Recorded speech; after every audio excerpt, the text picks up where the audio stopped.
Chapter 282. Princess Taiping stared at the poem, her pair of charming eyes slightly narrowed. Shanghai Wonder was sitting on the side, quietly looking at her expression. She felt uneasy. Princess Taiping looked at it for a long time. She chuckled and said, "This wanted to play the song of Dong Yuan. Greedy for the book of Jeep Bay doesn't seem to match well. It would be better if it was changed to Jiangnan's song." Shangguan Wonder heaved a sigh of relief and said, "Ah, that's right. Jiangnan's song is also an ancient song. It's more suitable for this book of Ji Bei." She picked up the brush and ticked off the song of Dong Yuan and wrote Jiangnan's song next to it. Princess Taiping smiled faintly and said, "This line of yours, under the leaves at the beginning of Daunting, doesn't match the current situation." Shanghai Wonder smiled and said, "That's okay. I just said that I had nothing to do, so I casually scribbled a few strokes of the poem Palace Resentment. It's not a suitable work for the current situation. In Chu Yuan's Lady Xiang, it says, 'The autumn wind curls up under the leaves of the trees in Dongting.' The artistic conception is quite similar to resentment, so I used it. Princess, please don't laugh at me." Princess Taiping smiled and put down the poem. Then she chatted with Shanghai Wonder about something else. Shanghai Wonder saw that Princess Taiping no longer paid attention to the poem. She felt relieved. They chatted for a while. Then Princess Taiping got up and took her leave. Shanghai Wonder saw her off. When she got back to her room, she gently patted her chest. She was not afraid at all. Princess Taiping left Shanghai Wonder's residence and walked out of the Museum of History. The faint smile on her face disappeared like the wind. Her pair of black eyebrows slightly frowned. The suspicion just now floated up in her mind again. Wonder was talented in poetry. She did like to write poems. But she was an unmarried girl, so it was a bit strange for her to suddenly imitate others and write a poem of maiden resentment. Furthermore, with Wonder's poetic talent, it could be said that her words were eloquent. When had she ever seen her scribble on a poem for a long time, especially when she made the mistake of Song of the East Plains and Book of the North of Ji? Princess Taiping couldn't help but think of the part that Shanghai Wonder had altered. If she felt that the original sentence was inappropriate, she could just cross it out. Wasn't the sentence Dong Yuan's song also crossed out? Why did she erase it into a big blob of ink? Could it be that she was trying to hide something? Western region. Judging from the strokes of the two words that were not very clean, they should be from the Western region. Could it be that this girl really had a sweetheart who was far away in the Western region? That's not right. She has been living in the palace for a long time. When did she know a general who was guarding the border? With her talent and knowledge, how could she have taken a fancy to those martial artists? The more Princess Taiping thought about it, the more she felt something was wrong. At first, she wanted to leave the imperial palace, but as she was thinking along the way, she suddenly changed her route and went to see Wei Tuan. Wei Tuan had now been bought over by her and became her eyes and ears in the imperial palace. But Wei Tuan was insatiably greedy. She had faintly sensed that Wei Tuan was also in collusion with Wu Sanxi's party. She couldn't be trusted and put in an important position. Moreover, when it came to her usefulness in the imperial palace, Wei Tuan was obviously not as good as Shanghai Wonder. It was just that Princess Taiping knew Shanghai Wonder's character and knew her position by her mother's side, so she didn't dare to make any moves to rope her in. Now that this abnormality had been discovered, Princess Taiping really wanted to find out whether Shanghai Wonder really had a sweetheart and whether her sweetheart was in Longyu. If she could find out something and help her, would she still be afraid that she wouldn't be able to use her? Yang Fan returned to the capital. The memorial requesting for his merit had already reached Luoyang. The memorial reached Shanghai Wonder first. When Wonder got the news of her sweetheart, she was happy at first, but when she read the content of the memorial, she was even more happy. When Wu Zetian was about to leave the court, she put the memorial on the top. Wu Zetian was also overjoyed when she read the memorial. This was something worth flaunting after she ascended to the throne. It was a very glorious matter, and the person who made the greatest contribution came from the Featherwood Guard, from the 100 Steeds, from her personal guards of the Emperor. This made her especially happy. The news spread quickly. Wu Yi of the Yulin Guard and Shui Huai of the White Horse Temple were very happy. Yang Fan was one of the 100 Cavalry, and he was Wu Yi's direct subordinate. Shui Huai was also happy that he had such an outstanding disciple. Princess Taiping, of course, also heard the news of Yang Fan's merit. Everyone, the 100 Cavalry bodyguard, have returned to the capital. They are now waiting outside the Meridian Gate for the decree. Shanghai Wana had just left the court and was sitting in Wu Cheng Hall. She bowed and reported to Wu Zetian. Her face was light and breezy. Very few people could see the faint joy in the corners of her eyes. Gao Ying, who was standing behind Wu Zetian, was suddenly happy. She subconsciously looked to the side. Xiaoman was really happy. Apart from her elder brother, who had disappeared since childhood, Erlang was the man she cared about the most. Wu Zetian said happily, "Oh, they're back? Haha. Quickly summon them into the palace. Tell Yang Fan, who made the first contribution, to come see me." Shanghai Wanner pursed her lips into a smile and said, "Recently the state affairs have been busy. It's rare to see everyone so happy." Seeing everyone happy, Wanner is also happy. The 100 Cavalry has been ordered to go west and have made a great contribution to the stability of the western region. Why don't you let Wanner go and welcome them on behalf of everyone? It will also show everyone's love for talent. Wu Zetian laughed and said, "Look at your glib tongue. Good, you go and welcome them on behalf of me." Shangguan Wanner bowed and said in a sweet voice, "Wanner obeys." Not long after Wanner left, Wu Zetian and Wei Tuaner came in one after another. As soon as she saw Wu Zetian's beaming face, Princess Taiping smiled and said, "What happy event did Mother encounter? Why are you so happy?" Ever since Wu Zetian ascended to the throne, because of Princess Taiping's marriage, the mother and daughter were quite unhappy. However, after that, Princess Taiping wanted to intervene in politics, so she took the initiative to ease the relationship between her and Wu Zetian. On the surface, the mother and daughter had returned to their former intimacy. Wu Zetian saw her and said with a smile, "It's Ling Yu. Come, sit beside Mother." "Haha. Yes, Mother is very happy today. The 100 Cavalry sent by the court to the western region have returned to the capital. I was about to summon Yang Fan, who made the first contribution." Princess Taiping made an "oh" sound and sat beside Wu Zetian. She looked around and asked casually, "Where's Wanner? Why is she not beside Mother?" Wu Zetian smiled and said, "Haha, Wanner understood Mother's desire to seek talents and went to welcome them on behalf of Mother." Princess Taiping slightly frowned, and a flash of light flashed in her eyes. Last time when she saw the poem written by Wanner, Princess Taiping was suspicious and specially asked Wei Tuan to investigate the news of Shanghai Wanner. Although Wei Tuan had eyes and ears everywhere in the palace, the affair between Wanner and Yang Fan was something that even Wanner's most trusted palace eunuchs did not know. How could she find out? However, after a careful investigation by Wei Tuaner, the men who had a close relationship with Shanghai Wanner, apart from the scholars in Honglan Library, was only Yang Fan. In the Tang dynasty, many princesses did not know how to control themselves and had many lovers in private.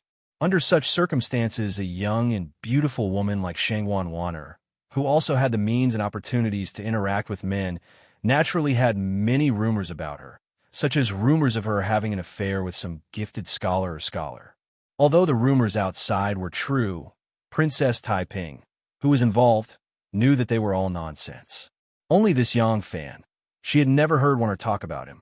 How could they be so close? At that time, Princess Taiping was already secretly suspicious, but she still did not believe that a talented woman who could weigh the world would really like a martial artist. At this time, when she heard that Shanghai Wanner had volunteered, Princess Taiping unconsciously thought of the poem, The Resentment of the Colored Palace, and the two words Western regions that were erased by Shanghai Wanner. The shadow of suspicion crept into her heart. Could it be that Wanner really likes him? Is there an affair between them? Jealousy was like a poisonous snake, quietly coiling around Li Lingyue's heart. Today, I want to see if there really is an affair between you two. If it really is a pair of adulterous men and women, I will not let you two be happy.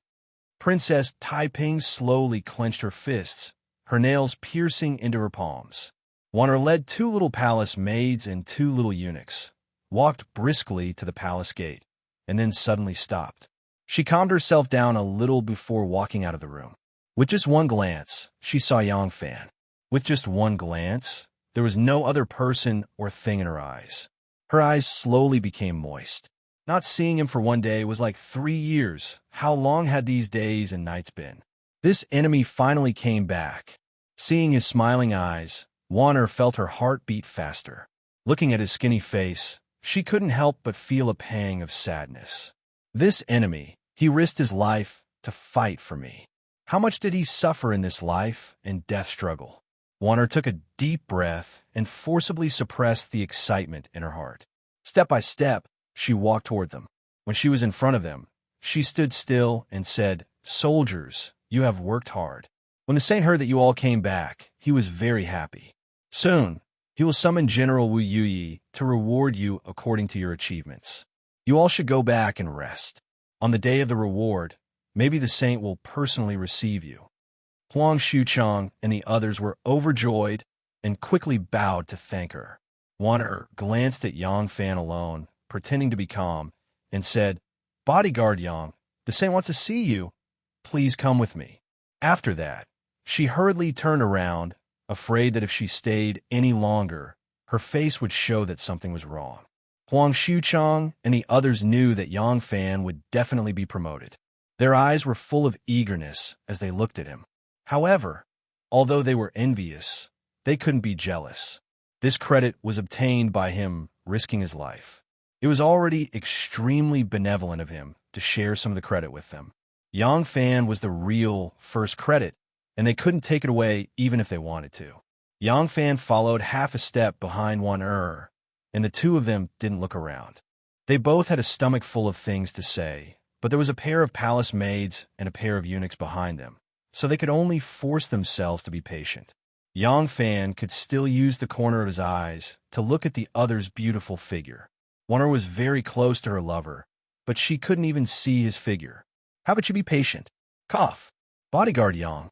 Shanghai Wanner purposely paused her steps and walked shoulder to shoulder with Yang Fan. She casually waved her hand, and the 2 palace maids and the 2 eunuchs behind her understood and moved further away. Chapter 283.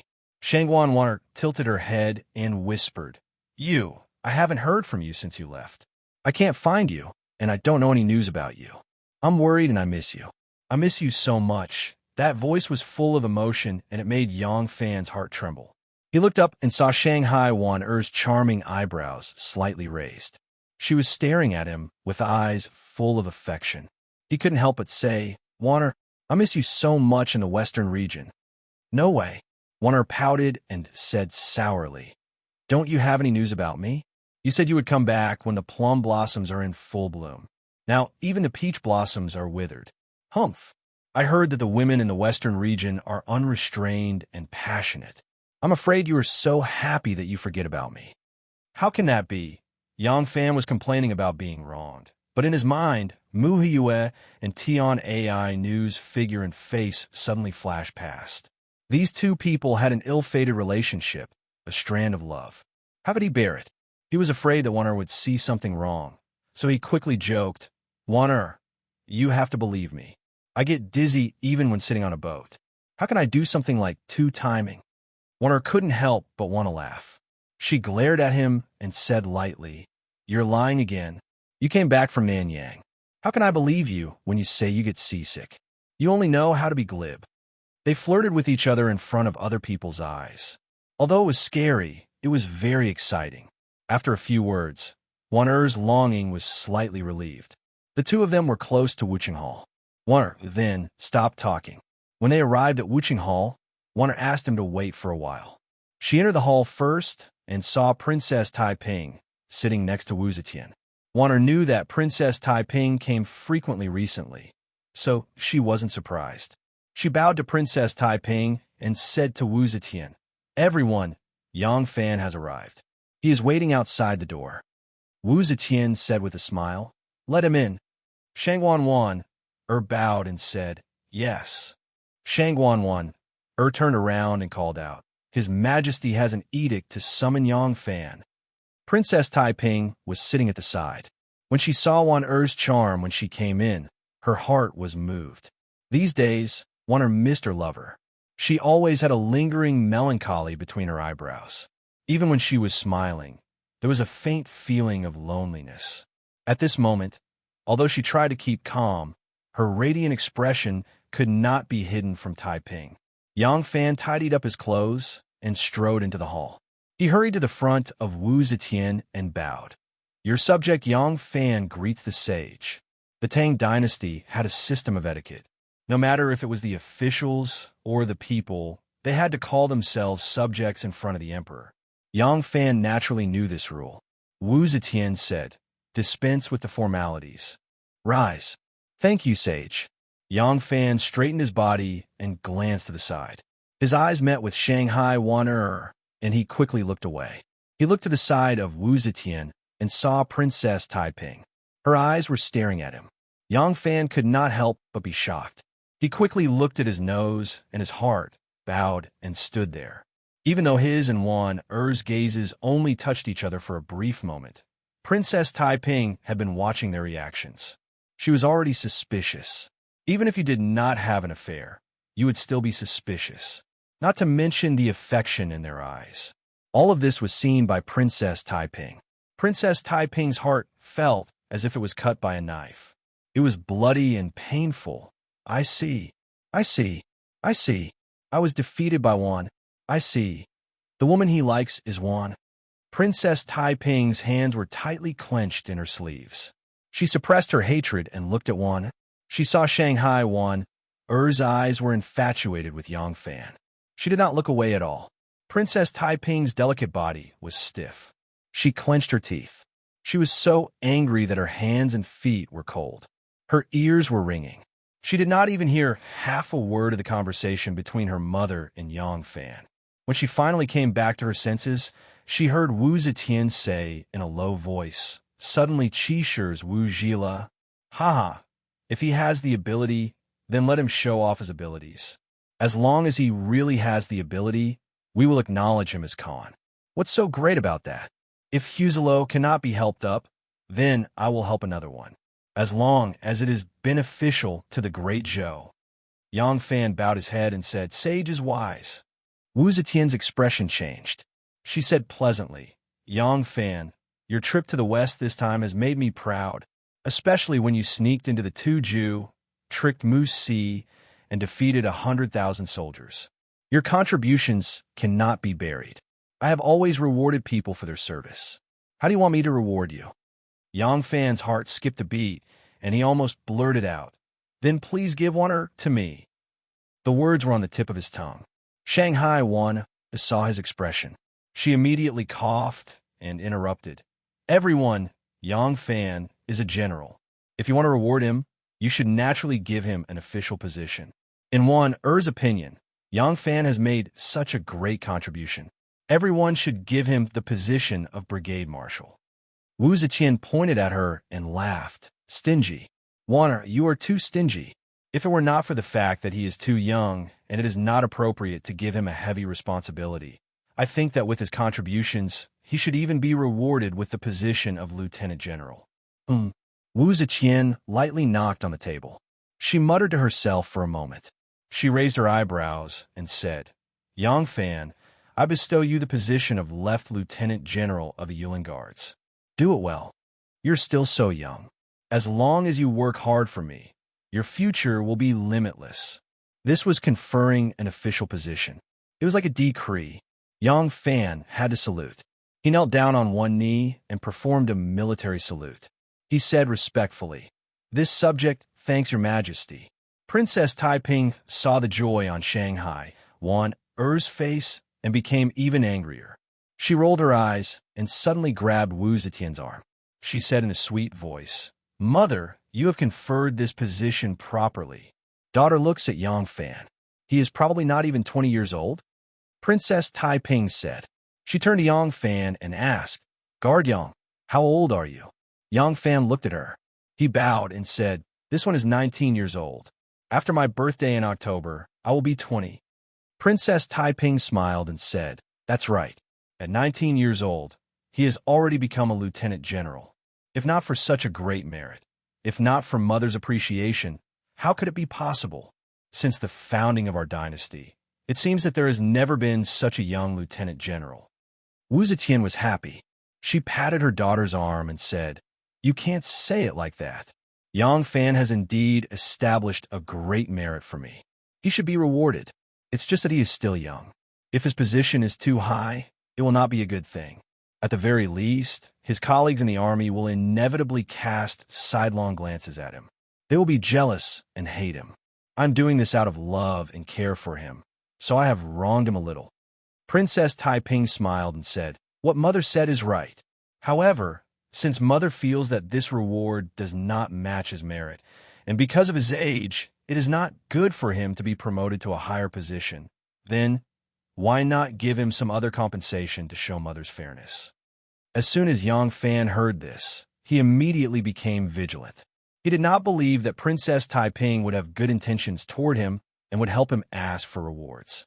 Wanner did not know about the gratitude and resentment between him and Princess Taiping.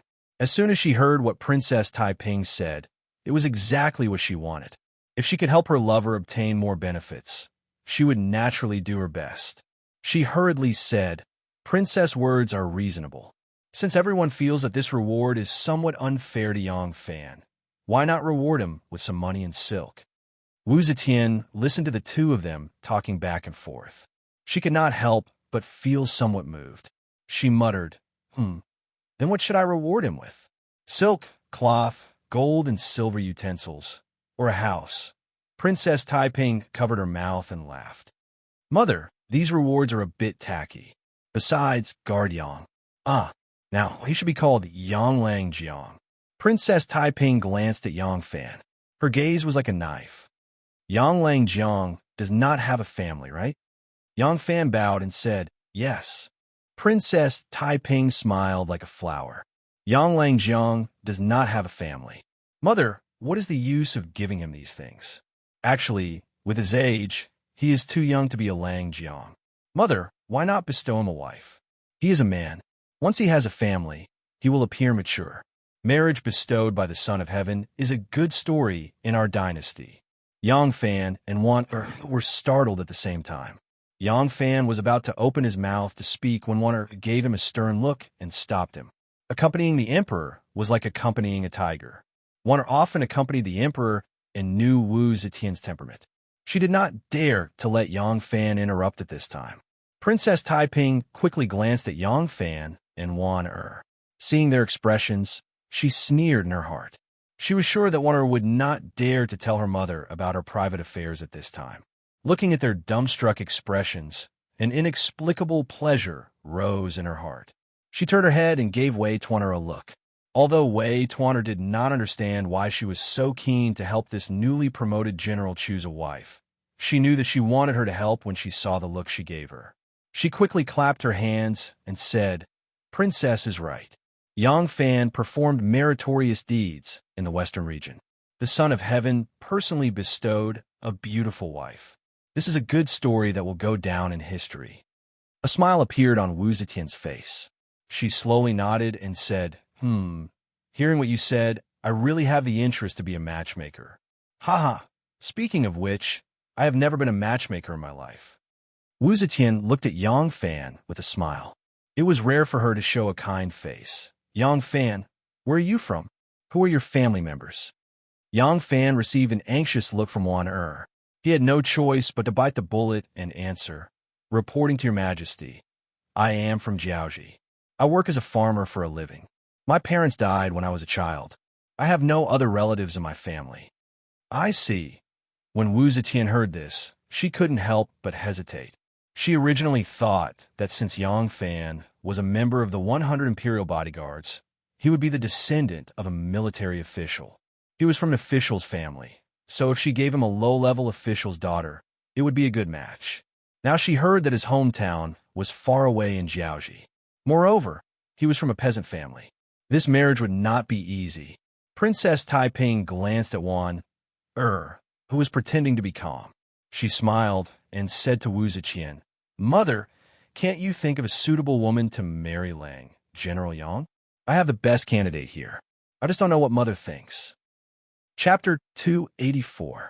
Wu Zetian was surprised and said, "Oh, daughter has a suitable candidate in mind. Quickly tell me." Princess Taiping took another look at Yang Fan, and then her eyes swept past Shanghai Wanner's face. She saw the two's nervousness in her eyes and was extremely pleased. She was like a cat playing with a mouse under her claws, patiently and slowly said, "Mother, if I remember correctly, Miss Xiaoman is also an orphan with a miserable life." Xiaoman? Wu Zetian turned around and looked behind her. Nianyo was worried about Yang Fan and Shang Wanjie.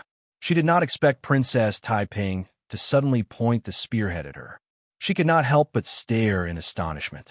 Princess Taiping said, "Xiaoman is now Mother's bodyguard female official.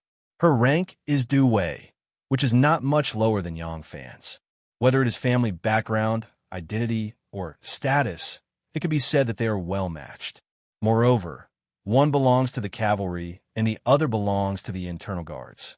They are both Mother's most trusted guards. Mother, do you think this is a perfect match?" Wei Tuaner immediately clapped her hands and praised. "Wonderful, wonderful. What the princess said is very reasonable. Why don't we agree that Xiaoman and Yang Fan are a match made in heaven? They look like a perfect match." Nianyo's small mouth opened and closed like a fish out of water. She opened and closed for a long time, but could not say a word. Wu Zetian clapped her hands and laughed. "Ha ha, sure enough, it is indeed so. Well, Xiaoman, you don't need to be shy. A grown girl should get married. With Yang Fan's character, appearance, and official position, he is worthy to be your son-in-law." Everyone minister, Nianyo was speechless. Wu Zetian only thought that she was a little shy. She laughed and teased her a bit. She then turned to Shanghai Wanner and asked, "Wanner, what do you think?" Wanner almost fainted. She forced herself to stand there. She heard Wu Zetian's voice, which seemed to come from far away. She forced herself to remain calm and replied mechanically, "Everyone is wise. One also feels that the two of them are a perfect match." Yang Fan looked at Wanner in surprise, not understanding why she would say that. Gowing looked at Yang Fan, then at Xiao Meng, and suddenly felt happy. Xiao Meng's life experience was very pitiful. For an illusory elder brother, she never thought about her future. She was strong and fragile. She was strong for her elder brother, but she was also fragile for her elder brother. She had never lived a good day for herself. Erlang was the only man she liked and was close to. If she could marry Erlang, she would have someone to rely on for the rest of her life. Presumably, the shadow of her childhood would also gradually fade away. If the emperor hadn't arranged the marriage like this, who knew how long Xiao Meng, this stubborn blockhead, would have tortured herself for her damned elder brother? Thinking of this, Gao Ying's elegant eyebrows slightly curved. Wu Zetian slapped the imperial table and loudly said, "Good. Then it's settled. I will personally arrange the marriage and bestow Xiao Man and Yang Fan as wives. Xiao Man is a female official by my side, and I am the matchmaker for this marriage. Since Yang Fan has no relatives in the capital, I have to be his bride's family. Wanner, Tuaner, all the wedding necessities will be paid for by the palace treasury. You two, arrange it for them, huh?" Hearing this, Princess Taiping's mouth suddenly flashed a trace of a proud smile. No matter how good a sister is, if her man is stolen by her, can they still be sisters? Humph! Not only will I separate you and Wanner, I will also separate Wanner and Xiao Man, this pair of good sisters. Yang Fan, if you make me unhappy, I will make you unhappy." Shiguan, Wanner's residence. Wanner used the excuse that she wanted to discuss his marriage with Yang Fan and took him to her residence. As soon as they entered the room, Yang Fan, who had long been unable to bear it, angrily said, "Wanner, why didn't you let me say it? What do you want to say?" Wanner's face was pale, and she sadly looked at Yang Fan. She said, "I also did not expect that Taiping would make such a mess of matchmaking. But at that time, other than obeying, what else could we say?" Yang Fan wanted to say something but stopped. He changed the topic and said, "Say what? I will directly tell the emperor that the one I like is you. Can't I? Why do you want to stop me? Wanner sadly shook her head and said, Erlang, you are so muddle-headed. If you say it, the two of us will be finished. Yang Fan said, why? Because my current status is still not good enough for you? Wanner said, everyone values family status.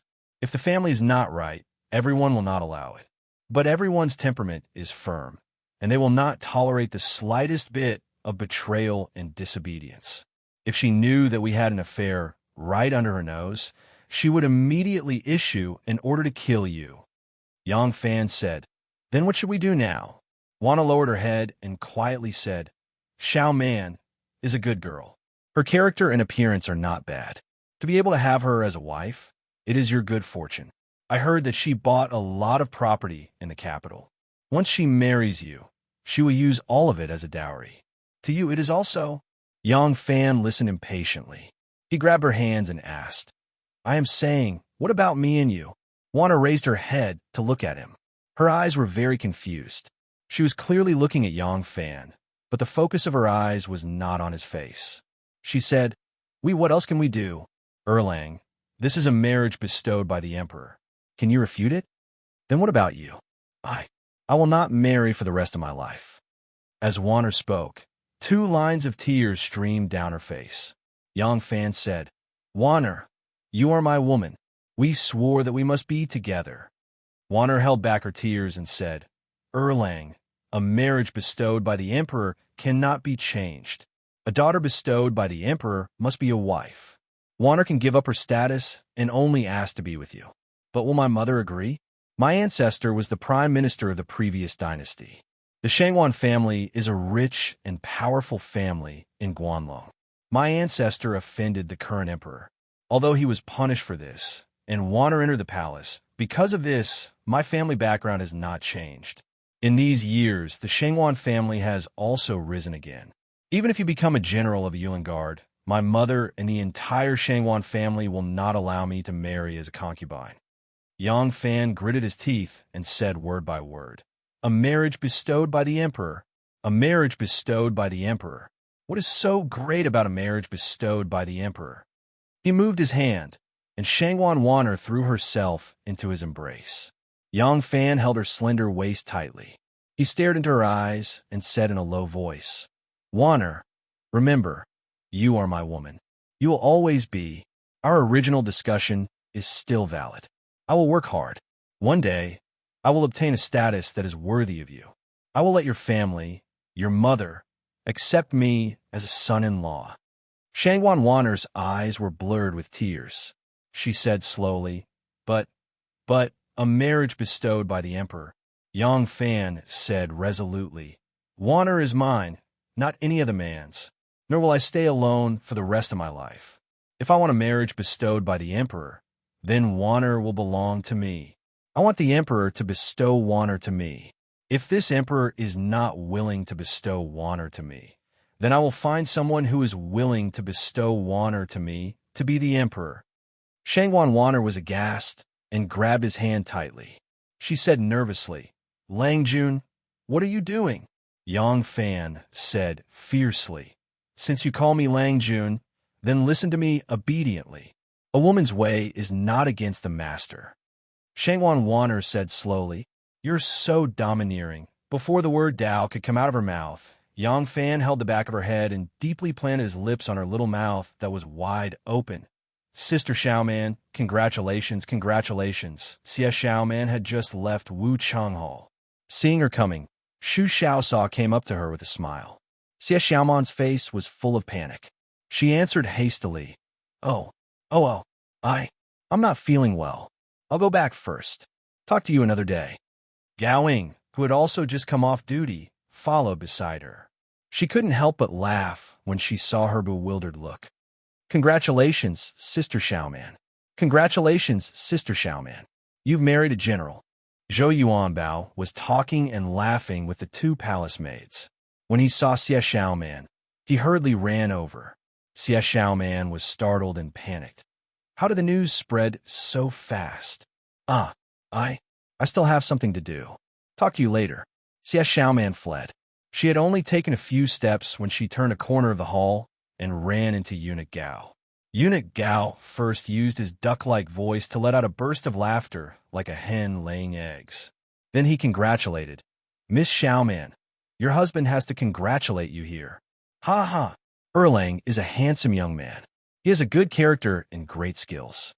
Now that he has become a general, he is really a good match for you. Ha ha."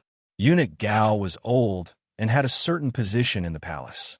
Xiaoman couldn't just say a few perfunctory words and leave, so she had to bite the bullet and stand still. Eunuch Gao beamed with joy. "It's rare for your husband to encounter such a thing in this palace. Ha! A marriage arranged by the emperor. How glorious! How glorious! Ha ha! Both of you are your husband's acquaintances. I will definitely accept this gift, ha!" Xie Xiaoman had goosebumps from his laughter. She braced herself and smiled along the way, dealing with the palace maids and eunuchs who congratulated her as soon as they met. It was not easy for her to escape back to the female guards camp in Jia City. The female guards who were not on duty were gathered together, like dozens of sparrows having a meeting, chattering nonstop. As soon as they saw Bucci come back, dozens of sparrows flew over and surrounded her in the middle, talking all at once. "Little Sister Xiaoman, congratulations on getting yourself a good husband. Sister Xiaoman, you are so amazing. County Captain, I'm so jealous." Some of the bolder ones said something even more shocking. "Such a handsome beta Persei boy. Just looking at him makes people want to swallow their saliva. I've been drooling over him for a long time, but I never had the time to make a move. I didn't expect you to beat me to it. I have to call him brother-in-law in the future. How can I make a move on him?" "Hee. It should be easier for you to make a move on him, right? Sister-in-law is brother-in-law's half-law." Cough, cough, cough. Before she could finish, she was strangled by the neck and let out a series of coughs. Xiaoman's head was about to explode. She begged for mercy in distress. "Sisters, Xiaoman's head hurts so much. I want to rest. Let's talk after I rest." Then she fled to her bedroom. The female guards looked at each other. "What's wrong with Xiaoman?" Gowing smiled and said, "She's probably too happy. I'll go see her." Chapter 285. When Yang Fan left the Hall of History, his heart was also at a loss. This loss was not directed at his and Wan Er's future. He knew that in front of the Emperor, he would always be a small and lowly character. But as long as he wanted to achieve his goal, he would unswervingly walk down it without any doubt. Back then, when he was still a little child, in order to survive, he could escape thousands of li from Shaozhou to Guangzhou. When he was a little beggar who had no food or clothing, he could bravely take up the responsibility of raising and taking care of his younger sister. He was always optimistic and never depressed. When he returned to Luoyang, even though he knew that he had to fight against those enemies who had no trace of them and who had great power, he had never been depressed.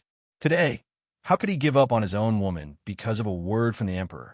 He was at a loss because he didn't know how to face Xiaoman was a good girl. No matter if it was her character or appearance, there was nothing to pick on. As a woman, she was a military officer and had many properties in the capital. She was even more outstanding than a man like him. He had just made a name for himself. Becoming husband and wife with her was not out of the ordinary. In this day and age, when men and women married, they often only gradually understood each other after they had consummated their marriage. Not to mention large families.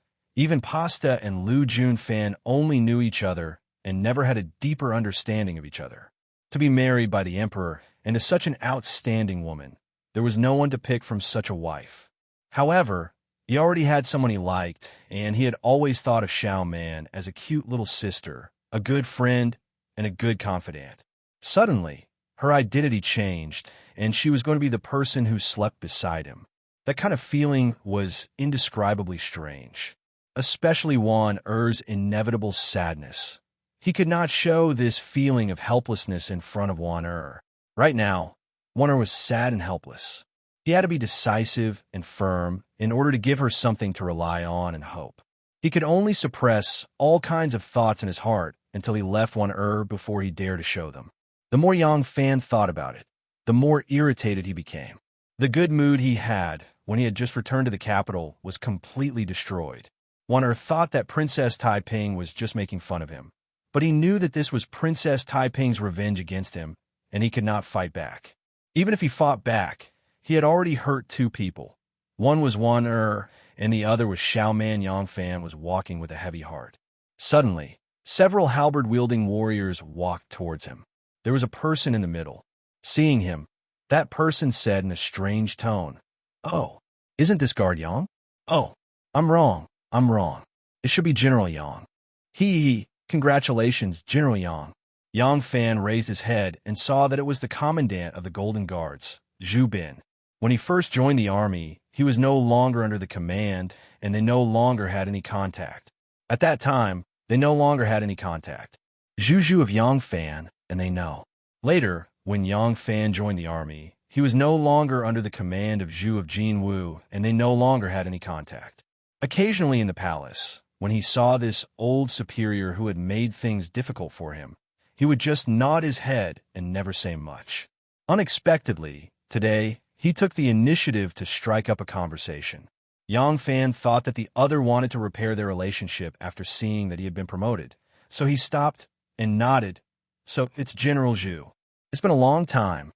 Zhu Bin laughed coldly and said with a face full of jealousy, "Second Lang is so young and has already been promoted to General of the Imperial Army. Your future is limitless. When we old colleagues talk about you, we are all very envious. It's a pity that we are all big and burly and not handsome enough. We don't have the Imperial Edict, the princess to persuade us to marry, and steward Wei from the inner palace to help us make the sage like us. Otherwise, I would really like to go to the western regions for a stroll and come back to be promoted." Beside him, a guard with a halberd grinned cheekily and said, "Commandant, you're just saying that. You went to the western region and left behind the lives of dozens of your brothers. You used the blood of your brothers to stain your own future. You relied on women to gain fame and fortune. How could you do such a shameless thing?" Zhu Bin held his stomach and began to laugh strangely. The other Imperial guards also laughed in a strange manner. Yang Fan was in a bellyful of vexation. Hearing their words, he couldn't help but glance at them coldly and lightly said, "I say, big brother, I am not a straw boat. You don't have to use me for your cheap use." That person's face immediately turned red, and he shouted, "Hey, I say, why can't you tell what's good for you? You can't even take a joke. So how can you turn hostile and start scolding people? Just because you've been promoted, you don't care about your old colleagues, do you? General Yang, I am a member of the Jinwu Guards. I'm not under your control." Yang Fan sneered. "Words are for people to say. Fart is also for people to fart. Words are the same as fart. It's all just a breath. Since you said you didn't insult me, then there's nothing to say. I still have matters to attend to. Farewell." Zhu Bin stretched out his hand to stop him. With a sullen face, he said, "Yang Fan, you've gone too far. Seeing that you've been promoted, everyone congratulates you with good intentions. How can you hurt people with such malicious words? Aren't you looking down on me, Zhu Bin?" Yang Fan took a step forward and stood face to face with him. Bending down slightly, he stared into his eyes and said word by word, "That's right. I'm looking down on you. This Yang only cares about the people I care about, and you have never been in this range." With that, Yang Fan turned around and left. Zhu Bin was so angry that his face turned purple. Trembling all over, he said, how can this person be so shameless, so ungentlemanly?" Yang Fan swaggered off. When he was already far away, Zhu Bin stretched his neck and roared at his back, "Surnamed Yang, don't get cocky too early." After saying that, Zhu Bin said to the people around him, "This person really has a bad temper after being promoted. I congratulated him with kind words, but he scolded me instead. All of you have seen how this surnamed Yang is intoxicated by success. This is too outrageous." Several soldiers carrying large halberds said in unison, "That's right, that's right. County Commandant need not be angry. Why bother with such a despicable person? Justice is in the hearts of the people." Normally, Yang Fan did not have such a bad temper. Now that he was agitated and uneasy, How could he restrain himself after hearing Zhu Bin's sarcastic words? He could not be bothered with what Zhu Bin said and strode straight to the Xuanwu gate of the palace. Halfway there, he ran into Eunuch Gao again. When Eunuch Gao saw Yang Fan, he said with a face full of smiles, "Congratulations, Erlang." Yang Fan smiled bitterly in his heart. He had no choice but to stop and return the greeting. Eunuch Gao chuckled and said, "First a high official, then a beautiful wife. Life is beautiful. Once your wish comes true, your husband is also very happy for you. Yang Fan was about to reply with a few words and leave when Eunuch Gao suddenly stepped forward and said in a low voice, "Someone is waiting for you in the golden hairpin Drunken private room." Yang Fan was startled and looked at Eunuch Gao in surprise. Eunuch Gao smiled and said, "Young Master Shun sends his regards to Erlang." After saying that, he took a step back and cupped his hands towards Yang Fan. He said in a loud voice, Erlang, don't worry about it. On the big day, your husband will have to send a generous gift to celebrate. When he cupped his hands, he gently tapped the back of his palm 3 times with the little finger of his left hand, which was holding his right fist. Then he slightly tilted it outwards and tapped it twice. This was the secret signal that Shun Mu and Yang Fan had agreed on. Yang Fan could not help but be surprised. So this Eunuch Gao is Shun Mu's man. Is Erlang not handsome enough?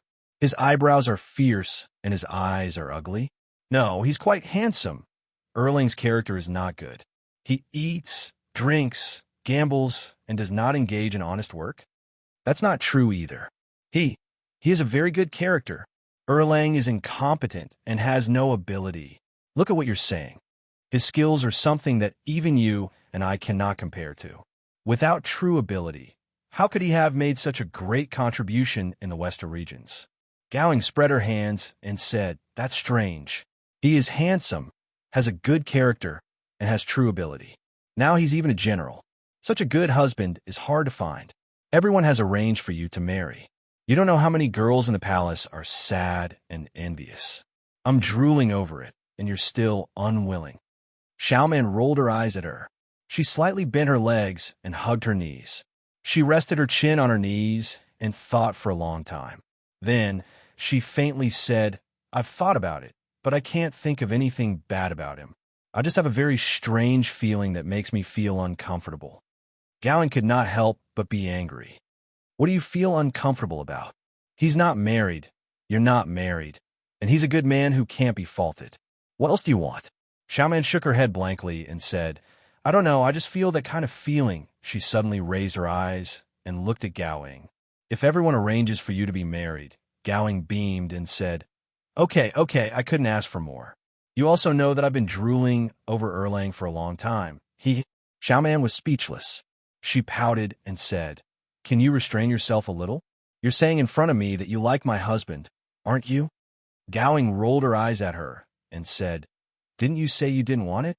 Xiaoman said angrily, "Is it up to me to decide whether I want it or not? I feel a little uncomfortable in my heart, but I can't tell what's so uncomfortable about it.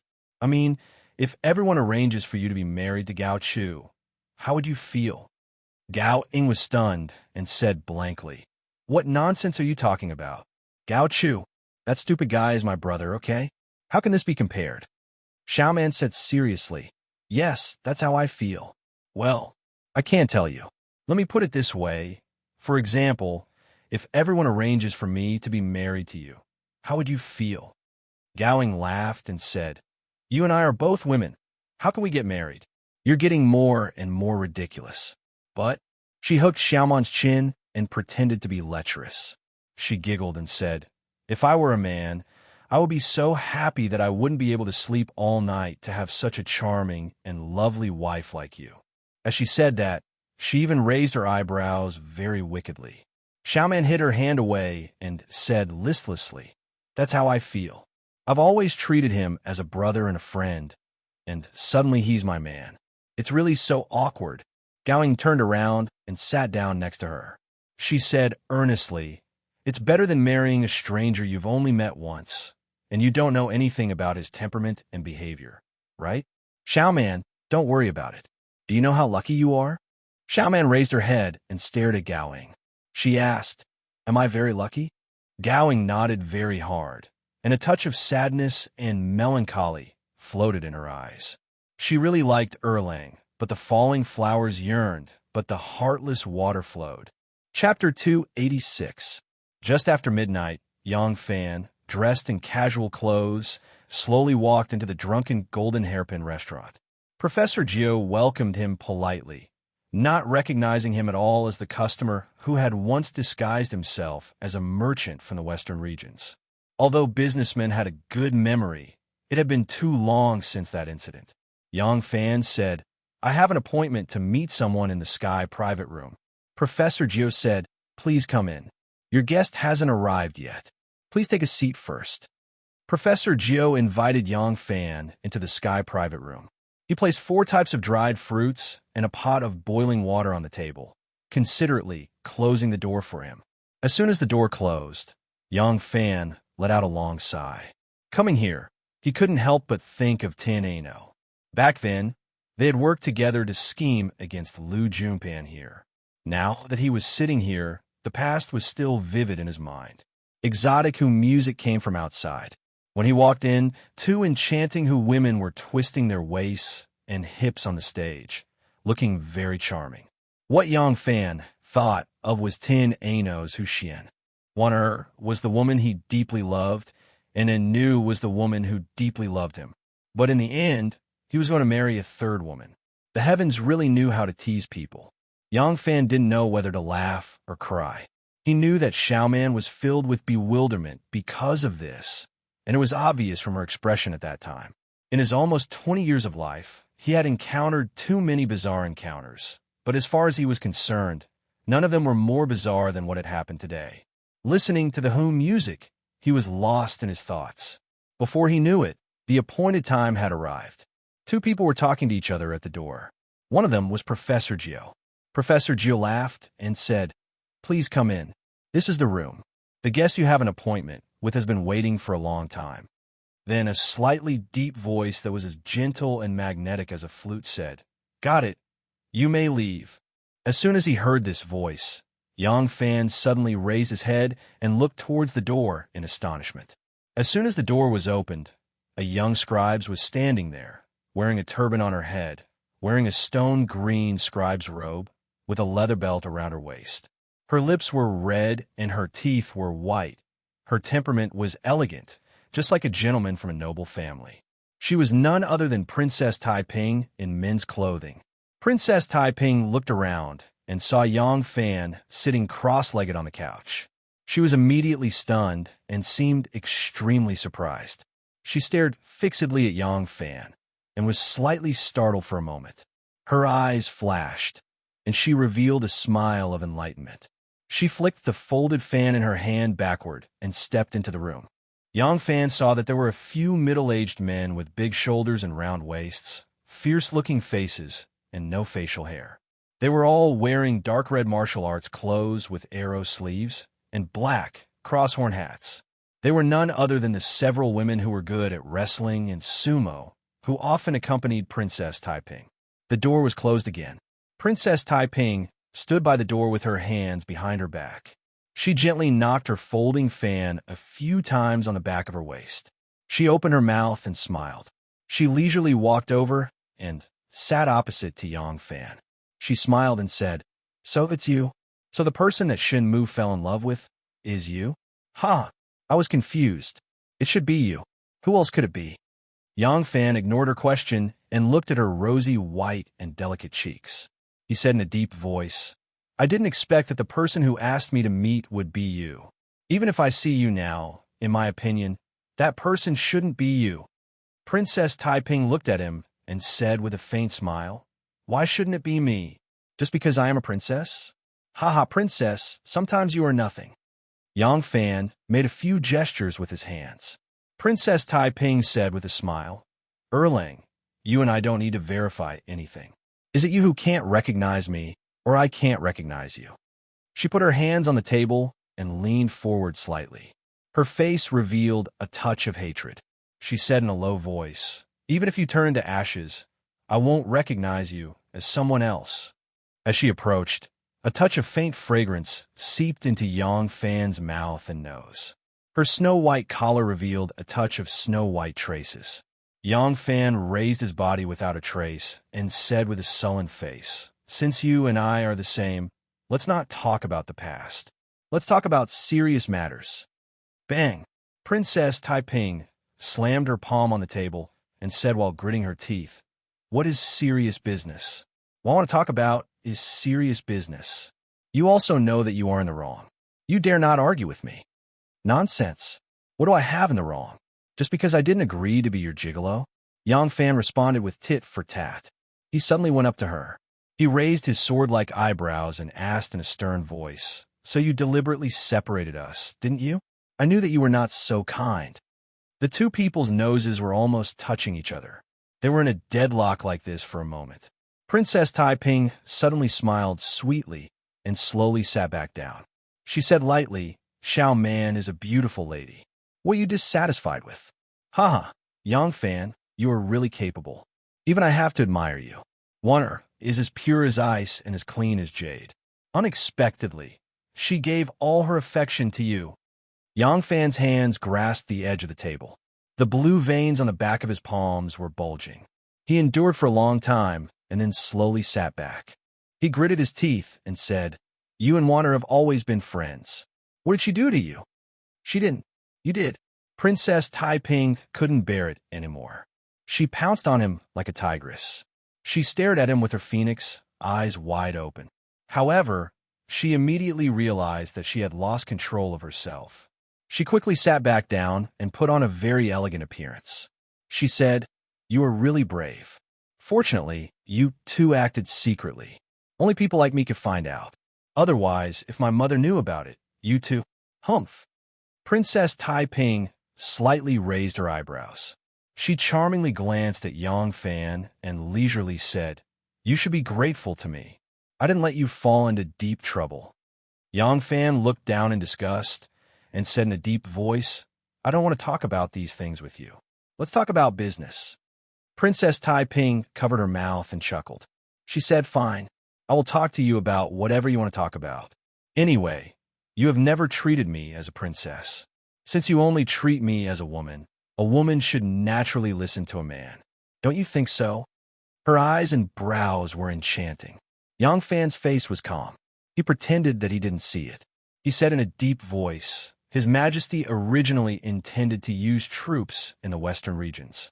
However, Grandmaster D and the others thought that the gains would not make up for the losses. They suggested to give up the western regions. Therefore, we cannot seek to cooperate with Grandmaster D on this matter.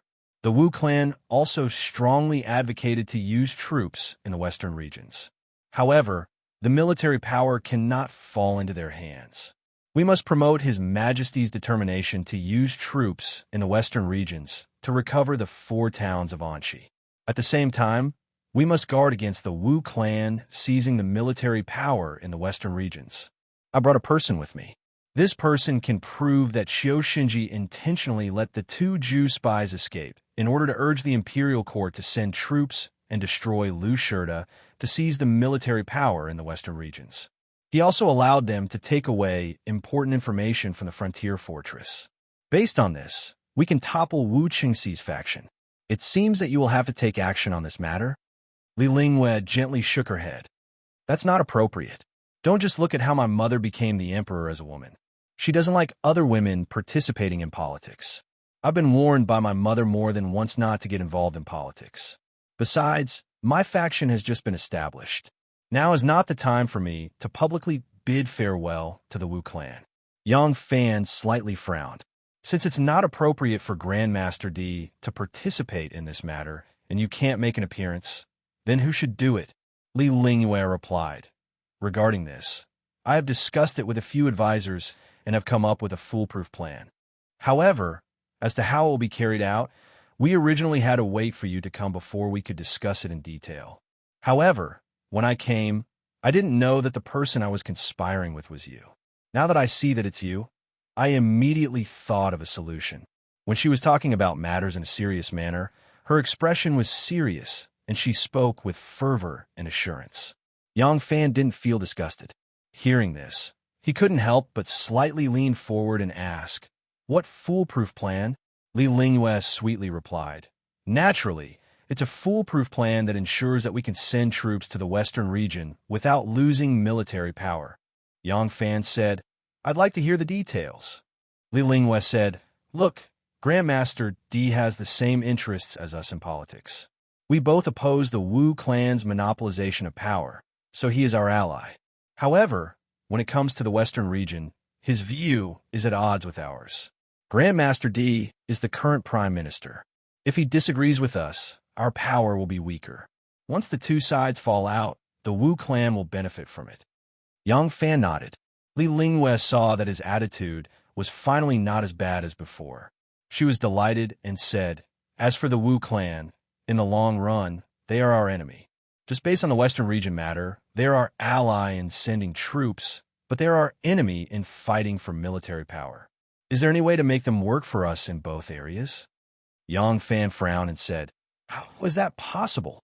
Li Lingyue mysteriously smiled and said, "Why not?" Yang Fan said, "What's the plan?" Li Lingyue proudly puffed out her chest. Although she was dressed in men's clothing, this puffed-out chest still revealed the full shape of her chest. Yang Fan's gaze couldn't help but fall down and stare at the dried fruits on the table again. Li Lingyue softly snorted and placed the 4 fruits on one side and 3 on the other. She said, "Let's not talk about the distant matters first. Let's talk about the present. Right now, the ones in favor of sending troops are us and the Wu clan. The opposing side is only Grandmaster D. If we can topple the Wu clan..." Li Lingyue took 2 plates and looked at the table and said, "Then it will be 1-on-1. If we fight directly with Grandmaster D's faction, the outcome will be hard to predict. Moreover, if we hurt our relationship, it will likely destroy our alliance." Yang Fan stared at the 2 plates in her hands and said, "The plates in your hands represent the Wu clan? Why are there 2? Li Lingyue sweetly smiled and said, "They can be 1 or 2. If we don't know how to differentiate, they will be 1. Li Lingyue tilted 1 plate slightly and poured all the dried fruits on it into the other plate. She looked at Yang Fan and said, "If we separate Wu Sanxi and Wu Qingxi, it will be 2 plates." As she said this, she tilted the plate full of dried fruits and poured half of them back into the other plate.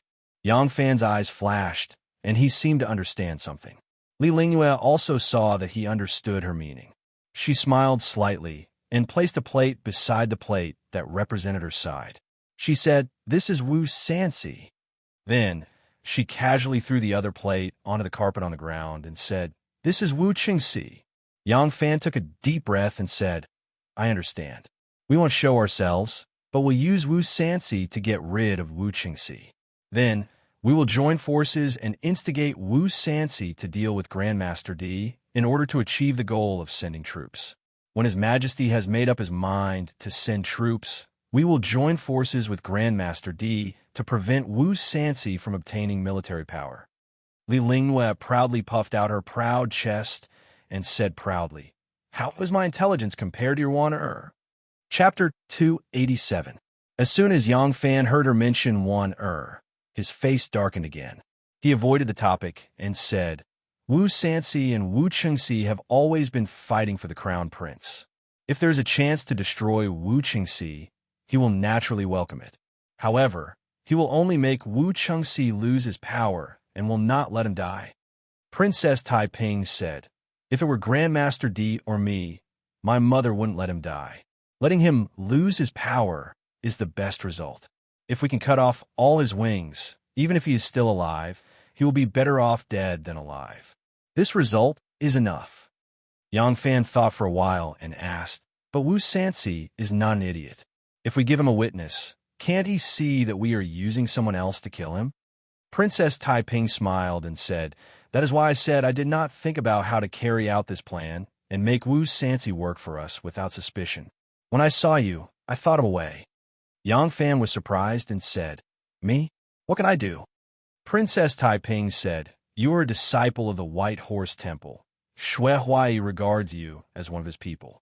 After you joined the army, you became a soldier of the Jinwu Guards, and you have a relationship with Qiu Shinji. Now you have rendered great merit in the 100 Cavalry Neutrality and have been promoted to the Left Commander of the Yulin Guards. From beginning to end, you have been under Wu Yuyi's tutelage. With all these, will they treat you as an outsider? Yang Fan thought for a while and said slowly, "You mean you want me to join the Wu clan, pledge loyalty to Wu Sanxi, and borrow Wu Sanxi's hand to destroy Wu Qingxi?" Princess Taiping shook her head gracefully. "Not borrow Wu Sanxi's hand, but help Wu Sanxi. Do you think he does not want to destroy Wu Qingxi?" Yang Fan snorted coldly and said, "Why do you have to say that? Then what are you going to do?" "Me?" Princess Taiping smiled even more brilliantly. "I, of course, will cheer for Wu Qingxi and make him more enthusiastic about the fight for the crown prince. This way, Wu Sanxi will be eager to destroy him." Yang Fan nodded heavily and said in a low voice, "I understand. I will find a suitable opportunity to express my loyalty to Wu Sanxi. As for other matters," Princess Taiping said softly, "rice should be eaten one mouthful at a time, and the road should be walked one step at a time. It won't be too late to plan other things after we finish this matter." Yang Fan nodded, placed his hands on his knees, and said, "All right, then it's settled. I'm going back." Princess Taiping said in surprise, "The dishes and wine have not been served yet." Yang Fan didn't say anything and just walked out. Princess Taiping stared at him and suddenly said, "On the day of the wedding, Prince Consort Ji was drunk and pretended to be crazy and was rude to me. I threw him into the pigsty and slept for the whole night." Yang Fan halted his steps and said with a sullen face, "Your mother forced someone else's wife to her death. Can I be a little angry? Your Highness has gone too far with your actions." Princess Taiping said, "So, he has his own residence now. I gave him a private courtyard, and in order to take revenge on me, he brought his concubines to fool around with me, but I never paid any attention to them." Yang Fan said expressionlessly, "Your Highness, you don't need to tell me so much about your own affairs." Princess Taiping was furious and said with her almond-shaped eyes, "Do you understand what I'm talking about?" Yang Fan said, "Of course I understand." Princess Taiping said angrily, "Then say it out. Don't give me that look." Yang Fan said word by word, "I also want to throw you into the pigsty." The barrier door was opened and closed with a crash. Yang Fan's footsteps gradually faded away. Princess Taiping sat quietly for a while and suddenly giggled. It seemed that she was very happy to be scolded. "Our Yulin Guard is the head of the Northern Imperial Army. The Yulin Guard is the wing of the country, and it is as prosperous as the forest. Yang Fan, you are now conferred the title of Left Commander of the Yulin Guard. The Emperor's grace is grand, and you should think of the Emperor's grace. Strictly abide by the 17 prohibitions and the 54 decapitations. Devote yourself to serve the country." "Yes." Yang Fan flashed out of the ranks and made a salute with his hands crossed high above his head. Wu Yi took a big seal tied with red silk on the marshal's table, held it in his hand, and said in a deep voice, "Take the seal." Yang Fan strode forward, his battle skirt swaying and his armor clanging. He walked to Wu Yi, lifted his battle robe, knelt on one knee, raised his hands, and a heavy seal was put in his hands. Yang Fan took the seal in his hands, slowly turned around, and showed the seal to the generals and ministers in the tent. At this time, Yang Fan was wearing a bright armor, a helmet with rolled ears, and the red tassels on the top of the helmet were shaking. His shoulders were tiger-devouring shoulder guards, and the brass rivets on the leather wrist guard were shining. The bright protector on his chest was shining like a mirror. He was wearing a fish-scale battle robe, and holding his belly with the tiger's mouth wide open. He looked heroic and imposing. In the marshal's tent, no matter if they were higher or lower in rank than him, they all had faces full of envy. He was only 19 years old, but he was already a lieutenant general and was also married to the Son of Heaven. Who could compare to this kind of glory? Of course, Huli, Wei Yong, and the others were sincerely happy for him. Chu Kuanga and Ma Qiao, who had received the news, had sent someone to deliver the news yesterday afternoon. They wanted to find a time to get together with him and celebrate his success. These two good friends were not people of the Featherwood Guard, so they had no chance to see his power today. Huli and Wei Yong were people of the Featherwood Guard, but from now on, they were his true colleagues. Yang Fan had risen to the heavens in a single step, and was now only one step away from Huli, the lieutenant general. He was one level higher than Brigade Marshal Wei Yong. Wei Yong was the left Featherwood Guard's brigade marshal, and Yang Fan was now his immediate superior. After learning the news of the Son of Heaven's marriage, Wu Yi had some doubts about whether he had made the wrong judgment in the past. Was this Yang Fan his aunt's gigolo? If he was his aunt's man, how could his aunt have bestowed him a woman and allowed him to marry? But if he wasn't, there was no way to explain Shangwan Daijiao's words on that day and his repeated care for Yang Fan afterwards. After thinking it over, Wu Yi could only think that Yang Fan was handsome, but his skin was a little dark. His aunt liked fair-skinned men, and, presumably, she just wanted to have a taste of this Yang Fan. Now that Yang Fan had fallen out of favor, his aunt had bestowed him an official position, bestowed him with a female official by her side, and allowed him to settle down and start a family. This could be considered a consolation and compensation. For Wu Yi, this was a good thing. He dared to use Yang Fan like this. Otherwise, this person in the Featherwood Guard could not be put in an important position, nor could he not be used. It would be an awkward role. Yang Fan came from the White Horse Temple and had been a soldier in Qiu Shinji's Golden Guards. Now, he was his direct subordinate, and Shui Huai and Qiu Shinji were on the same side as the Wu family. It could be said that from the beginning to the end, Yang Fan had never been free from the Wu family's brand. His future and the Wu family's prosperity and losses were shared, so naturally, this person could be used without worry. Looking at Yang Fan receiving the seal and standing there majestically, Wu Yi smiled with satisfaction. He thought to himself, Wei Wang has already sent a message asking me to invite him to a banquet. It seems like he wants to rope him in. This person is destined to be a part of my Wu family's party. From today onwards, I have to nurture him more. Thinking of this, Wu Yi said to the generals in the tent, Colleagues, don't look at Yang Fan's young age. Yang Fan has made great contributions to our dynasty in the Western region. There are some things that are classified and cannot be announced to you now. I will tell you what I can. Yang Fan replaced Fei Hukou as the defending general and commanded the 5,000 soldiers to retreat safely in front of the 100,000 Tuju army. This prevented the enemy from taking advantage of the situation and invading the pass. This was a great contribution to Long Yu's army. Not to mention his resourcefulness, he managed to defeat the 100,000 Tuju army with one plan. Yang Fan is brave and resourceful. He is well-versed in the art of war and is worthy of the heavy responsibility. Therefore, the emperor will reward him for his contributions and personally confer him the position of Minister General. All of you must not underestimate him. Those who are older than him, give him more pointers. Those who are higher than him, give them more support.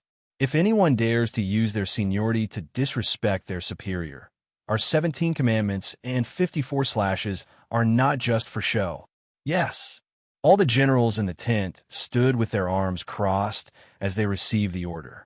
More than 10 sets of armors let out the sound of the armor scraping against each other. It was a mighty sound. The morning court session was over.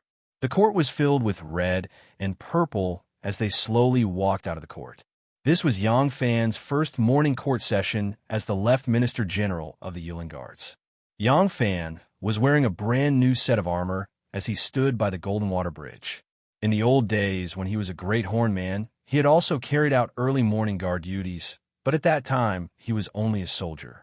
Today, from the armed warriors outside the Meridian Gate to the Golden Melon warriors in the Golden Hall, all the palace guards were his subordinates.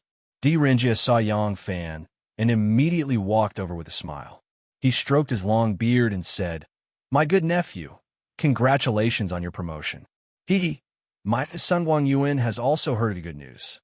When you come to my residence, this old man will prepare a celebratory feast for you. Yang Fan took a step back and bowed respectfully. He said, so is Prime Minister D. This general pays his respects. This general has just been appointed as Minister General and there are many affairs that need to be sorted out. I am afraid that I will not be able to leave the palace for the time being." Some of the officials passing by heard the exchange between the two and couldn't help but stop in their tracks. Ringia addressed himself as this old man and the other person as his good nephew. But the other person addressed himself as this general and addressed him as Prime Minister D. This was going to be fun. Could it be that the old fox D was going to make a fool of himself this time? When Ringia heard Yang Fan's words, the smile on his face immediately froze. At this moment, Wu Sansi also walked over while swinging his arms. He laughed and said, "Yang Fan, achieving success at a young age is a double blessing. The younger generation will surpass us in time." Yang Fan hurriedly bowed respectfully and said, "This general pays his respects to Your Highness King Liang." Wu Sansi said with a smile, "Hey, no need to be so polite. No need to be so polite. This prince loves to make friends with young talents like you. After hearing about your various experiences in the Western region, this prince likes you very much. In these 2 days, my Wu clan will hold a family banquet. This prince wants to invite you over to have a few cups of wine and talk about your journey to the West. Would you like to come?" The Northern Office was the emperor's private army, and the Yulin Guard was the head of all the guards in the Northern Office. When Yang Fan returned from the West this time, he became the left general of the Yulin Guard. Huang Xuchang, Tian Yin, and others benefited from him and also became the officers of the 100 Cavalry Guards of the Black Tortoise Gate. In terms of official position, Yang Fan, as the left general, was certainly not enough in front of people like Ringia and Wu Sansi, but his real power was not small. Ringia and Wu Sansi both shook the olive branch to Yang Fan. They represented the Prime Minister's faction and the Wutong Imperial Clan's faction, respectively. The Imperial Court officials who were standing aside were clear about this. Now, they were waiting to see how Yang Fan would choose. Chapter 288. Yang Fan hesitated for a moment, then said to Wu Sansi, "Your Highness, as an outsider, it's not appropriate for me to participate in the Wu clan's banquet, right?" Wu Sansi smiled. "What's wrong with that? You're Yu Yi's subordinate, so you could be considered a part of our family. When the time comes, Master Shui and General Qiu Shinji will also come. One of them is your master, while the other is your old superior. It's a good opportunity to meet them and have a chat." Yang Fan saluted. "Since it's like this, I'll definitely show up on time." Wu Sansi faced the sky and laughed. Good. Ha ha. Just now, he had also seen the scene of Ringia inviting Yang Fan to the banquet. Last time, he wanted to rope Ringia in, but Ringia used the excuse of having a stomachache and directly rejected his invitation. Now that Yang Fan had rejected Ringia's invitation in front of all the civil and military officials and was willing to attend the Wu clan's banquet, he could be considered to have vented his resentment, so he was naturally very happy. Ringia seemed to be a little surprised by Yang Fan's choice. He looked deeply at Yang Fan and sincerely said, "Nephew, safety and danger come hand in hand, but misfortune and fortune come hand in hand. You must be especially cautious when you have just obtained a high position. You must know, the day that the shrimp turns red is also the day of its great sorrow." Yang Fan humbly smiled and replied, "This lowly official will remember Prime Minister D's teachings. However, this lowly official has also heard that a man only has one life, and a plant only has one autumn. No matter how you live, it's this lifetime. If you have the opportunity to turn red but don't take it, won't you rot with the plants?" Ringia sighed, and his expression became even more disappointed. He slowly shook his head and said to Yang Fan, "Since that's the case, Yang Fan, you're on your own." Ringia flicked his sleeve lightly and left. The surrounding civil and military officials left successively when they saw this, and they whispered to each other and discussed endlessly as they walked. Wu Sansi was even happier when he saw Ringia being humiliated. He laughed heartily and said to Yang Fan, "Yang Fan, you have completely offended Old Fox D this time. Old Fox is the Prime Minister. Don't you regret it?" Yang Fan said sternly, "Yang Fan's achievements today cannot be separated from the nurturing of Master Shui, Great General Qiu, and Great General Wu. How can one forget one's roots? Furthermore, it was said that only broken friends could have close friends. Since Yang Fan has made his choice, he will not regret it. Wu Sanxi's eyes lit up as he scrutinized Yang Fan from head to toe, praising, "Good. Only when there are broken friends can there be best friends." This sentence was well said. Yang Fan, this king guarantees that you won't regret it. Thank you, Prince. Yang Fan bowed, and Wu Sanxi laughed heartily as he left. After morning assembly, Yang Fan made some arrangements for the security of the palace before rushing to Jia City. At this time, he was already a general of the Left Feather Guards. When he was not on duty, he would stay in his own house outside the palace. When he was on duty, he would stay at Xuanwu Gate's Gate Tower, so he didn't have to stay at the guards' camp in Jia City like the other guards. Yang Fan entered Jia City and turned to the female guards' quarters. Yang Fan wanted to see Xiao Man. The marriage arranged by the emperor could not be decided by themselves. This marriage had to be done whether they wanted to or not. This ending could not be changed. Yang Fan could not think a way to avoid this marriage, but he still wanted to see Xiao Man. He also knew that Xiao Man might not be willing to marry him. As for why he wanted to see Xiao Man, he did not know. Perhaps if he could talk to Xiao Man and understand each other's true thoughts, he would feel more at ease. Unexpectedly, when Yang Fan arrived in front of the female guard's quarters, he did not see Xiao Man at all. When the female guards heard that Yang Fan had arrived, they came out to greet him. There was a lot of women, but Xiao Man was not among them. "Yo, you haven't even gotten married yet, and you can't wait to see the bride? Erlang, congratulations on marrying such a good woman like Xiao Man. General Yang, now that you and Xiao Man are married, we are Sister Xiao Man's family. You are not allowed to bully our Sister Xiao Man in the future. Otherwise, our army of women will charge into your house and settle the score with you." Yang Fan was dizzy from all the noise, so he could only smile and salute. "Ladies, I want to see Xiao Man. I have something to discuss with her. Can you ask her to come out for a moment?" No, that won't do. General Yang, you can't break the rules. The emperor has decreed that you and our sister Xiao Man's wedding has already begun. You must not meet at this time, don't you know? If you have anything to say, you can tell us. We are Xiao Man's family.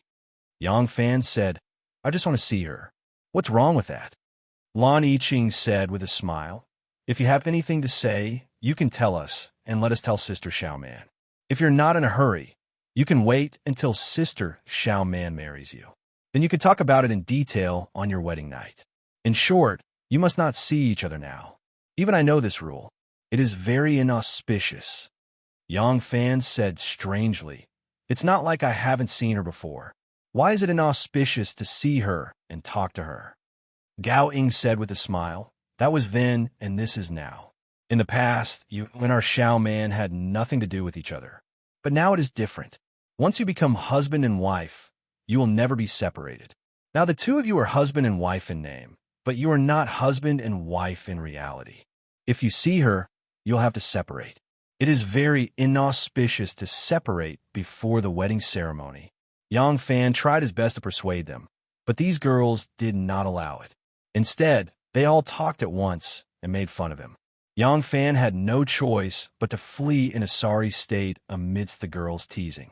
Yang Fan left the female guards' camp and happened to run into Huang Xuchang and a few other guards from the 100 Cavalry.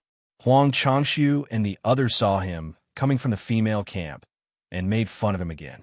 Yang Fan could not resist and could only flee again. When he escaped from Jia City and arrived at Jishin Hall, he heaved a sigh of relief. Looking up, Yang Fan happened to see a young boy in a brocade robe and jade belt passing by with two little eunuchs. Yang Fan recognized this person as King Chu, Li Longji. Yang Fan quickly stood still and bowed to him, saying, "Yang Fan greets your highness, King Chu." As soon as Li Longji saw that it was him, his little face immediately revealed an angry expression. He stopped in his tracks and glared at Yang Fan fiercely, as if he wanted to say something. However, his little mouth opened and closed tightly. He only snorted heavily, raised his head high, and strode past Yang Fan.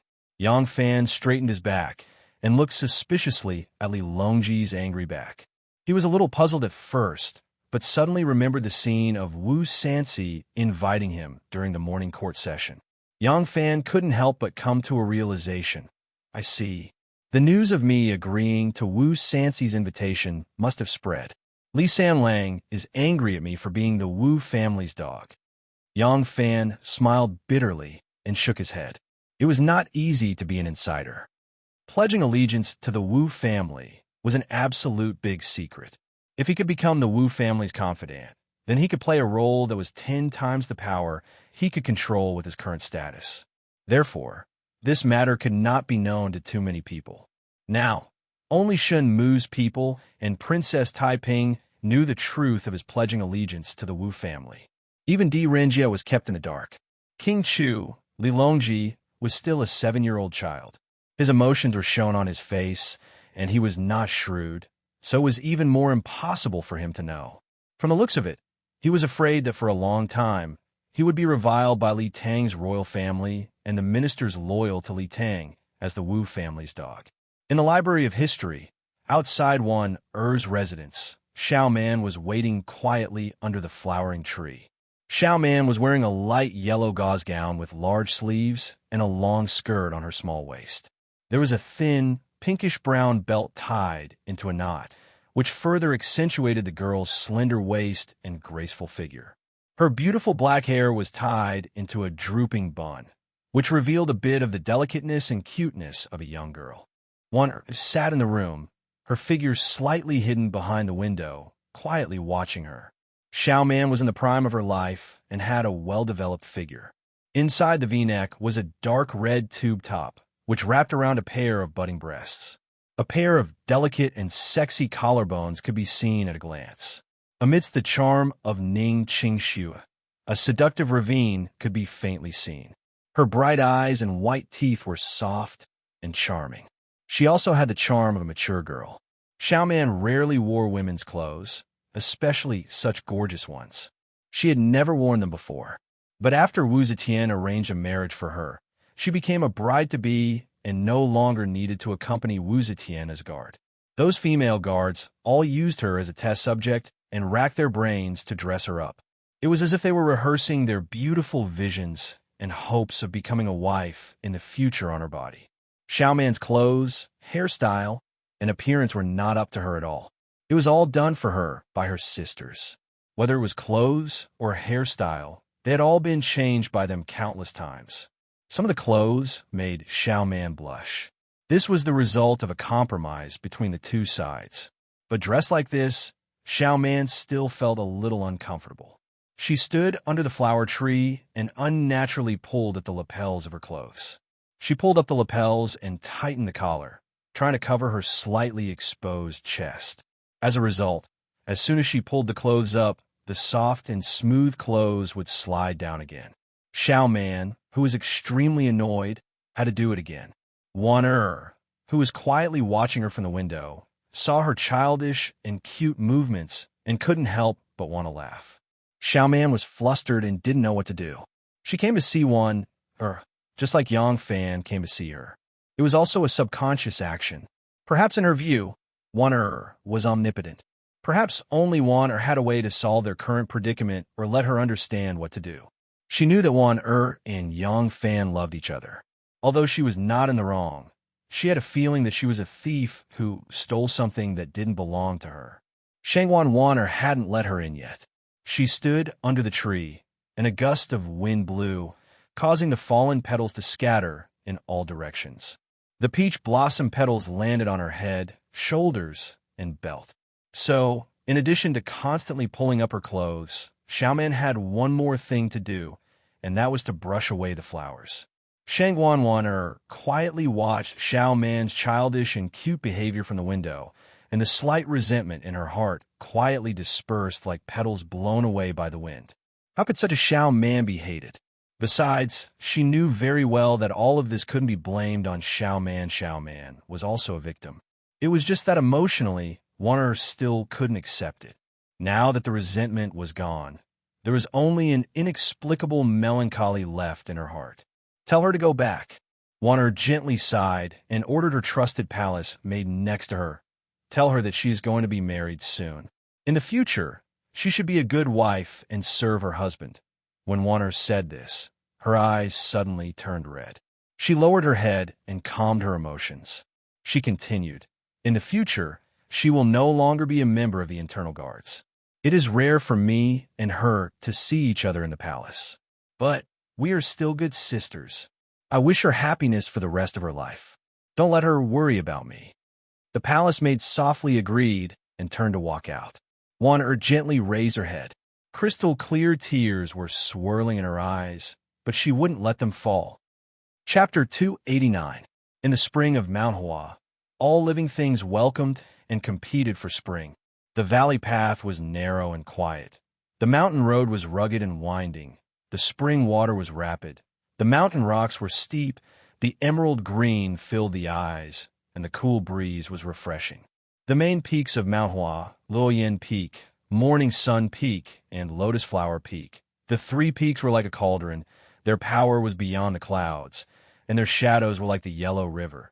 They were known as the three peaks beyond the sky. The west peak stood tall, as if it was cut by a knife or axe. On the peak of the steep peak, a small pavilion was built against the mountain.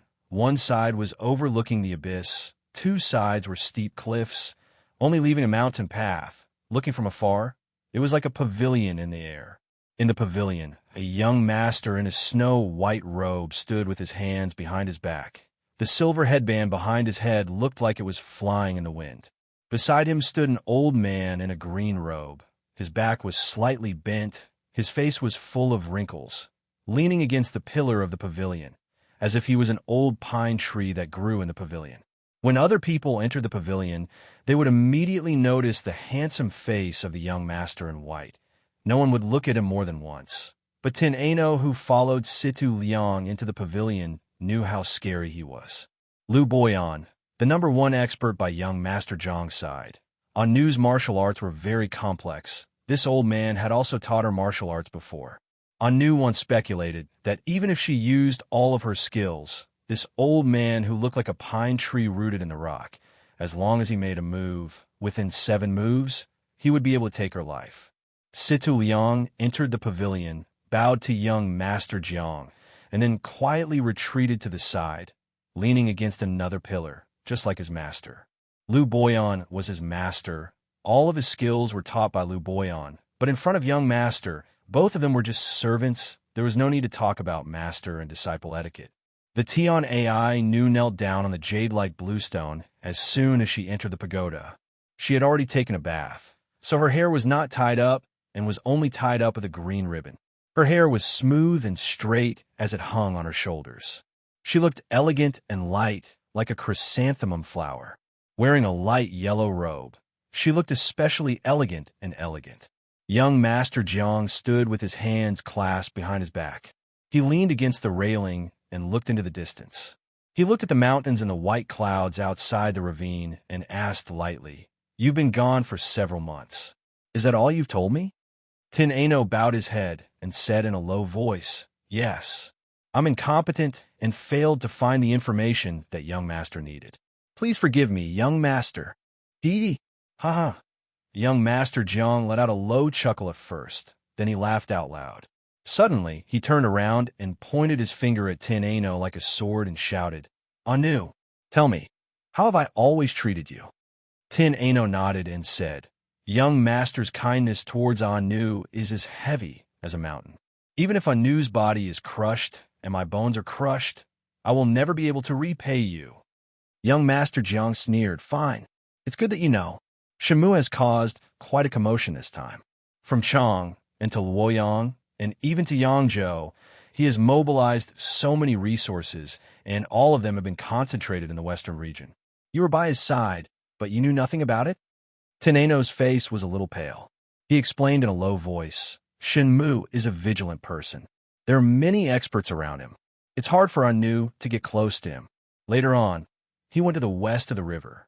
The area there is vast and uninhabited. It's even harder for Anu to track him. Even so, Shinmu was still very careful. He even used the cicada shedding carapace. Anu was careless and chased after his subordinates to the Tu Ju. She then lost track of him. During this period of time, Anu really didn't know what Shunmu did in the West region. By the time Anu finally returned from the Turkic Khaganate, Shunmu had already covered up all traces. At this time, the information Anu could obtain was no different from what Sita Liang had obtained. It's not useful to young master. It's because Anu is useless. As young master Jiang listened to her, his face became more and more gloomy. In the end, he couldn't help but shout, "Enough!" Tin Ano's delicate body trembled. She hurriedly stopped talking. Young master Jiang stared at her coldly. After a long time, he lightly shook his head and sighed. "Anu, why did you betray me?" Tin Ano was shocked. She hurriedly said, "Anu definitely has no intention of betraying young master. Young master, please investigate clearly." Young master Jiang sneered. "Investigate clearly? Of course I have to investigate clearly. If I don't investigate clearly, wouldn't this young master be kept in the dark by you?" Just as the Tian AI slave was about to defend herself, young master Jiang flicked his sleeves and turned around abruptly. With his hands behind his back, he raised his head high and said disdainfully, "Shunmu has a lascivious nature and is best at seducing innocent girls. You're still young and inexperienced. If you're blinded by his flowery words, I won't blame you as long as you're honest with me. Considering that you've risked your life for me all these years and have made some contributions, I won't blame you." Tin Ano involuntarily said, "Young master, how could Anu like Shunmu? Young master has really misunderstood Anu." Young master Jiang turned around and walked step by step to Tin Ano's side. Under his cold gaze, Tin Ano didn't dare to look up. She could only put her hands on the ground and kneel down at his feet. The corner of young master Jiang's mouth twitched. He coldly said, "If it's not Shunmu, then it's Yang Fan." The blood drained from the Tian AI Nu's face in an instant, and her face became abnormally pale. Young master had always thought highly of himself. He didn't even put Shunmu, the hidden sex matriarch, in his eyes. It was even more impossible for a person like Yang Fan to be put in his eyes. He couldn't even remember Yang Fan's name. Now that he blurted it out, how much did he know? Looking at Tin Ano's peculiar expression, young master Jiang finally believed that the information reported by his subordinate was completely true. His usually calm and untainted heart was suddenly ignited with a nameless flame of jealousy. She has fallen in love with a man. The Anu that I raised has fallen in love with a man. For him, she didn't even hesitate to betray me. The flame of jealousy was burning in his heart, causing his eyes to reveal a sinister expression. Glaring at Anu, who was kneeling at his feet, young master Jiang suddenly sneered. "Ridiculous, truly ridiculous. For a man, you actually let me down. What exactly is love between a man and a woman? And have you forgotten? Even your biological father pushed you into a dry well and abandoned you when he was on the brink of life and death. In this world, who else can be trusted? What kind of love can be trusted? Yang Fan, he is merely coveting your beauty and using flowery words to take advantage of you. As long as he sees a better woman, he won't hesitate to abandon you. You're actually so hell-bent on him? Ridiculous. What a joke. If he is in danger, he will also sacrifice you without any hesitation. He won't." Recalling that cold, hungry, and lonely desert that was like hell, recalling the fresh blood that was still stained on her lips when she woke up, Tin Ano's heart warmed up. He suddenly stood up, and his eyes were sparkling. He won't. He definitely won't be like what young master said. Young master, Erlang isn't such a person. Erlang? When young master Jiang said these words, he was a little surprised by his careless words. This kind of lack of grace was not his usual character. But when he heard Tin Ano affectionately call Yang Fan as Erlang in front of him, the fire of jealousy burned even more fiercely. He always thought that he treated Anu differently because he treated her as his own daughter. Suddenly, he knew that it was because he treated her as a woman that could only belong to him. And now, she actually betrayed him. She actually liked another man. Seeing the happiness, trust, and satisfaction in Tin Ano's sparkling eyes, young Master Jiang's heart was filled with hatred. Without thinking, he lifted his leg and kicked. Tin Ano gave a muffled groan, and was kicked to the ground by young Master Jiang. Although young Master Jiang was not good at martial arts, the strength of this kick was still very strong. Tin Ano covered his chest that was aching to the bone and looked at him in horror. Young Master Jiang's usually elegant and indifferent face turned livid. He stared at Tin Ano and said sternly, "Just because of that workshop attendant? A workshop attendant that is not much nobler than a dog. You actually betrayed me. What's so good about him? Tell me what's so good about him?" Anu said in a low but firm voice, "Some people. I can't say what's good about them, but no one can replace them. Young Master, I'm sorry. Anu, really love him. I'd beg young Master to fulfill my wish." Young Master Jiang was unable to restrain his anger. He kicked again. This time, he used all his strength and kicked Anu's body up and heavily fell to the ground. Lu Boyan, who was standing beside the pillar, slightly raised his white eyebrows. A trace of pity flashed in his eyes. He sighed lightly and lowered his eyes again. Tin Ano climbed up with difficulty. A trace of dark red blood seeped out from the corner of her mouth. She raised her hand and used the back of her palm to gently wipe the blood from the corner of her mouth. She kowtowed deeply to young Master Jiang and said firmly, "Anu, beg young Master to fulfill my wish." As she said, she kowtowed deeply. Young Master Jiang sneered, "Anu, you really disappoint me. Although you and I are master and servant, but I have always treated you as my own daughter. You actually betrayed me. I will give you another chance today. As long as you repent now, I can treat it as if this matter never happened." Tin Ano was silent for a moment. She placed both her fingertips on the ground and kowtowed deeply. Her forehead deeply kissed the back of her fingertips. Young Master Jiang thought that she was willing to repent. A trace of smile flashed across his face. However, he heard Tin Ano's soft but clear voice again passed into his ears. "Anu, beg young Master to fulfill my wish." The smile froze on young Master Jiang's face. He was startled for a moment and suddenly roared, "You don't regret it?" Tin Ano gently raised her head and looked up at the superior, young Master Jiang. She said word by word, "As young Master's subordinate, Anu has risked her life for young Master and has done many successful errands. As a woman, the most successful thing in life is to choose the right man. Anu has chosen him, and I don't regret it." Young Master Jiang was so angry that his whole body was trembling. He almost wanted to kick Tin Ano away again. He had just taken a step when he suddenly saw a few drops of Tin Ano's blood on the ground. It almost stained his spotless boots. He hurriedly took 2 steps back and waved his sleeves, shouting sternly, "Boyan!" Lu Boyan said in a deep voice, "This old servant is here." Young Master Jiang said with a trembling voice, Go to Luoyang and bring back Yang Fan's severed head for me. This old servant obeys." Lu Boyan replied, and was about to step out of the pavilion. Tin Ano was shocked and hurriedly said, "Don't. Young Master, please let him go. Young Master." Tin Ano hurriedly crawled to young Master Jiang's side.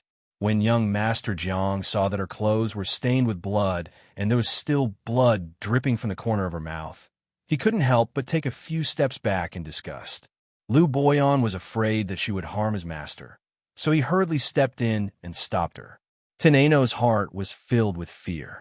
She knew that if young Master wanted Yang Fan's life, no matter how great Yang Fan was, he wouldn't be able to live. With young Master's power, it might be difficult to assassinate an emperor, but there wouldn't be anyone else who could receive the same protection as the emperor. If young Master wanted Erlang to die, then Erlang definitely wouldn't be able to live. Seeing her fearful look, young Master Jiang's eyes suddenly flashed a trace of malicious smile. His angry look disappeared, and he once again regained his calm, unhurried, and noble elegance. He smiled at Tin Ano and said, "Even your biological father could abandon you when a disaster was about to befall him. Stupid woman, do you really believe that there's such a thing as undying love in this world?" Young Master, Anu originally didn't believe it, but after meeting Erlang, Anu believed it. Good, good, good. He's willing to die for you, and you're also willing to die for him. Haha, good. Very good. Young Master Zhang's smile disappeared as he shouted in a deep voice, "You and him, one of you must die. If you don't wish for him to die, then you must die in his place. As long as you die, I'll let him go."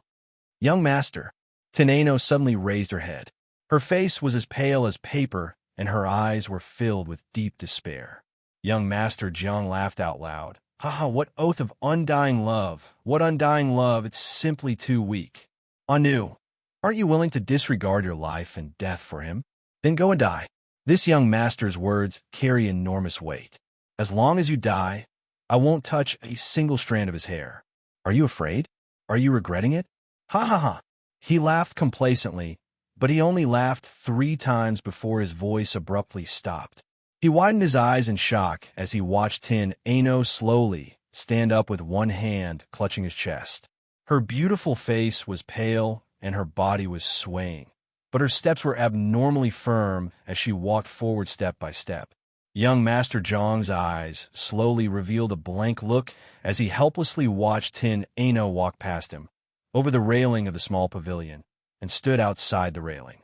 Outside was only a 3 chi wide rock, and behind it was a bottomless abyss. The white clouds were almost at the same level as the top of the cliff. Teneno stood facing the abyss, her clothes fluttering in the wind, looking extremely thrilling. Young Master Zhang asked in horror, "Anu, what do you want to do?"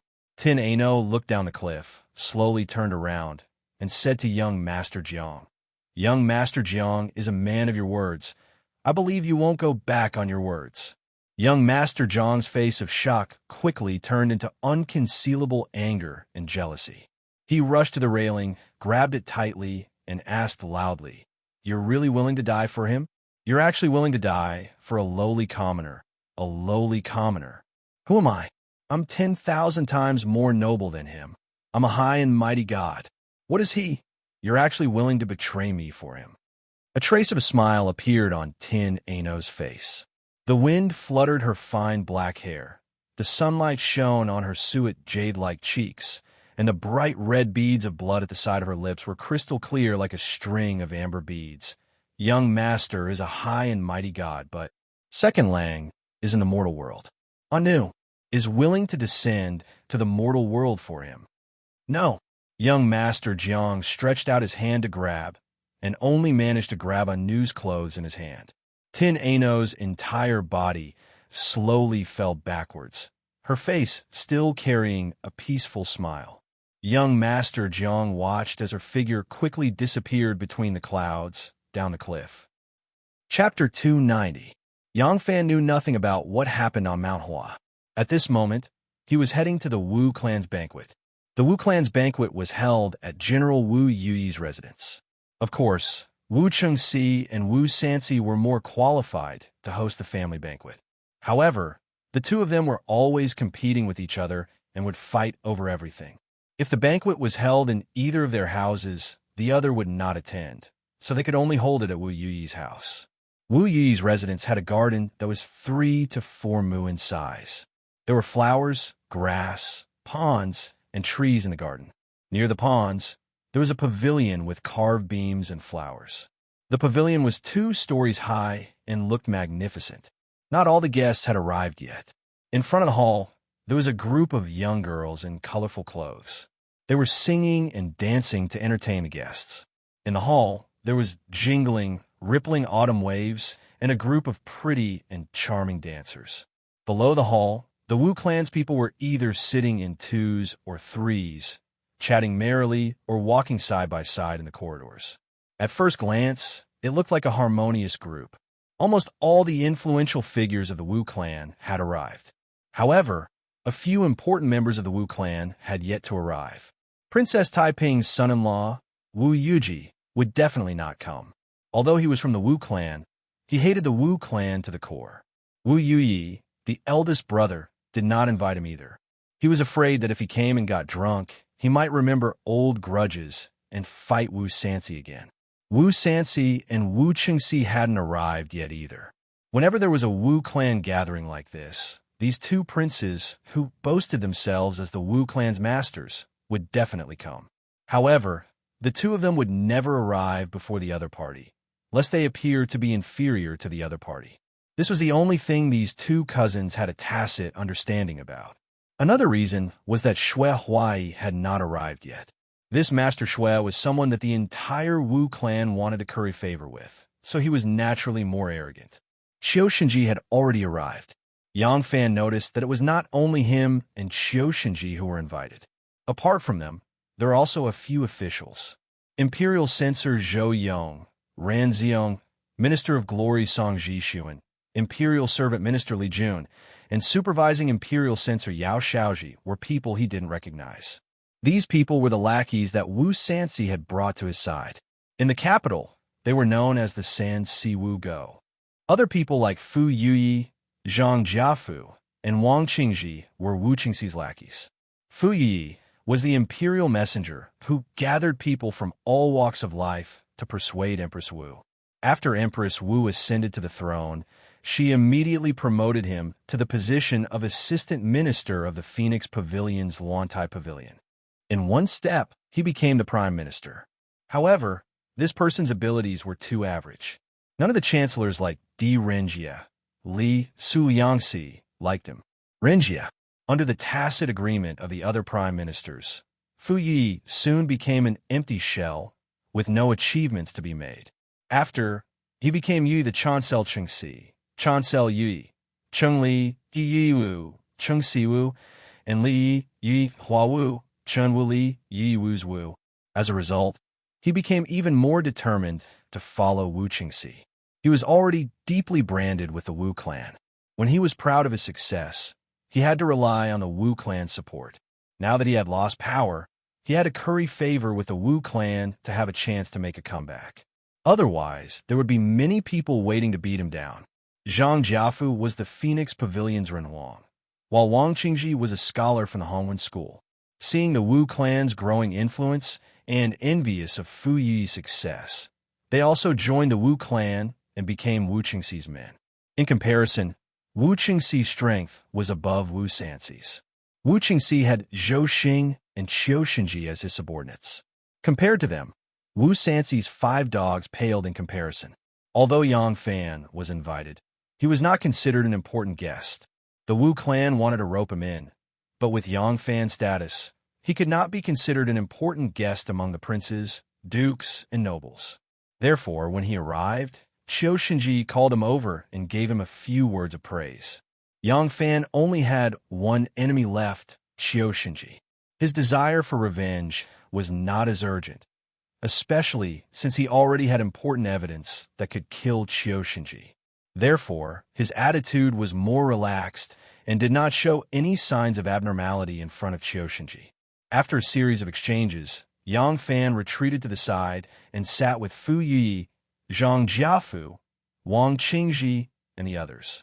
Wu Qingxi and Wu Sanxi arrived at the same time. Zhou Xing accompanied Wu Qingxi. Hearing that Wu Qingxi and Wu Sanxi had arrived, everyone hurriedly went out to welcome them. These two princes, one from the south and one from the north, arrived at Wu Yuyi's residence at almost the same time. Wu Yuyi led the Wu clan clansmen, Qiu Shenji, Fu Yuyi, and the others to open the gate. After a series of greetings and greetings, just as the two entered the residence, the sound of galloping horses could be heard. A group of fat monks riding on fine horses arrived, their clothes fluttering in the wind. Aya, Master Xue is here. Wu Sanxi and Wu Qingxi, who had been reserved just a moment ago, suddenly changed their expressions and rushed out of the mansion with smiles on their faces. It was as if the two of them were the masters of the mansion, leaving Wu Yuyi behind. Nay, Xue Huai pulled on the reins and looked around disdainfully. Wu Sanxi quickly stepped forward and took the reins from Xue Huai's hands. Wu Qingxi rushed forward and held the stirrups for Xue Huai. Xue Huai dismounted his horse and laughed. Prince Wei, Prince Liang, I'm not late, am I? The two smiled sincerely and rushed to say, Not late, not late. Master Xue came at the right time. Master Xue is our Wu clan's honored guest. Without Master Xue, this banquet cannot be started no matter what. Xue Huai laughed loudly. Suddenly, he saw Yang Fan and left Wu Qingxi and Wu Sanxi behind. He strode over and looked Yang Fan up and down. The more he looked, the more pleased he became. He patted Yang Fan's shoulder heavily and laughed. 17. I've heard about your contributions in the Western region. I'm very happy for you. Not bad. This is someone from our White Horse Temple. After Shui Huai finished speaking, he turned to the disciples and said, You bunch of trash. You've been with me for a long time, but when have you ever been as successful as 17? All of you should learn more from your junior brother. The monks said yes. Among them, Hong Yi, Hong Lu, and the others who were familiar with Yang Fan surrounded Yang Fan and greeted him warmly. Seeing this, Wu Qingxi and Wu Sanci hurried over and followed Shui Huai's wishes. They praised Yang Fan and made Shui Huai laugh heartily. As they talked, they walked in. Shui Huai talked about his disciple Yang Fan's contributions in the Western region. He talked about how Yang Fan led an army to attack the Turkic Khaganate, and how Gugulu ran far away when he heard the news. Shui Huai was exultant, and everyone was flattering him. The host and the guests were happy. Shui Huai sat in the middle of the banquet hall in the garden behind the residence. Wu Sanci and Wu Qingxi also sat on his left and right, and the banquet officially began. Rows of beautiful maids served up all sorts of delicacies. As the host, Wu Yuyi raised his cup and gave a speech, and the banquet began. During this banquet, besides the unrestrained and arrogant Shui Huai who drank to his heart's content, while his disciples, Hong 1, Hong 6, and the others drank and chatted freely, the others didn't feel relaxed at all. Wu Ziqian had already ascended to the throne, and the position of crown prince had become the topic of the Wu clan's greatest concern. Among the Wu clan's nephews, the ones with the greatest influence and the highest chance of winning the position of crown prince were Wu Qingxi and Wu Sanci. Although the rest of the Wu clan's members all had the same surname, they still had to depend on someone. As for Wu Qingxi and Wu Sanci, on one hand, they had to flatter Shui Huai and try their best to build a close relationship with the emperor's lover. On the other hand, they had to take this opportunity to win over important Wu clan members like Wu Yui. At the same time, they had to keep the other party in check and not let the other party overshadow them. Amidst this joyous dance and celebration of peace, there were extremely complicated calculations, trade-offs, and compromises. Other than the people of the White Horse Temple, who could ignore it because of Shui Huai's high status, who else could let their guard down? Among the guests that the Wu clan had invited, Zhou Yongyi, Ran Xiong, Song Jixuan, Li Jun, and Yao Xiaoji were already Wu Sanci's people.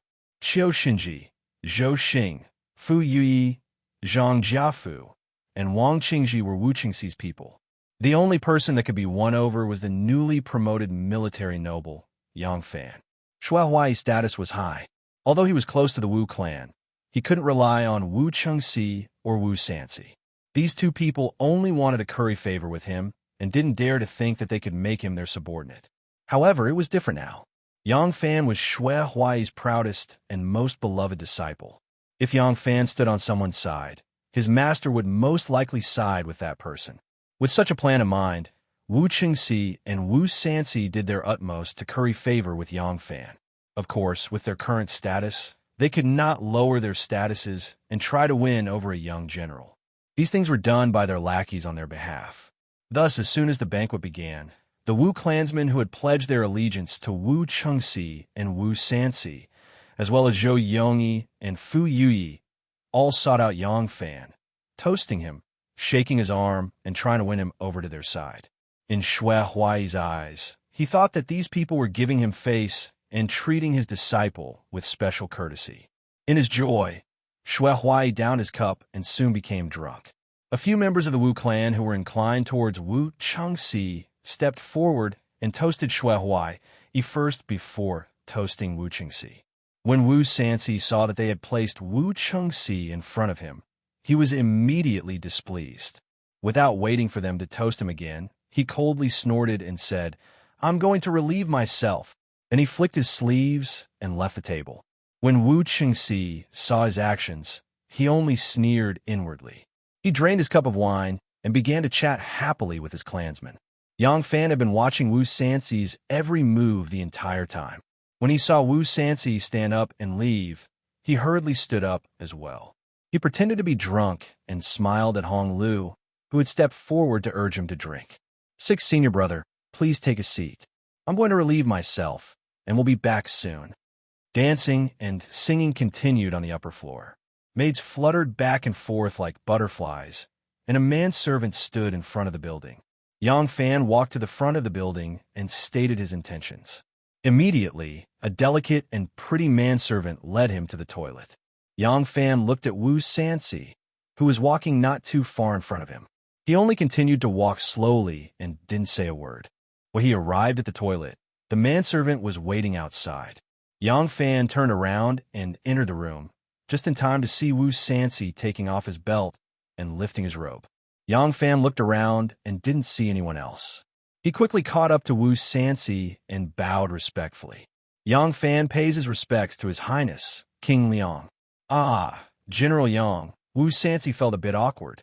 His robe was halfway undone, and he was just about to relieve himself. Yang Fan's politeness really wasn't in the right place. Wu Sanxi forced a smile and nodded. Just as he was about to continue relieving himself, Yang Fan suddenly flashed to his side and said in a low voice, "I have a confidential matter that I wish to report to His Highness, King Liang."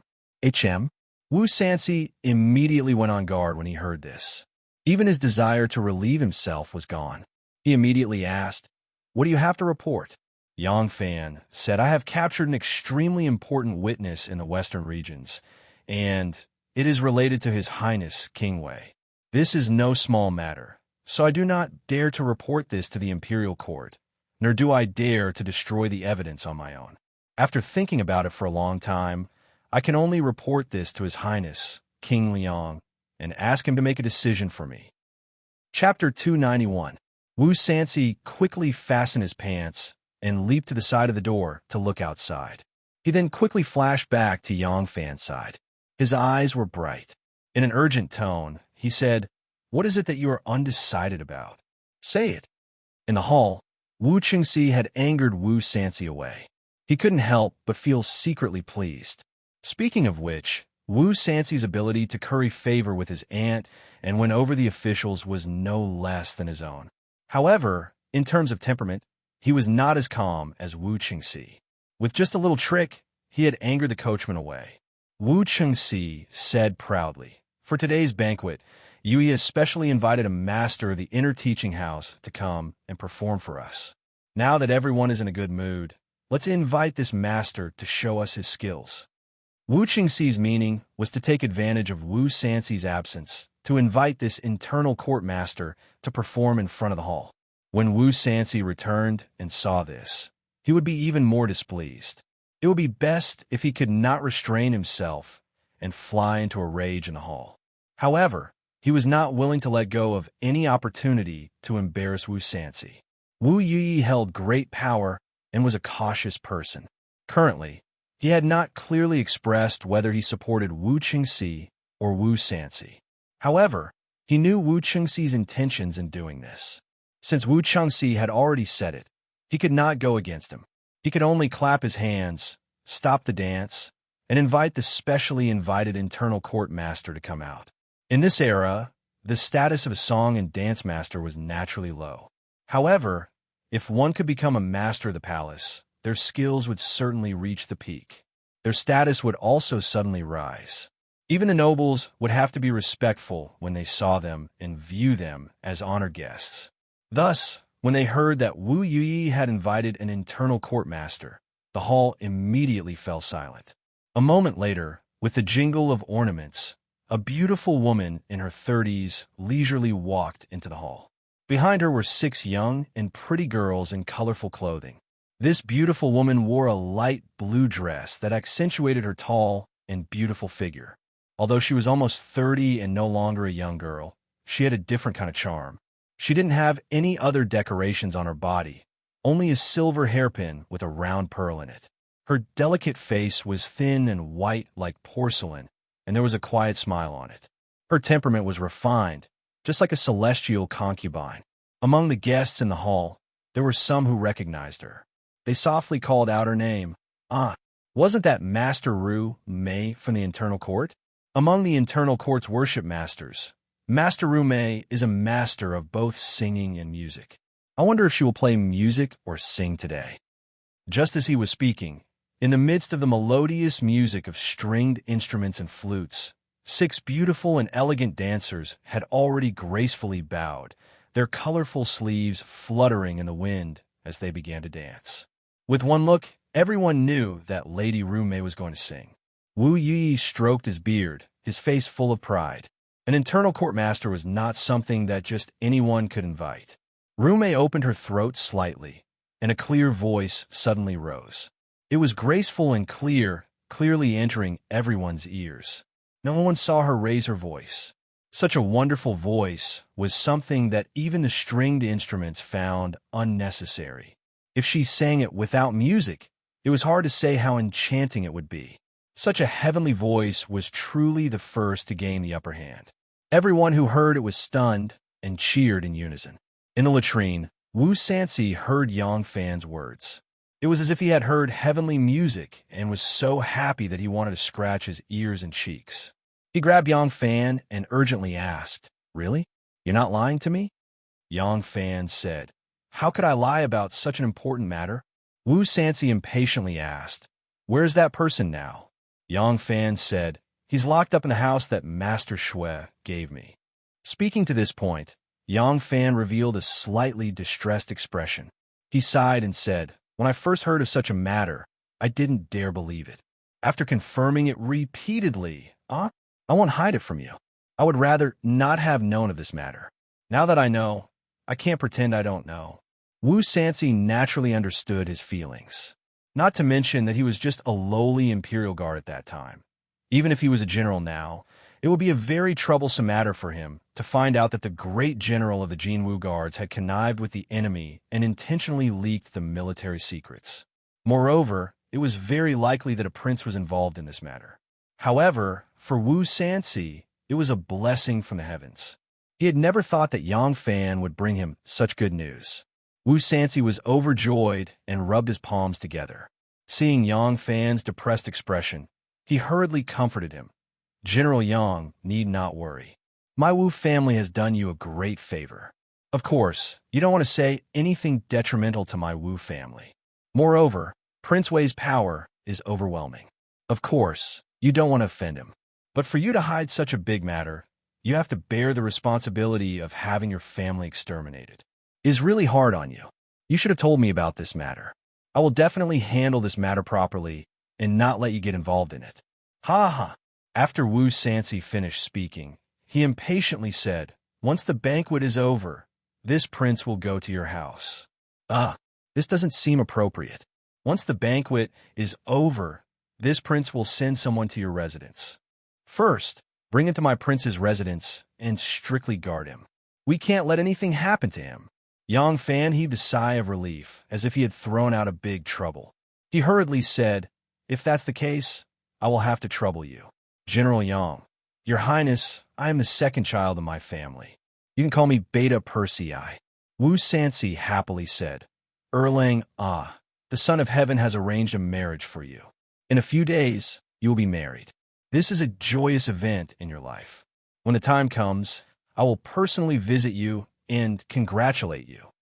Yang Fan's actions were clearly a proof of allegiance to him, clearly indicating that he was going to rely on him as a disciple. From Wu Sansi's point of view, because Yang Fan's master Shui Huai, he was close to Wu Chengxi, and Wu Chengxi's disciple Qiushenji was Yang Fan's old superior, he originally thought that the possibility of Yang Fan relying on Wu Chengxi was higher. Now that Yang Fan had chosen him, it was a joyous event for him. Moreover, Yang Fan had given him a gift that could topple Wu Chengxi. How could he not see Yang Fan in a different light? Of course, Yang Fan's actions also had his own considerations in terms of interests. After all, although he had a witness in his hands, no one knew if Qiushenji had other flaws or if there would be a case in the future. It was human nature to seek fortune and avoid calamity. But for Wu Sansi, he was the one who benefited the most. The two servants stood outside and heard a burst of laughter. "Erlang, that was a very grand speech. I wouldn't dare. How could I compare to you? HM? Are you saying I am short? Oh, it was a slip of the tongue. Please forgive me, Your Highness. Ha ha ha, no blame, no blame. Why would I blame you? When did Your Highness become so familiar with this Erlang to the point of not caring about seniority? The two servants looked at each other. Their expressions were a bit strange. In the banquet hall, it was not very pleasant. As it turned out, the internal court guest, Rume, was singing in the hall. Everyone was mesmerized by it, but the already drunk Shui Huai was impatient. This kind of elegant music was like a duck listening to thunder. He didn't understand it. He immediately asked Ru, made a change to a song about love between a man and a woman. It was cheerful and interesting. As an internal court guest, Rume was already a master. She had never seen such a vulgar person. However, she knew Shui Huai's status and didn't want to offend him. She could only suppress her anger and change to a midnight song. I do not comb my hair at night, my hair draped over my shoulders. My wrists stretched out on my husband's knees. How is it not pitiful? However, this was a bit too elegant for Shui Huai's level. Before Rume could finish, he interrupted her and asked for another song. Rume had no choice but to change to a folk song called Stepping Song.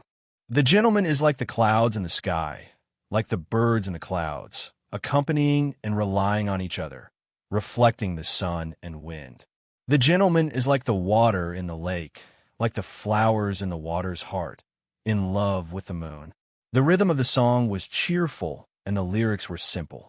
He thought that it would satisfy Monk Shui's wishes, but who knew that Shui Huai would still shake his head like a rattledrum? It turned out that what he wanted to hear was the obscene lyrics. What kind of status did Rume have in the music hall?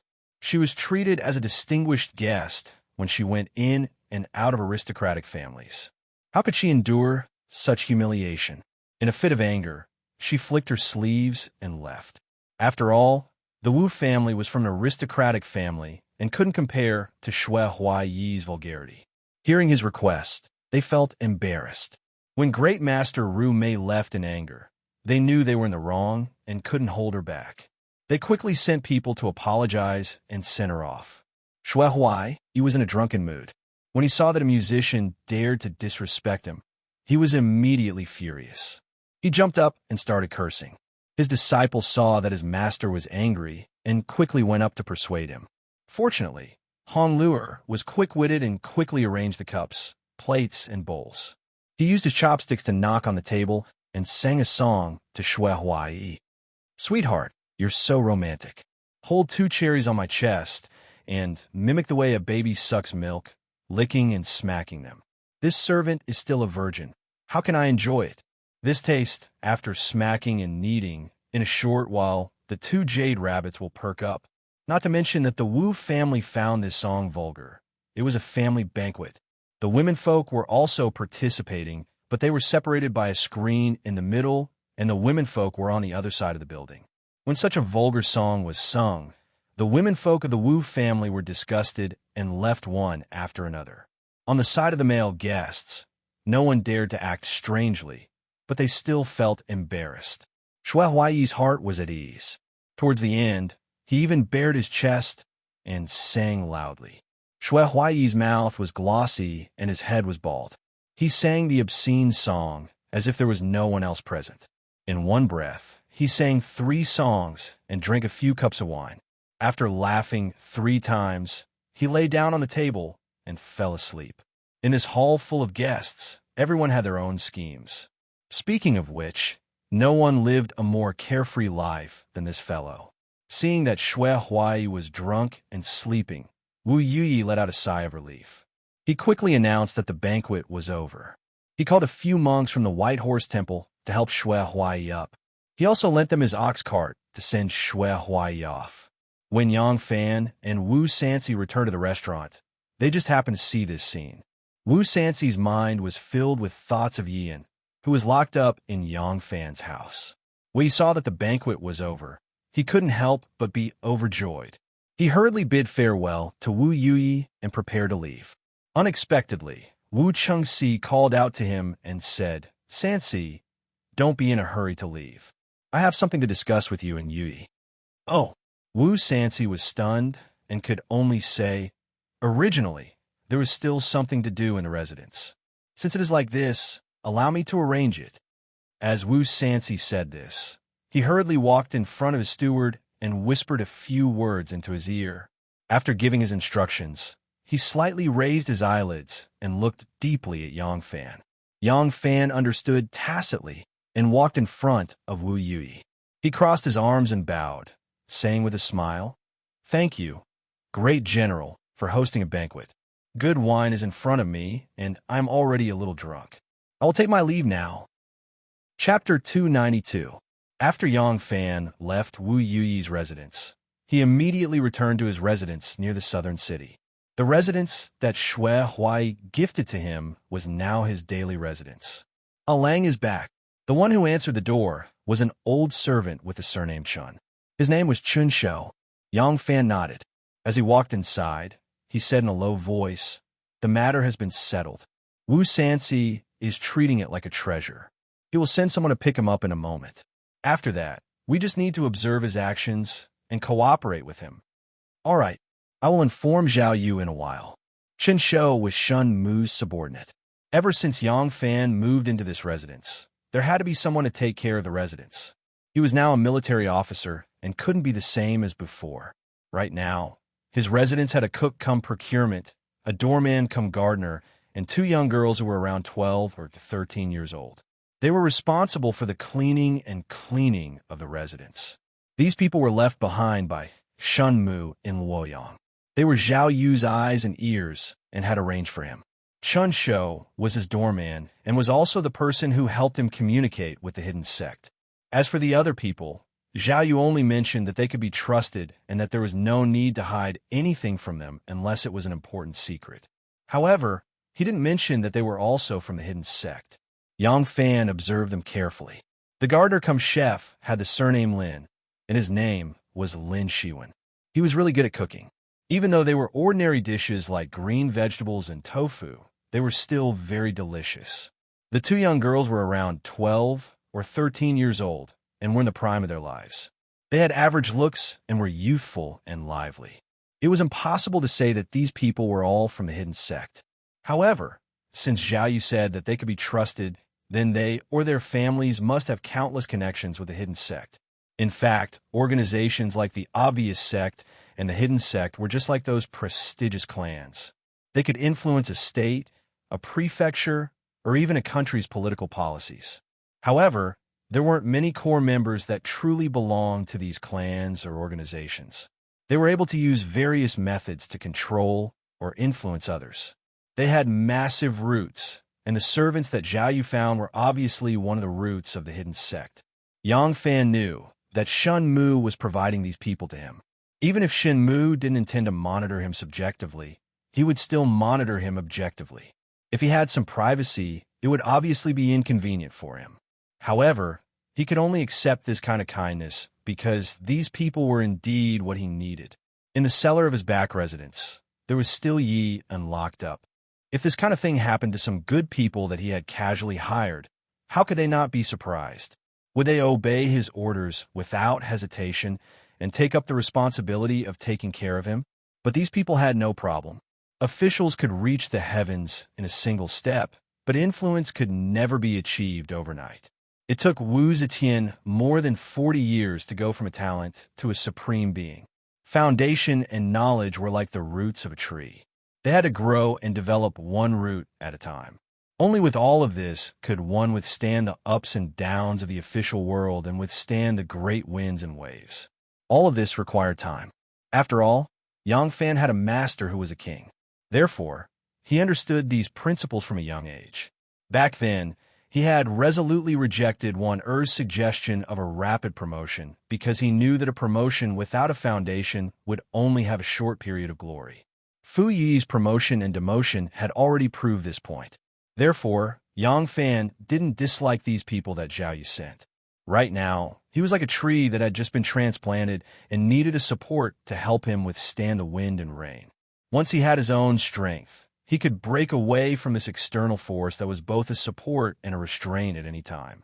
As soon as Yang Fan entered the hall, he couldn't help but be startled.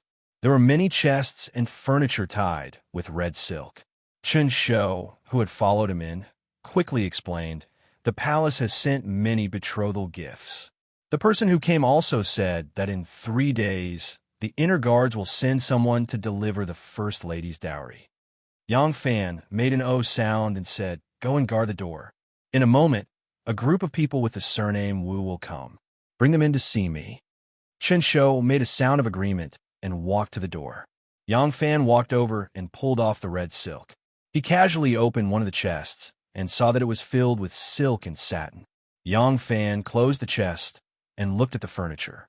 Whether it was the table, the cabinet, the bed, the platform, the screen, or the stool, they were all made of precious wood such as red sandalwood, rosewood, and sour twigs. Although the wood was precious, it wasn't inlaid with gold or jade. Instead, it was painted in a primary color. As a result, it appeared simple and natural, luxurious, but not gaudy. The style and shape of the furniture were also very unique. Even a random candle holder with a floor-to-ceiling flower had a unique design. It was especially elegant and generous. Looking at the style of the furniture, Yang Fan suddenly thought of the layout of Wan Er's residence. The style of the furniture was very similar. Yang Fan's heart unconsciously moved. He thought to himself, could it be that Wan Er personally chose all this furniture? He thought of Wan Er's deep love for him. Her greatest wish was to be his wife. And today, she had personally chosen all the furniture for him to marry, just so that his wedding day with another woman could be grand and glorious. Wouldn't her heart feel like it was being cut by a knife? Thinking of this, a thought suddenly floated into his mind. Ian was blindfolded by 2 fierce-looking men. They carried him out of the cellar and pushed him onto a cart. Ian only felt the cart go left and then right. He didn't know how long it went. When the cart stopped and he was taken down, he was pushed left and right for a long time. When the cloth covering his face was finally taken off, he found that he was in an extremely wide dungeon. He had been escorted for too long. Ever since he was kidnapped from the Shui Yintawa tribe, he had been detained in a tent that belonged to an unknown tribe. After a few days, those people turned into horse bandits. They burned, killed, and looted as they charged back to Hushi. He was caught among them and passed through the snowy plains to Hushi. Then he was escorted to Longyu. At this time, he was still relatively free. At least he knew where he was. But from then on, things were different. The last time he saw anything from the outside world was in the majestic Tongwan Pass. He saw a tall city wall built against a mountain. After that, he was blindfolded. Every time the cloth covering his face was taken off, he would appear in a house of some unknown location. He trudged all the way until a few days ago when he was finally settled. He was imprisoned in a low and damp cellar. Today, he was moved again. He didn't know if he would continue to be moved and imprisoned in some unknown place. Right now, he was already confused. He had no idea what these Tang people were doing. This dungeon was very large, but there were only 3 prison cells inside. The middle of the cell was made of hardwood that was as thick as an arm. There were beds on the floor, and at the height of about 5 zhang was a row of skylights that allowed light to pass through. The skylights were open, and sunlight shone in through them. The dungeon did not seem gloomy or frightening. Outside the cell door stood 7 or 8 burly men in embroidered clothes. In the middle stood one person. Judging from his attire, he should be their master. This person did not look fierce. He had a long beard and an elegant demeanor. It was just that his eyes seemed a little too eager when he stared at Yi and couldn't help but think of the evil fetishes of the upper-class people of the Central Plains. At this time, the man spoke. His words dispelled Yi En's worries. Tell me in detail how you escaped from Lu Shirta's camp. Yi En sighed in relief and said weakly, Haven't I already said it many times? The man's voice became stern. Then say it one more time. Yi En swallowed his saliva helplessly. The man's eyes flashed, and he ordered, Give him wine and food. Let him speak slowly. The people of the prairie loved wine.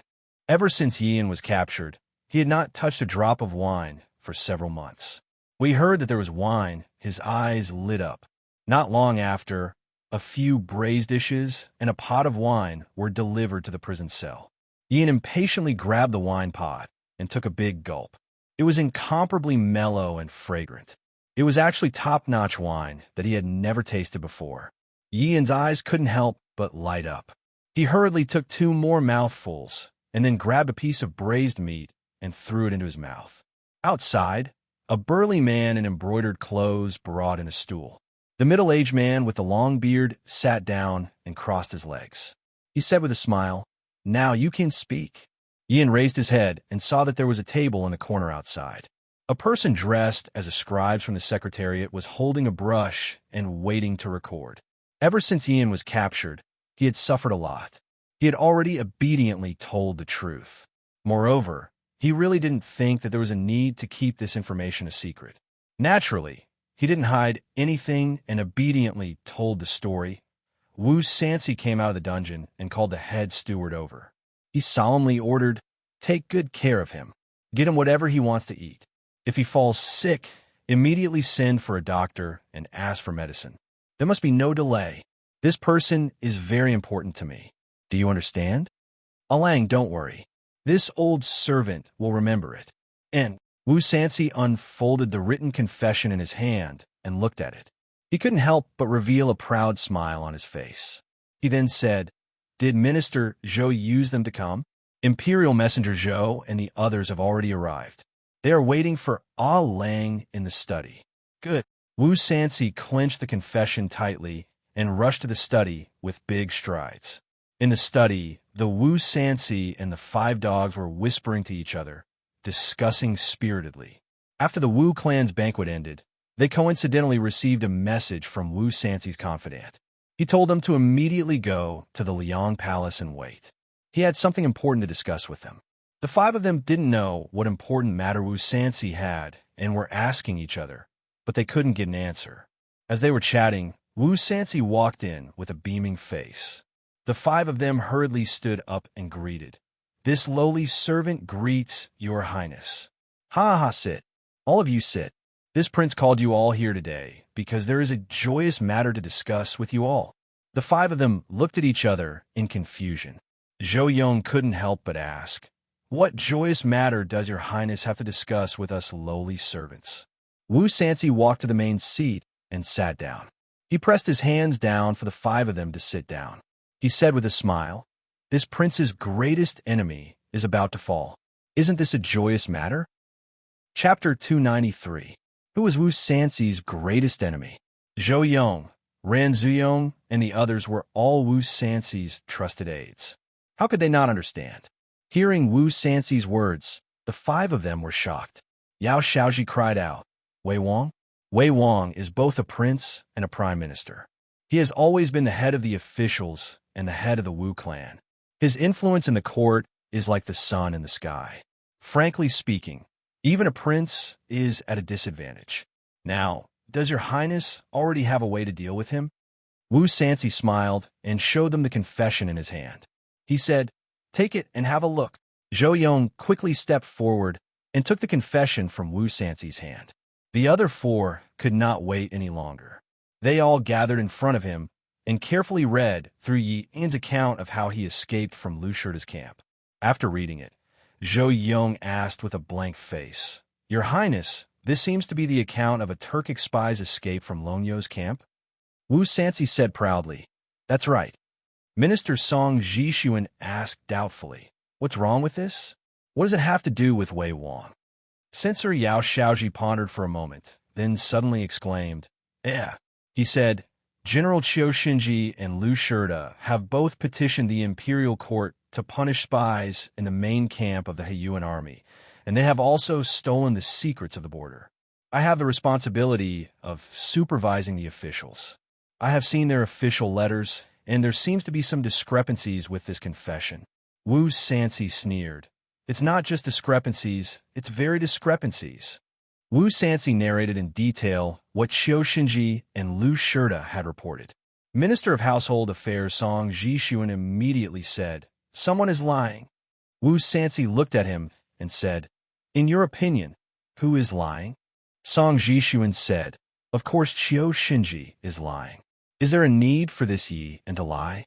Wu Sansi said, "That's right. However, there were clearly only 2 people guarding the entrance of the tent. How did it turn into 4? Why were there 4 corpses on the ground by the time Lu Shirda heard the news and arrived before Yi-En and his brother could kill them? Yi-En and the other 2 are just ordinary spies. If someone had really infiltrated Lu Shirda's central army, it would be easy for them to assassinate the general or steal the military secrets. Why would they go through so much trouble to save the 2 of them? When the lackeys heard Wu Sanxi's question, their eyes lit up. Wu Sanxi said proudly, "What do you think the emperor will say when this prince's statement is presented to him?" Zhou Tong said excitedly, "His Majesty will definitely not let him off easily." Ran Zuyong and Song Jishuan rubbed their palms together excitedly and said, "That's right. This time, we can finally bring him down." The supervising monster trainer, Yao Xiaoji, was in charge of handling cases in the penal courts, so he knew more about these matters than they did. He thought for a moment, then hurriedly said, "Wait. Everyone, please wait. Only Qiu is involved in this matter. What if Wei Wang abandons his pawn to protect the general? How can we drag him down with us?" Wu Sanxi said, "Everyone in the court knows that Qiu is Wu Chengxi's disciple. Without his approval, would Qiu dare to cause such a big mess in Longyu? If Longyu is really in chaos, would Qiu have the confidence to take command of the Western region's troops? It is obvious that this matter was planned by Wu Chengxi." Yao Xiaoji said, "Your Highness, the crux of the matter is not this, but the fact that Wei Wang is favored by the emperor." Wu Sanxi's eyes narrowed, and he said in a deep voice, "What do you mean? Are you going to let go of such a good opportunity?" Yao Xiaoji smiled sinisterly and said, "How can we let go of such a good opportunity? What I mean is that Wei Wang is favored by the emperor. I'm afraid that if he quibbles, the emperor will help him. In that case, Qiu matter will not be related to him. We have to make him sink deeper and deeper, and it will be difficult for him to escape, especially when he loses the emperor's favor. Then we can succeed." In the end, Wu Sanxi was not an impulsive and unwise person. With Yao Xiaoji's reminder, his fervent desire to overthrow Wu Chengxi gradually cooled down. Thinking about it carefully, if he acted rashly, with Wu Chengxi's current level of favor, the emperor would indeed be merciful and let him go. Wu Sanxi calmed down and cupped his hands in thanks. "Thanks for Xiaoji's reminder, I was rash. Then, in your opinion, what should I do?" Yao Xiaoji said, "Your Highness, Wei Wang only wants to do 2 things now. One is to seize the military power, and the other is to seize the emperor's heir. The purpose of seizing the military power is also for the emperor's heir." Now, not only did the matter in the western region not go as he wished, but Lu Shirda also took advantage of it. Not only did he retreat 100,000 enemies, he also won a great victory at GNC, killing over 20,000 enemies. The prime ministers would not let go of such a good opportunity. They would definitely seize the opportunity to seize control of the hundreds of thousands of troops in the western region.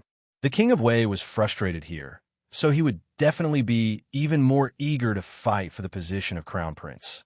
"Your Highness, why not show him weakness and let him fight for the crown prince's position without any scruples?" At this point, Song Jishuan was enlightened and clapped. "Brilliant! This kill by flattery can kill without spilling blood. It is indeed a brilliant plan." Wu Sanxi still did not understand the crux of it and quickly asked, "What's so brilliant about it?" Song Jishuan laughed sinisterly. "If the king of Wei were to seize the military power first and then plant more henchmen, the position of crown prince would naturally belong to him when his forces are fully established. But if he were to set his sights on the position of crown prince now, what would that mean? His Majesty is old, but he does not concede to his old age. Will his Majesty be happy?" Wu Sanxi hesitated. What if it turns out to be true? At this point, Zhou Yong also understood the crux of it and quickly said, "Your Highness, this makes sense. If we don't stop him, will no one care? Those few chancellors don't like anyone from our Wu family. If Wei Wang is willing to jump out, then let them fight it out. We can sit on the mountain and reap the spoils later. If Wei Wang really defeats the chancellors and becomes the crown prince, then it won't be too late for us to make a move. As long as this witness is handed over The worst outcome would be to hand over the evidence now. If we succeed, we can make him unable to recover and never have a chance to rise again. Wu Sanxi pondered for a moment and laughed coldly. After today's banquet, Wu Qingxi specially asked me to stay behind and beat me up, hinting that he wants to fight for the crown prince's position and asked me not to be a burden to him. It's obvious that he considers himself the Wu family head. Hearing what you said, it seems that I really have to give way to him. Ran Xiong hurriedly said, when a vulgar bird is about to strike, it will fly and fold its wings. When a ferocious beast is about to fight, it will bow down. Wei Wang has ascended high and is facing the abyss. So what if we allow him to be arrogant for a while? Wu Sanxi laughed heartily. Well said. Then I will allow him to be arrogant for a while. Ha ha ha. Tin Ano's body was twisted strangely as he leaned against the cliff.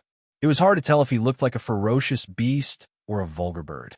However, it was true that he was facing the abyss. When Tin Ano committed suicide by jumping off the cliff from the peak of Mount Hua, he did have the intention to die. She was not a girl who would surrender easily, but she knew very well how much power her young master had. If her young master wanted Yang Fan to die, then Yang Fan would definitely not be able to live. Using one person's martial prowess to fight against an aristocratic family that could overturn the world, that was only a fantasy in legends. So, when her young master said that only one of them could live, she almost immediately accepted this result. In fact, she could not wait to accept this result because she was worried that her young master would change his mind again. She knew that her young master had made a solemn promise. Since he had personally raised this condition, as long as she fulfilled her promise, no matter how unwilling he would not go back on his words. The cliff was steep and the wind was extremely strong. The Tian AI knew was like a paper kite with a broken string, tumbling down the cliff. Her body hit the protruding rock wall a few times, and her body was covered with cuts and bruises. She thought that she would soon be smashed into pieces, but her loosened clothes accidentally caught onto a pine tree that grew on the steep rock wall. At this moment, she suddenly realized that she had already left her young master's sight. No one would think that falling from such a high place would still be able to survive. Even if she escaped now, as long as she did not expose her tracks, her young master would still think that she had fallen into pieces and would still keep his promise. Then, she might still have a chance to be with Erlang. The good quality clothes only supported her for a moment. Although the time was short, it was enough to rouse her will to live. This thought flashed through her mind like a spark. Her hand unconsciously moved, and the flying claws hidden in her sleeves shot out like a spirit snake. The moment her clothes broke, they wrapped around that old pine tree. However, after she had the will to live, she found that in this position it was not hard to die, but it was as hard as ascending to heaven to live. At this moment, her body was hanging between the precipice, hanging alone on an old pine tree. She could not go up to the sky, nor could she go down to the ground. The top of the rock was far away in the clouds, and the ground below was also in the clouds. Her body was in midair, and it was really difficult to go up or down. But she had to do something. If she stayed here, no one would come to save her. She would only starve to death here. That was even more terrifying than falling to death. As she tumbled down, her body was constantly slapped against the cliff by the strong mountain wind, scraping against the protruding rocks. Her body was already riddled with injuries. Especially the right side of her thigh was cut by a sharp mountain rock. The wound was so deep that the bone could be seen and blood flowed out. If it was not bandaged in time, before she starved to death, she would die from blood loss. Anu climbed up the pine tree and tore off her tattered clothes to tightly wrap around her wound. Then she immediately began her escape. Because the longer it dragged on, the more energy she used up. That year, she was pushed into the well by her biological father. That was the darkest and most terrifying moment of her life. Although she managed to climb out in the end, when she was climbing out, she thought that with her frail body and weak arms, there was no chance of getting out. At that time, the only thing that supported her was her exuberant will to live.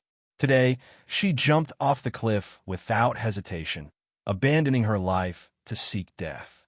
It was for the person she loved the most in her heart. Now, in this desperate situation, it was still for love, for him, because she could not bear to part, in order not to be separated. Even if she was in a precipice with no path to heaven and no door to the earth, she would still forcefully walk out. Chapter 294. This kind of desperate survival, for anyone, might just be a bad joke played by the god of death. Wasn't it? When you were lucky enough to be caught by a pine branch, thinking that you wouldn't fall to your death, you suddenly discovered that you couldn't climb up and you couldn't climb down. What kind of feeling would that be? Fortunately, Teneno's skills were outstanding, and she just happened to have a flying claw in her hands, which became her hope of escape. Even so, she still suffered a lot. The strong wind whistled along the rock wall, and her hands had to tightly grasp the rock. If she was even a little bit careless, she would be swept away by the wind. She could only climb the protruding parts of the rock, moving cautiously step by step. Some places were as smooth as a mirror, and she could only use the flying claw to throw it into the distance again and again, until it firmly grasped a rock, and then swing her body over it. Some places were large pieces of smooth rock, and she couldn't climb at all. The flying claw's length also couldn't reach far beyond the smooth cliff surface, so she could only risk sliding down until her hands could touch the rock she could climb. Sometimes she would find a spot a few feet below her that she could use, but it would deviate from her body. She would even have to climb back so that when her body fell, she would be able to touch the rock there. This kind of torture could simply drive a weak-willed person crazy, but Teneno clenched her teeth and endured it. She didn't know how long she climbed or how far she climbed, but after using the flying claw many times, it had already broken, turning into a small, useless chain. Her body had already exhausted the last bit of strength in the endless climb, and she no longer had the strength to move. And at this moment, she was under an inverted triangular rock, hanging there like a bat, unable to advance or retreat. Teneno's ears were ringing, her heart was beating fast, her vision was blacking out, and her hands and feet were weak. She was, after all, made of flesh and blood. She knew that she couldn't hold on any longer. She looked down the rock in despair, and there seemed to be a layer of mist in front of her, faintly flashing with a touch of green. Give me another place to borrow strength. Give me a little bit more strength, God. I beg you, Teneno prayed inwardly. He arched his body and gathered his strength. Suddenly, he dashed to the right with all his might. Her fingertips touched a protruding rock, but it was only a touch, and then she fell down. Why? Since you want me to die, why give me hope? Teneno screamed silently from the bottom of his heart. Tears of despair suddenly gushed out. Cha-cha-cha. A sharp hunting knife hacked at the weeds, vines, and overgrown branches. There was a rustling sound in the dense forest, and a few people suddenly came out. They were all dressed in colorful hunter outfits. When they stood still in the forest, they almost blended in with the grass and trees, so it was not easy to be discovered. They all held steel pitchforks and had hunting bows slung over their shoulders. The person leading the way was the most muscular of them all. He was a head taller than the others, and he was as sturdy as a bull. This person's stature was that of an adult man, but there was a bit of hair on his lips, and his face was slightly childish. He didn't seem to be very old. A man with a wild pheasant and a hare on his shoulder looked up. The towering trees blocked out the sun. Looking out from the treetops, he could see endless peaks and valleys. The strange peaks pierced into the clouds, and the cliffs looked like they had been cut. He said, "Erling, look at this. We have already reached the foot of Mount Hua. Let's go back early. If we are late, we will inevitably make Auntie angry again." The young man, who was already an adult, but still looked childish, was the Erlang he was talking about. Erlang straightened his neck and said, "That tigress is very strict. She doesn't let me go out all day. It was not easy to get her permission to let me go into the mountains to hunt. How can I go back now? Didn't you guys say that there are tigers in the mountains? I will only leave after I hunt the tigers." A man dressed as a hunter hurriedly said, "Big worm. It's big worm. Don't mention the word tiger. It's taboo, Erlang." Erlang stared at him and said, "It's obviously a tiger. Why can't I say it? Didn't you guys say that there are tigers in the mountains? Where are the tigers? I have been wandering around for half a day, but I haven't seen a prey bigger than a dog. A hunter said with a bitter smile. We also heard from a woodcutter that he saw a big worm a few days ago when he went into the mountains to chop firewood. Whether it was a big worm or not, we don't know either. At that time, we just said it casually to Erlang. Who would have thought that you would take it seriously? Even if there really is a tiger, it's not something you can touch just because you want to. When Erlang heard this, he said unhappily, You guys clearly said that there was a tiger. How did it become a casual remark? No, I won't go back until I find the tiger. After saying that, Erlang brandished his saber and continued to open the way. The few people had no choice but to follow behind him. After walking for a while, the faint sound of water could be heard in front of them. Turning around a rock, their eyes suddenly opened up. They saw a mountain spring gushing out from the dense grass, forming a deep green pool in front of them. Then it flowed to the valley in the southwest. Erlang was overjoyed and said, Haha, what a pool of good water. I'm just getting warm from walking, so I'll take a bath here and make myself comfortable.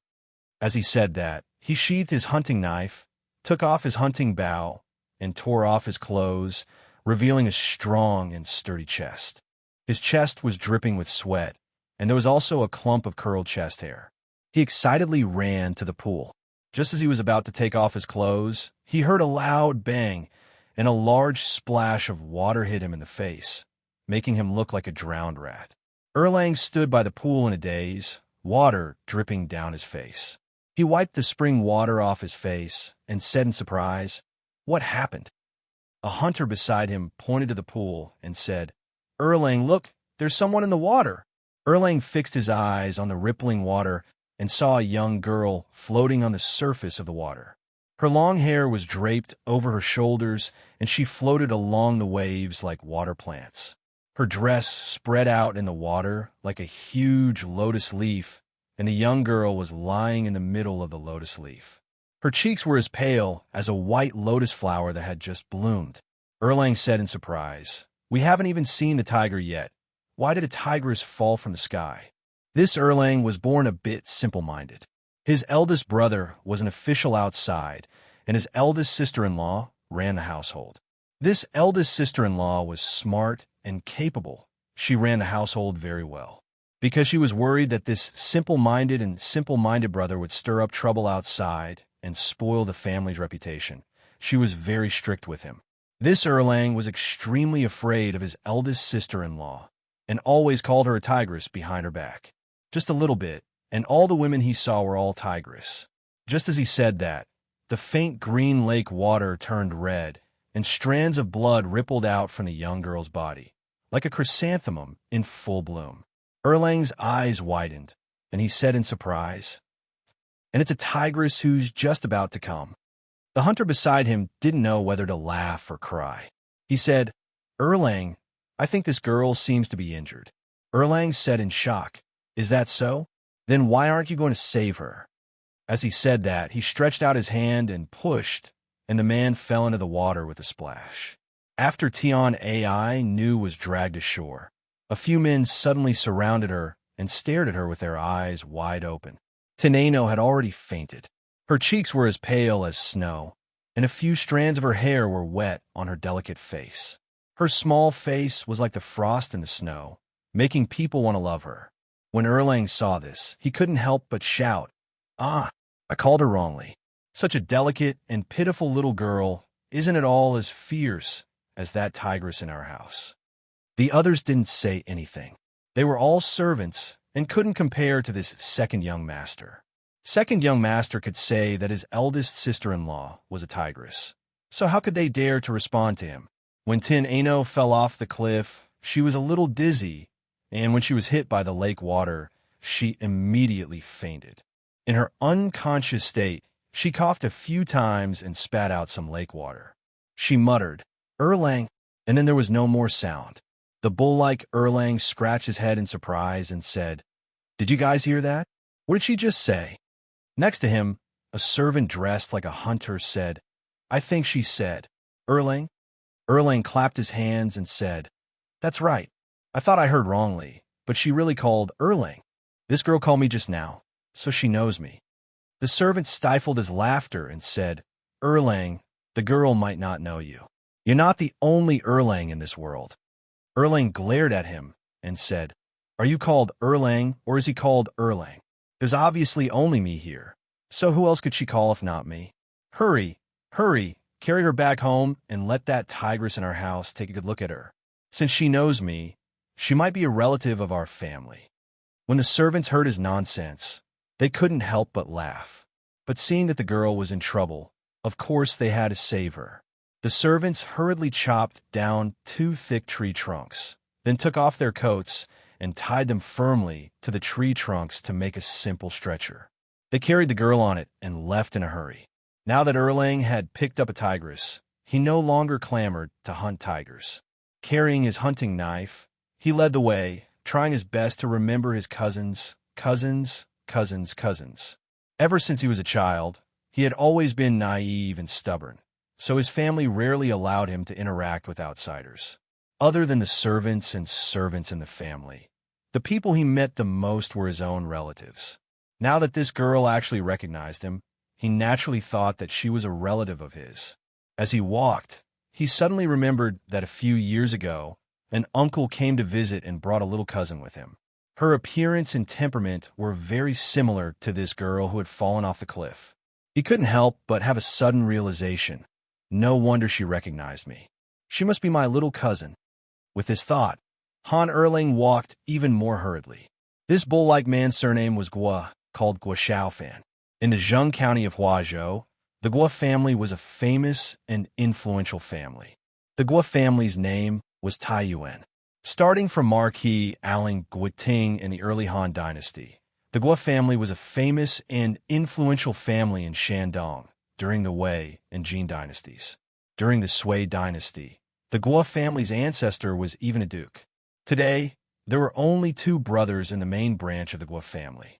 The elder brother, Guo Jingji, was the current provincial governor of Huizhou. His younger brother was this man in hunting clothes, Guo Xiaofan. The Guo family's manor was located at the foot of Mount Shaohua. Guo Xiaofan led the way, and by the time he hurried back home, he was already sweating profusely. Once he entered the manor, Guo Xiaofan left the servants carrying the Tian Ai Nu behind him and ran in like a wisp of smoke. He shouted at the top of his lungs, Sister-in-law, sister-in-law, come out quickly, little cousin is injured. Chapter 295. Han Erlang's house was built at the foot of Mount Shaohua. It was built against a mountain and covered an area of more than 10 mu. It had thick and high walls, a spacious courtyard, green tiles, vermilion eaves, and richly ornamented rafters. The stone lion and flagpole at the entrance indicated that this was an official's house. The west wing of the house's second courtyard was where the guest rooms were.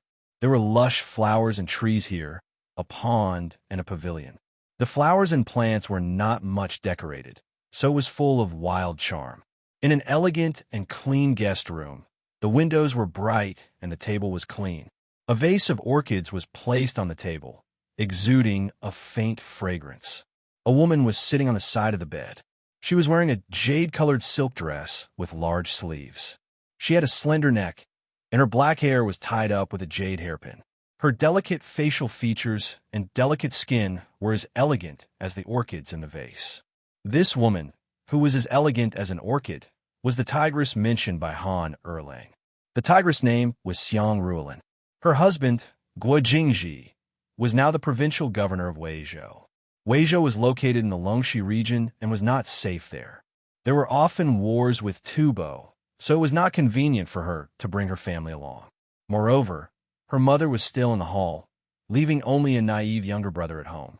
There was no one in charge. Guo Jingji was worried, so he left his wife at home to take care of his mother. There were a few people standing quietly beside the bed. There were 2 maids in green, an old man dressed as a steward, and the naive Guo Xiaofan. When Guo Xiaofan saw his sister-in-law retracting her hand, he asked in a simple voice, Sister-in-law, how is my cousin? Xiang Ruolin rolled her eyes at him and said angrily, I told you she's not your cousin. Don't talk nonsense. Guo Xiaofan scratched the back of his head and said curiously, "Is she really not my cousin? How did she recognize me?" Xiang Rulin ignored him and only instructed the two maids. "Although this lady's injury is serious, fortunately, it is not fatal. She just lost a lot of blood and needs to rest for some time. It is not convenient for her to live now. Both of you stay here and take care of her." "Yes," the two young maids answered. Guo Xiaofan grinned and said, "Sister-in-law's medical skills are excellent. If you say she's fine, then she's definitely fine. Hee hee. When I met her in the mountains, she was covered in blood. I don't know how badly injured she was. It was really scary." Xiang Rulin gently shook her head and said, "There are many abrasions on this young lady's body, especially on her right leg. The abrasions are so deep that the bones can be seen. It seems that she didn't meet any bad people, but rather, it seems that she fell off a cliff. However, it was unknown whether he committed suicide or if he accidentally lost his footing while touring the mountains." Erlang passed down the order. "If anyone comes to inquire about the whereabouts of Miss Luo Shan, bring them to see me." "No, don't go." Suddenly, a hurried voice came from the couch. Xiang Rulin turned her head and saw that the young lady had already woken up. She couldn't help but exclaim happily, "Young lady, you're awake?" Guo Xiaofan put his big face up and saw the young girl on the bed with her almond-shaped eyes wide open, her face full of anxiety. Although her face was pale and haggard due to excessive blood loss, it was like a snow lotus that had just bloomed. Even though her lips were completely bloodless, they still looked delicate and beautiful, really lovable. He couldn't help calling out, "Sister-in-law, Biaomei is so beautiful." Xiang Rulin glared at him snappily and said, "Go away. I told you she's not your Biaomei." Tin Ano's cherry lips slightly parted as she gasped for breath and said, "Thank you, madam, for saving my life. The news that I am here, please, keep it a secret." Xiang Rulin's face suddenly showed vigilance and blurted out, "Miss, who are you? Why are you so heavily injured?" That sentence just now seemed to have used up all of Tin Ano's strength. She barely managed to say it before her head tilted and she unexpectedly fainted again. Xiang Rulin pondered for a moment and said to Guo Xiaofan, "Second brother, pass down the order. No one is allowed to leak the news that we have rescued a young lady. Anyone who disobeys will be driven out of the residence." "Okay," Guo Xiaofan replied. He stomped his feet and rushed out like a big bull.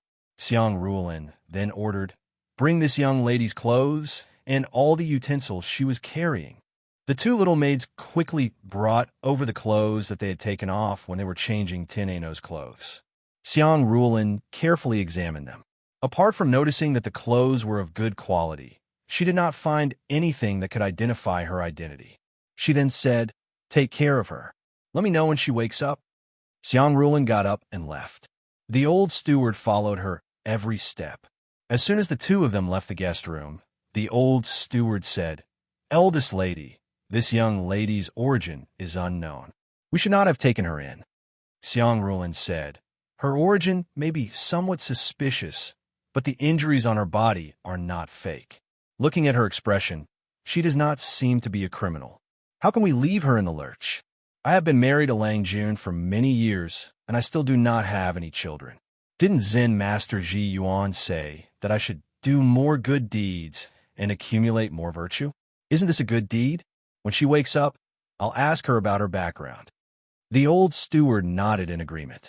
Xiang Rulin raised her eyebrows and said with a smile, "All right, you don't have to worry about this. Concentrate on gathering food. Shen Mu is using Chong, and as a battlefield and food, as a weapon to fight against young Master Jiang. We cannot lose this battle." In Wucheng Hall, Wu Zetian frowned slightly. She carefully read the two memorials in her hands and flipped through the one that she had just approved. She picked out another one and compared it with the two in her hands. Her face showed a hint of anger. She threw the three memorials on the table and said unhappily, "Lu Zetian probably doesn't want to be the prefectural magistrate of Chong anymore. What kind of stupid official is this?" Chong and in Luoyang were the capital and auxiliary capitals of the Tang dynasty. After Wu Zetian became the emperor in Luoyang, the capital and auxiliary capitals were reversed. Chang and became the auxiliary capital, and Luoyang became the capital. The highest official of the capital and auxiliary capitals was the Mu.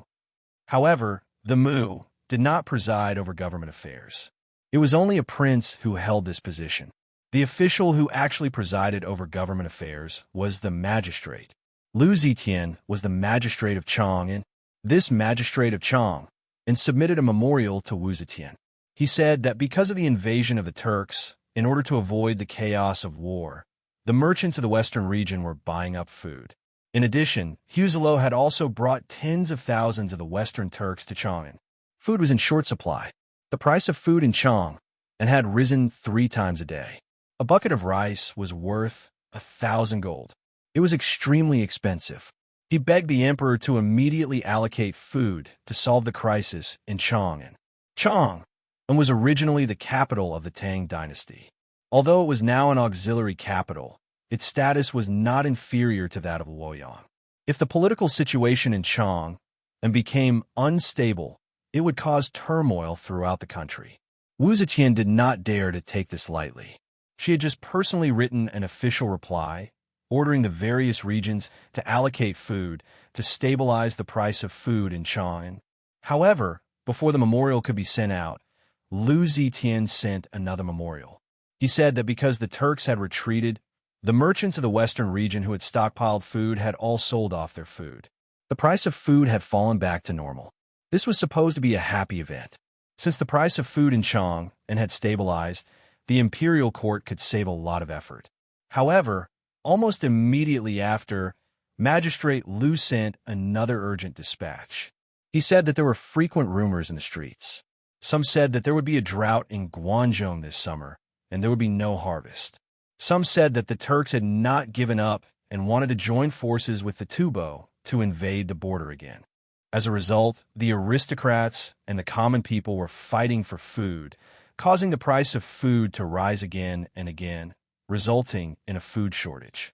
They begged the imperial court to allocate food to solve the crisis. Wu Zetian complained. Originally, she wanted to listen to Wan Er's explanation. After all, she was already old and did not have the energy to deal with so many government affairs. Many things were handled by Wan on her behalf. Wan Er knew the situation of the people and the local officials like the back of her hand. Without Wan Er, as the empress, it was really difficult for her. However, when she spoke today, Wan Er, who had always been smart, did not reply. Wu Zetian glanced at her with some surprise. She saw Wan Er standing beside the imperial table, looking absent-minded. It was obvious that her mind was elsewhere. Discontentedly, Wu Zetian grabbed the Jinshan He and slapped it twice. Startled, Wan Er quickly collected her mind and asked, "What's your order?" Wu Zetian said unhappily, "Wan, what's wrong with you these days? Why do you always look absent-minded?" Wan said in a panic, "Oh, Wan has caught a cold these days. My body is not well yet, so I don't have much energy." "Oh," Wu Zetian said with relief, "if so, you can go back and rest later. You don't have to wait in front of the emperor. First, take a look at these muddled memorials from the Chang and local government. What's going on?" Wan took over the memorials. She had seen the first 2, but the last one was just delivered by Wu Zetian after she left the court and rushed to Wuqing Hall. Wan carefully read the 3 memorials and said to Wu Zetian, "Lu Qiantian has always been diligent as an official. He is honest and talented and has a good reputation. However, food is the most important thing to the people. Once food is involved, even the slightest disturbance will inevitably cause a big commotion. If some unscrupulous merchants wanted to make a huge profit and took the opportunity to say something shocking, those ignorant commoners would not have the ability to distinguish between them. Naturally, they would add fuel to the fire, blindly robbing and raising the price of goods. Once the price of goods increased, there would be complaints of injustice. No wonder Lu Qian was so busy. If one remembered correctly, the Chang and local government had enough grain last year. Although this year's new grain has not been put into the warehouse after last winter's consumption, There should be at least 16 sellers of grain left among the 24 sellers in Chang'an. You can order the Chang and local government to sell the official grain. If the people are willing to buy it, we can sell it openly. If the people have grain in their homes, they won't panic. When the people are calm, the grain price will naturally stabilize. Wu Zetian nodded and said, "Well, what one said is very reasonable. Little Hai." The servant Little Hai waved his horsetail whisk and stood in front of the imperial desk with a bow. Wu Zetian said, "Go to the Ministry of Revenue and ask them to immediately check how much grain Chang and local government has and report to me as soon as possible." Little C received the verbal order and hurriedly left for the Ministry of Revenue. As soon as Little C left, an extraordinarily handsome young general dressed in military attire arrived in front of the palace gates and said in a clear voice, "Featherwood Left Commander Yang Fan has an important matter to request an audience with His Majesty." Shanghai Wan let out a soft cry and immediately knew that she had lost her composure. She could not help but secretly look at Wu Zetian, but she saw Wu Zetian looking at her strangely. She quickly changed her mind and said, "Waner, I almost forgot. Whether Chang and lacks grain or not, since the warehouse has been moved, we still need to transport grain from other places to make up for the shortage of the local government." Wu Zetian laughed and said, "You little girl, what's there to be surprised about? Don't tell me I haven't thought of this. First, send an urgent edict to the Chang and local government and ask them to sell the official grain to calm people down. As for the matter of collecting grain, ask the prime ministers to handle it." Waner smiled shyly and said, "Yes." Wu Zetian turned her head and said, "What does Yang Fan want to see me about? Ask him to come in." Waner quietly retreated to the side. Her pair of limpid eyes, full of affection, glanced at the door. Chapter 296. Your subject, Yang Fan, greets the Holy One. Yang Fan clasped his hands and stood up, his hands at his sides. He knew that Waner was staring at him, but Wu Zetian was also looking at him. At this moment, he did not dare to be careless. Wu Zetian asked, "What do you have to report to me?" Yang Fan said with his hands at his sides, "Scholar Wang Qingji led hundreds of people from all over Luoyang to kneel outside the Meridian Gate and present a petition." Wu Zetian was startled and looked at Shanghai Waner in surprise. Waner was in charge of all the literature in the world, and most of these scholars were under her control. Waner gently shook her head, indicating that she did not know either. Wu Zetian then turned to Yang Fan and asked, "What do they want?" Yang Fan nodded and said, "They begged the Holy One to make Wu Chengxi the crown prince." Huh? When Wu Zetian heard this, her expression immediately darkened. She knew that Wu Chengxi wanted the crown prince position, but she did not expect Wu Chengxi to be so impatient. As for the crown prince, she had not yet made up her mind, and Wu Chengxi had impatiently made his move. Different statuses had different mentalities. When Wu Zetian wanted to become the emperor, Wu Chengxi, Wu Sanxi, and the others had organized the people of Luoyang many times to persuade her. When she heard this news, there was only joy in Wu Zetian's heart. Now that she was the emperor, if Wu Chengxi did this again, he would inevitably be suspected of forcing her to abdicate. Wu Zetian was disgusted and said angrily, "The crown prince is not guilty. Why should I depose him? Even if I want to make a crown prince, that is my family matter. When did they have the right to interfere? Disperse them." Yang Fan made a sound of agreement. When he was about to turn around, he looked deeply at Waner. This gaze was filled with comfort, love, persistence, and an unwavering determination to never give up. Looking at Yang Fan's tightly pursed lips and the resolute line carved into them, the reluctance and grief in Waner's eyes couldn't help but fade a little. Fame and fortune were all fleeting clouds. Glory, splendor, wealth, and rank were just a scenery in her life. What she longed for was a lifetime companion. Yang Fan's resolute eyes comforted her anxious heart and gave her hope. Yang Fan hurried outside the Meridian Gate. The Yulin guards were surrounding Wang Qingji and the 100 or so petitioners.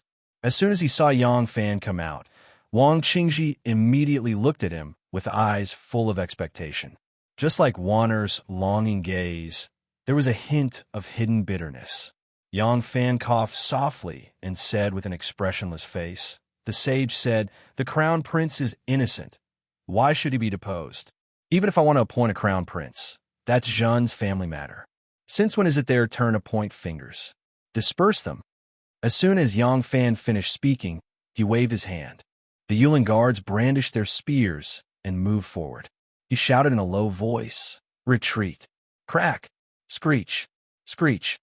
The Yulin guards advanced 3 steps. The sharp tips of their spears were already close to their bodies. Perhaps approaching with spears in hand wasn't scary. What was scary was the resolute demeanor of the Yulin guards and the pace at which they advanced. They carried long, sharp spears, and in front of them were the petitioners. Under Yang Fan's command, they immediately advanced with spears in hand. It was as if they didn't see anyone in front of them. They had already reached the point where they considered everyone beneath them. Their pace, every step they took, was the same firmness, the same distance, and the same speed. They didn't slow down or shorten their strides because there were people in front of them. It was as if even if there was a wall in front of them, they would turn a blind eye and slam into it. The petitioners were scared out of their wits. They watched as the sharp spears neared their bodies, and the Yulin guards didn't hesitate in the slightest. One by one, they cried out in fear and crawled backwards. There were even some who hastily jumped up, but stepped on the front of their own lapels. They lost their footing and fell to the ground. It was truly an ugly sight. When Wang Qingji heard Wu Zetian's verbal command, he was also somewhat shocked. When he saw the might of the Yulin guards approaching with their spears, his face couldn't help but change color. When he saw that the sharp spears were about to reach his chest, he subconsciously wanted to flee backwards. However, he suddenly saw Yang Fan's eyes.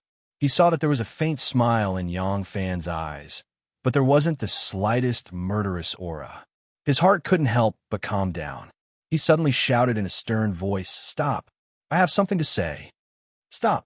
Under Yang Fan's command, the sharp spears stopped abruptly just as they were about to reach Wang Qingji's chest. Those imperial bodyguards seemed to be emotionless machines, completely obeying orders. Wang Qingji secretly broke out in a cold sweat. He composed himself and said in an impassioned voice, "The Son of Heaven has no private affairs. Establishing a crown prince, guarding a tool to inherit the throne, is related to the rise and fall of the dynasty. How can it be said to be the Son of Heaven's family affairs?" Qin Shi Huang unified the world, but because he didn't set up a crown prince early on, his posthumous edict was tampered with by people like Hu Hai, Li Si, and Zhao Gao. His great country fell apart. Because of this, Emperor Wen of Sui was a hero of a generation, but he wrongly appointed the extravagant Yang Guang, who was fond of grandiose achievements. As a result, he unified the country and died in his 2nd generation. The crown prince isn't the son of Heaven's family affairs, but the affairs of the world. As a subject of the Great Zhou, Wang Qingji received the Great Zhou's salary. How could he not worry about the Great Zhou's affairs? "If your majesty doesn't allow me to express my opinion, I am willing to die in front of the palace and remonstrate with my life." Wang Qingji had seen Yang Fan at the Wu clan's banquet hosted by Wu Yuyi, so he knew that Yang Fan was also a member of the Wu clan. However, his request was stopped by Yang Fan just now, and he wasn't allowed to enter the palace to see the emperor. As a result, he couldn't understand Yang Fan's thoughts. Now that he saw Yang Fan's warm expression, he knew that Yang Fan was being unreasonable and wouldn't really kill him. As soon as he figured this out, Wang Qingji's timidity disappeared. His words were powerful and resonant, faintly resembling the sound of metal and stone. If someone who didn't know what was going on heard these words, they might really think that he was a great minister who was devoted to the country. "Yes, we are doing this for the Great Zhou dynasty, and we can die without regrets. We will remonstrate with our lives. We will remonstrate with our lives." A few important people beside Wang Qingji hurriedly shouted in response. However, they didn't know the relationship between Yang Fan and the Wu clan, so it was inevitable that their voices lacked confidence. Their mouths shouted the slogan of facing death with equanimity, but their bodies were slightly leaning back. They were afraid that if Yang Fan turned hostile, they, who were willing to die, would run away faster than anyone else. Yang Fan frowned and said to Wang Qingji, "Scholar Wang, this official is under the Emperor's orders to dismiss all of you immediately. I hope that Scholar will not make things difficult for me." Hearing this, Wang Qingji was even more confident. He cupped his hands at Yang Fan and said seriously, "I'll have to trouble General to send a message for me again. Just say that if the Emperor does not wish to summon me, this subject, Wang Qingji, and the hundreds of volunteers from Luoyang are willing to die in front of the palace to remonstrate with our lives." This Yang Fan hesitated for a moment, then said to Wang Qingji, "Then I'll have to trouble Scholar to wait for a moment." Wang Qingji smiled and said, "Thank you for your trouble, General." Yang Fan signaled the soldiers to keep an eye on these people, then turned around and walked back into the palace. As he walked, he thought to himself, "With such a big commotion at the palace gate, and I've deliberately delayed for a while, the ministers in the Hall of Governmental Affairs should have received the news by now, right?" Yang Fan returned to Wuqing Hall and replied to Wu Zetian. He even added, "This subject saw that Wang Qingji and the others are in high spirits. Even though they are being attacked by swords and axes, they do not show any signs of fear. Their words and actions are indeed sincere, so they do not dare to act rashly for fear of killing the loyal. Would your Majesty allow them to meet or disperse them?" Wu Zetian listened to his words and thought for a moment. She waved her hand and said, "Tell the leader, Wang Qingji, to enter the palace to meet the Emperor." Yang Fan hurriedly said, "This subject obeys the Emperor." Yang Fan arrived at the Meridian Gate and loudly announced the Emperor's edict. Wang Qingji could not contain his joy and quickly comforted his companions. He tidied up his clothes and followed Yang Fan into the palace to meet the Emperor. The two of them walked one after the other. Seeing that there was no one around, Wang Qingji took a step forward and said to Yang Fan in a low voice, "Thank you for your kind words, Lang General." Yang Fan smiled and said, "We are family. There is no need to say such things. However, the appointment of a crown prince is like the ascension of a new emperor to the throne. It cannot be done without many requests. Scholar must be mentally prepared." Yang Fan paused and said, "Actually, when Scholar first asked for an audience, I could have led you to meet the Emperor. It's just that there are only a few hundred people. The momentum is really too small. I purposely asked you to wait outside the palace gate for a while. This is also to help you expand your momentum and attract the attention of the court." Wang Qingji let out an ah and suddenly understood. He said, "I see. Lang General has put in a lot of effort. I have misunderstood. I also wanted to find more people, but many people do not know His Majesty's intention. It is inevitable that they will be overcautious and fearful." So, Yang Fan's eyes flashed as he looked forward and whispered, "Be quiet. We have arrived at Wuqing Hall. When Scholar sees the Emperor, you must be careful what you say." Wang Qingji swallowed the words that were about to come out of his mouth. He only made two sounds and immediately took a step back.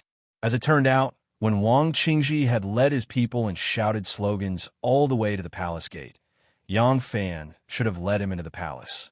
Wang Qingji was not a commoner. He was originally a scholar of the court. Since he said he had political matters to report to the Emperor, Yang Fan, as a general in charge of the palace guards, had no reason to stop him. However, Yang Fan used the excuse that most of the people who came with him were commoners without scholarly honors. They gathered in front of the palace gate and were an eyesore. He detained them and took them to Wuqing Hall to meet the Emperor. At that time, Wang Qingji was somewhat displeased. He did not understand why Yang Fan, who was also a member of the Wu family, would obstruct him. Now that he heard Yang Fan's reason, his resentment naturally disappeared without a trace. The Prime Minister on duty in the Hall of Governmental Affairs today was Li Zhaoda. Li Zhaoda had already heard that someone had gathered at the Meridian Gate and requested to depose the Crown Prince. Not all of the palace servants served the Emperor and the concubines. The prime minister and scholars who ran errands in the palace also had many palace servants serving them. The palace servants serving the concubines were mainly active in the inner court, while the palace servants serving the prime ministers were mainly active in the front palace. These palace servants went in and out to deliver official letters. They moved around the palace frequently and had especially good eyes and ears. Wang Qingji and the others were blocked at the palace gate. When Yang Fan entered the palace to ask for Wu Zetian's permission, there was a little eunuch who went to the palace gate to deliver official letters. He saw and heard everything that happened in front of the palace gate. He immediately ran back to the Hall of Governmental Affairs like a parrot and told Li Zhaoda what had happened outside the Meridian Gate. Hearing this, Li Zhaoda couldn't help but fly into a rage. Li Zhaoda was an arrogant person with an explosive temper. He was the most straightforward and unyielding of all the prime ministers in court. He was also a core member of the Li Protector faction. Hearing that Wang Qingji had gathered people to make trouble, imitated Fu Yi's persuasion, and made a ruckus outside the Meridian Gate, requesting to depose the crown prince and replace him with the king of Wei, Li Zhaoda was immediately unable to restrain his anger. He threw down the official business he was working on and angrily rushed to Wuqing Hall. When he reached the gate of the Hall of Governmental Affairs, he suddenly remembered that if he rashly rushed to stop it, given the current emperor's unyielding personality, he would probably be angry. If Wang Qingji took the opportunity to use flowery words to persuade the emperor, once the imperial edict was issued, what was done could not be undone. He would not be able to stop it. Li Zhaoda's mind turned, and he hurriedly called over the little eunuch who had reported the news. He asked, "Where is the Xiangzhou scholar who came to the capital to report the good news this morning?" Chapter 297. The eunuch replied, "Prime Minister is not willing to see him, but he refuses to leave. He's probably still pestering you outside the East Gate." Li Zhaoda was overjoyed. "Quickly go and see if he is still there. If he is, bring him into the palace immediately. I want to bring him to see the emperor." The little eunuch did not know why the prime minister had suddenly changed his mind, but since he had already given the order, he still obeyed and ran toward the East Gate. After a while, he led a young man wearing a round-collared Confucian robe and a soft-legged turtle on his head. That man had a big turtle on his head, and he followed behind the little eunuch, escorted by 2 imperial bodyguards. His behavior looked very ridiculous. Li Zhaoda was already impatient. When he saw him arrive, he did not wait for him to bow and thank him. He said impatiently, "Go, go, go. Hurry up. I will bring you to see the emperor." In order to wait for this person, Li Zhaoda delayed a bit and ended up being 1 step slower than Wang Qingji. By the time he arrived at Wuqing Hall, Wang Qingji had already arrived in front of Wu Zetian. Wu Zetian looked at the somewhat nervous Wang Qingji and lightly asked, "Dan is my son, so he was made the emperor's heir. You have gathered a crowd to petition me to abolish the crown prince and make him the king of Wei. What is the reason?" Wang Qingji swallowed his saliva and controlled his nervousness. He bowed and said, "Your Majesty, there is an ancient saying, gods do not worship those of the same race. People do not worship those of the same race. To worship the ancestors, one must first confirm the bloodline. Otherwise, the ancestors and spirits will not enjoy the ceremony, and the people will not recognize their ancestors. The current emperor's surname is Wu, but he has the Li family as his heir. Isn't that ridiculous?" Wu Zetian snorted. "The crown prince has already changed his surname to Wu." Wang Qingji said, "Your Majesty, the fact that the crown prince has changed his surname to Wu does not escape the fact that his surname is Li. Since ancient times, the country has always been passed down to the descendants of the emperor. How can it be passed down to someone with a different surname? The crown prince was originally surnamed Li. When he changed his surname to Wu, he was already an adult. Once he ascends the throne, how can he not be Li Tang? At that time, where will your Majesty's country belong to?" When Wu Zetian heard this, she couldn't help but hesitate. At this time, Eunuch Little Hai bowed and reporting to everyone, the Assistant Minister of Phoenix Pavilion, Tongfeng Pavilion's Luan Tai Pingzhong, Li Zhaoda, requests an audience. Wu Zetian raised her brows and said, "Is Prime Minister Li here? Invite him in." A moment later, Li Zhaoda stepped into the main hall, followed by a person. This person was wearing a round collar Confucian robe and was about 30 years old. He was refined and had a handsome appearance. However, there was a huge turtle on his head, which made him look neither fish nor fowl. When Li Zhaoda saw Wu Zetian, he bowed and said, "This subject Li Zhaoda greets your majesty." The scribes with the turtle on his head bowed as well. "Prime Minister Li, you may dispense with the formalities. Please have a seat." After Wu Zetian finished speaking, she curiously looked at the man with a big turtle on his head and asked, "Why did Prime Minister Li come to see me? Who is this person? What does he do?" When that person heard Wu Zetian's question, he bowed again and tried his best to squeeze out a smile. The big turtle on top of his head suddenly poked its head out and looked left and right with its bean-sized eyes. Suddenly, it saw Wu Zetian and seemed to be frightened by something. With a whoosh, it retracted its head and 4 of its claws back into its shell. Looking at it now, it looked like that person was carrying a turtle shell on his head. At the side, Shangguan, Yang Fan, and all the palace maids and eunuchs were somewhat unable to restrain their laughter. Li Zhaoda calmly replied, "This person has an auspicious sign to offer to your majesty, so this subject brought him here to see you. In my hurry, I did not have time to ask his name." As he said this, he coldly glanced at that person and said, "Your majesty is asking you a question. Answer it yourself." That person hurriedly said, Yes, this subject is a scholar from Xiangzhou. Zhou Xiaoyu greets your majesty." Wu Zetian said, "You are a scholar from Xiangzhou? Why did you come to the capital to see me?" Zhou Xiaoyu hurriedly explained. Because he was nervous at first, he was still stammering, but towards the end, he was beaming with joy. This Zhou Xiaoyu was a scholar from Xiangzhou, but this scholar was not a scholar of the later generations. In the early Tang dynasty, the requirements to become a scholar were very high, and their rank was even higher than that of a scholar. In a year, more than 30 scholars could pass the examination, but not one scholar appeared in 10 years. It was even rarer than being the top scholar among the scholars. After Zhou Xiaoyu passed the examination, his scholarly rank basically stopped there because the imperial examinations in the Tang dynasty were not easy to pass. At that time, the imperial examinations in the world only accepted 30 people at most, and most of these places were taken by the nobles. Even if there were talented scholars among the common people, it was difficult for them to pass the imperial examinations, not to mention that Zhou Xiaoyu's talent was only ordinary. Therefore, Zhou Xiaoyu took a different approach and thought of offering auspicious signs, hoping to use the auspicious signs to win the emperor's favor and become an official. In the end, he conjured up a divine turtle. According to Zhou Xiaoyu, this divine turtle was a drought tortoise that he found by chance in the mountains.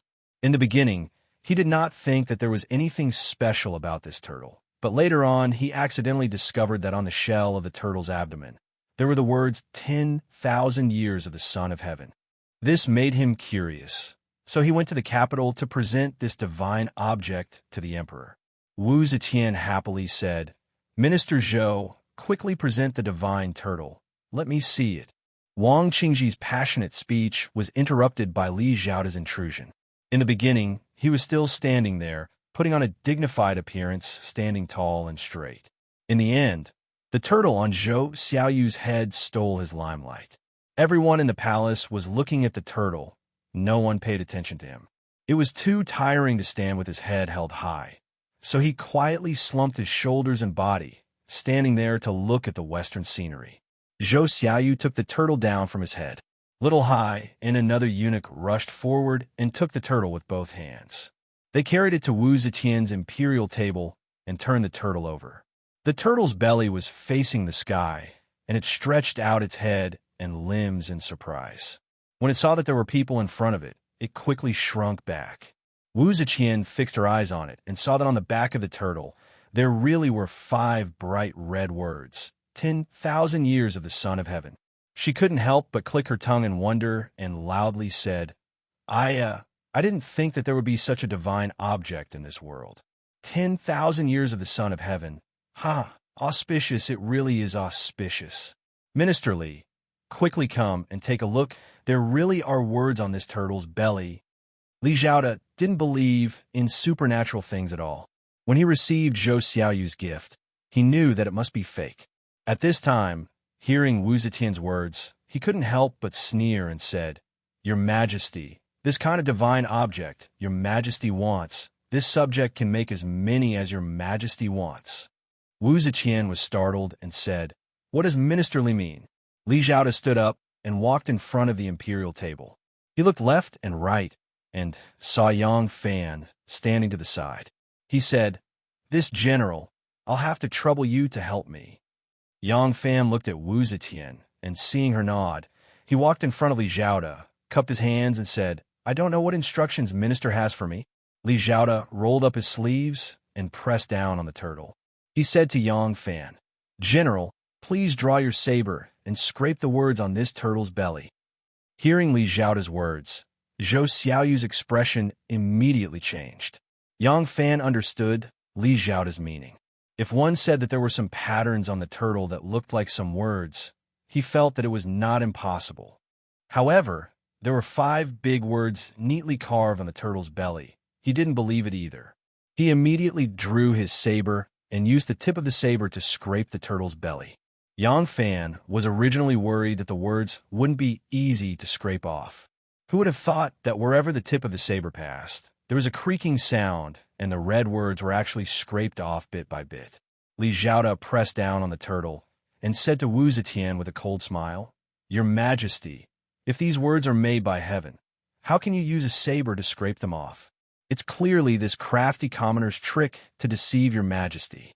The expression on Wu Zetian's face was very awkward.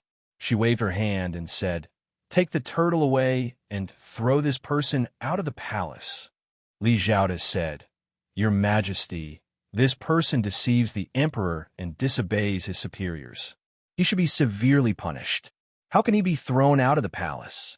Your Majesty should hand him over to the Ministry of Justice and punish him severely." Hearing this, Zhou Xiaoyu was so scared that he knelt on the ground and kowtowed repeatedly to beg for mercy. Wu Zetian said embarrassedly, "The Son of Heaven will live for 10,000 years. He, although this divine object is fake, is not some bad intention. Forget it, just throw him out." When Zhou Xiaoyu heard this, he was afraid that Li Zhaoda would say something to punish him again. He quickly kowtowed and said, "Thank you, Your Majesty, for your great kindness." Then he scrambled out of the palace. Li Zhaoda originally did not come for him, so of course he was too lazy to pay attention to him. He only said, "Your Majesty is benevolent and unwilling to punish this unruly commoner. That's fine, but you must be on guard against this kind of person. This Zhou Xiaoyu, the Son of Heaven, will live for 10,000 years, was not sincerely to bless Your Majesty. Instead, it was a pretense of blessing Your Majesty for his own personal gain." He coldly glanced at Wang Qingji and said with a double meaning, "This kind of person, this kind of matter, it's not impossible that there is no one in the imperial court. Your Majesty must not ignore it." At this point, he slowly walked back to his seat and glanced at Wang Qingji as if he had just seen him. He casually asked, "This seems to be Hongwen's scholar Wang Qingji? Why have you come to the palace today?" Wang Qingji hurriedly puffed out his chest and repeated his request for Wei Wang Wu Qingxi to be the crown prince. Without waiting for him to finish, Li Zhaoda burst out in laughter. Wu Zetian curiously asked, "Why is Minister Li laughing?" Li Zhaoda cupped his hands and said, "Your Majesty, your subject heard Scholar Wang's absurd words, so I laughed." Wu Zetian said, "Oh, what's wrong with Wang Qingji's words?" Li Zhaoda said, "Your Majesty, as the Son of Heaven, should pass down the foundation of 10,000 generations to your descendants.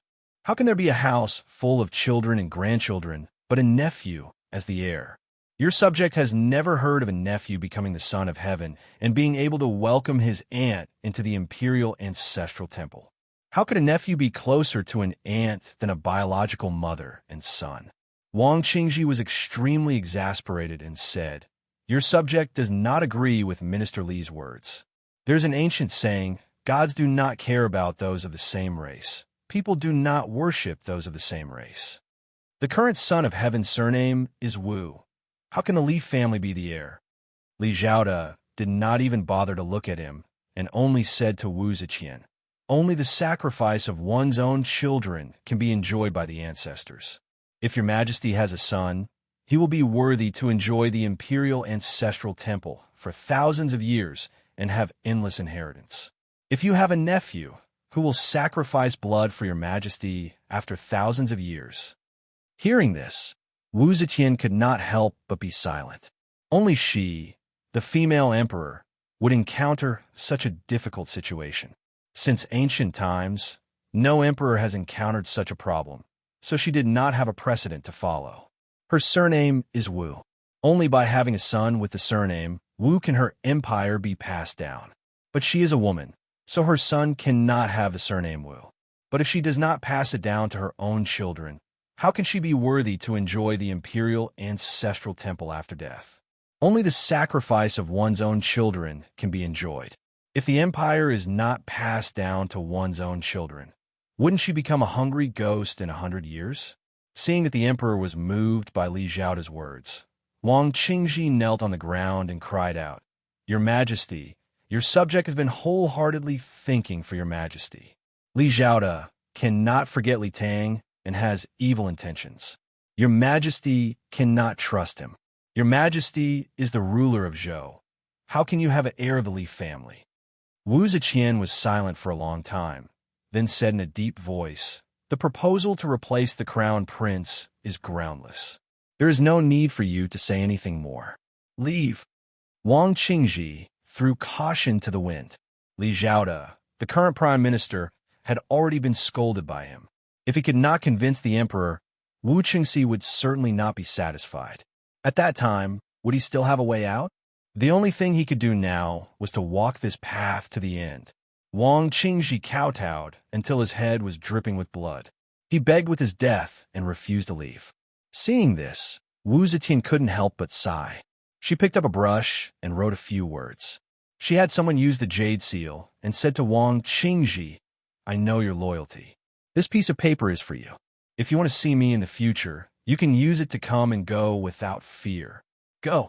Hearing that Wu Ziqian had relented, Wang Qingji was afraid that going too far would be as bad as not going far enough. Now that he had this piece of paper, Wu Qingxi could be considered to have an explanation. Only then did he kowtow to express his gratitude. Holding the paper, he retreated with blood on his forehead. Li Zhaoda had come for Wang Qingji today. Seeing that he had left, he also said goodbye to Wu Ziqian and returned to the Hall of Governmental Affairs to work. After the two of them left, Wu Ziqian's face darkened. She slammed the imperial desk with hatred and said, Everyone, don't let me have peace. The palace maids and eunuchs serving in the hall all knelt down and said in unison, Everyone, please calm down. Wu Ziqian said angrily, Get up, all of you. What can you help me solve my troubles? Wu Ziqian brushed her big sleeves and turned to look at Yang Fan. Her expression softened a little. She asked, Yang Fan, are you going to get married in the next few days? Yang Fan braced himself and said, Yes. Thanks for your Majesty's concern. In 3 days, it will be my wedding day. Good. Shaman has been by my side for a few years. This child is a good girl. You two can become husband and wife. I'm very satisfied, huh? As Wu Ziqian said this, a smile gradually appeared on her face. She said, It will be your wedding day in 3 days. Such a joyous event. Why are you still on duty in the palace? You really don't know how to be a person. How about this? You don't have to go to the palace to work these few days. Go back and prepare for the wedding. Prepare to be your groom. Yang Fan didn't dare to look at Wan'er. He only knelt down on one knee and said to Wu Ziqian, Yes, I thank your Majesty for your grace. Wu Ziqian then said to Wan'er, Wan'er, in my life, this is the only marriage I've set up. You have to make good arrangements. Don't look shabby and lose my face. Wan'er's heart darkened. She slightly lowered her head and said in a low voice, Your Majesty, how could Wan'er dare to be careless? I have people carefully preparing. When the time comes, Wanner will personally arrange for Xiaoman to marry into Yang Langjong's family. I will not lose the face of the royal family. Your Majesty, please don't worry. Wu Zetian smiled and said, That's good. These days, I have too many things to worry about. It's rare to encounter a joyous event. I am very happy. Ha. Yang Fan took this opportunity to sneak a glance at Wanner. Both of them were afraid of losing their composure, so they simultaneously lowered their heads. They could only hear the happy laughter of Yu Lao. Chapter 298. Yang Fan's house wasn't too small. Originally, there were only 2 servants and 2 maids, so the house seemed rather desolate. But today, the Yang house was particularly lively. Early in the morning, the Yang house was already packed with people. It almost felt like it was overcrowded. Chu Kuanga and Ma Xiao arrived early in the morning. Su Fangzheng also arrived with a group of villagers from the show and workshop. The bare-chested Master Meng from Jiaodong, and old Yuqi with a long, hook-like beard all volunteered to prepare the feast for him. Yang Fan naturally agreed and immediately asked his cook and buyer, Lin Shiwen, to lead them to the kitchen. These people went to the kitchen and rolled up their sleeves. After a while, more than a dozen ox carts arrived outside the Yang house. The carts at the front were filled with all kinds of ingredients, while the carts at the back were filled with fat men with big bellies. When these fat men arrived at the Yang house, they unceremoniously kicked out Master Meng, old Yuqi, and some other chefs who specialized in selling snacks in the street. It turned out that these people were imperial chefs sent by Tuan from the imperial kitchen. How could these culinary experts in the palace take a fancy to these folks' snacks? Naturally, they were not polite to them. Once they knew the identity of the other party, Master Meng and the others were not angry. They wore aprons and tied up their hands with white flour before they were kicked out and quickly moved to the entrance of the alley. Although Yang Fan was a military officer and many of the people who came to congratulate him today were officials, these people could only have banquets and banquets in the courtyards and rooms. It was impossible for them to have a banquet in the alley. But many villagers from a show and workshop would also come. These people could not have a banquet with those officials. And although the Yang house was not small, it could not squeeze so many guests. When Master Meng and the others arrived at the entrance of the alley, they occupied 2 sheds. If they were lacking any ingredients or condiments, they would ask someone to go to the nearby Nan City to buy them. Anyway, the wedding would be held in the evening, so there was plenty of time. Everything could still be prepared. Yang Fan had no concept of wedding etiquette at all. He stood in front of the hall, and people came over to ask him questions. Yang Fan was always at a loss. He was being called around in circles, but he couldn't make a decision. Fortunately, the people who came over just politely asked him a question, and without waiting for him to answer, they ran off to make their own decisions.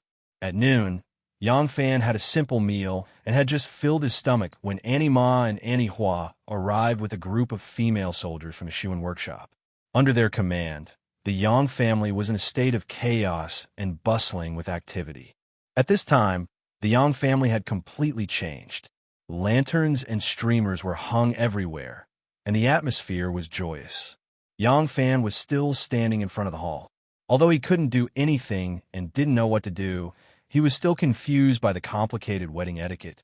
While Yang Fan was dizzy, Pasta, who was dressed like a young married woman, led a group of women from the show and workshop over.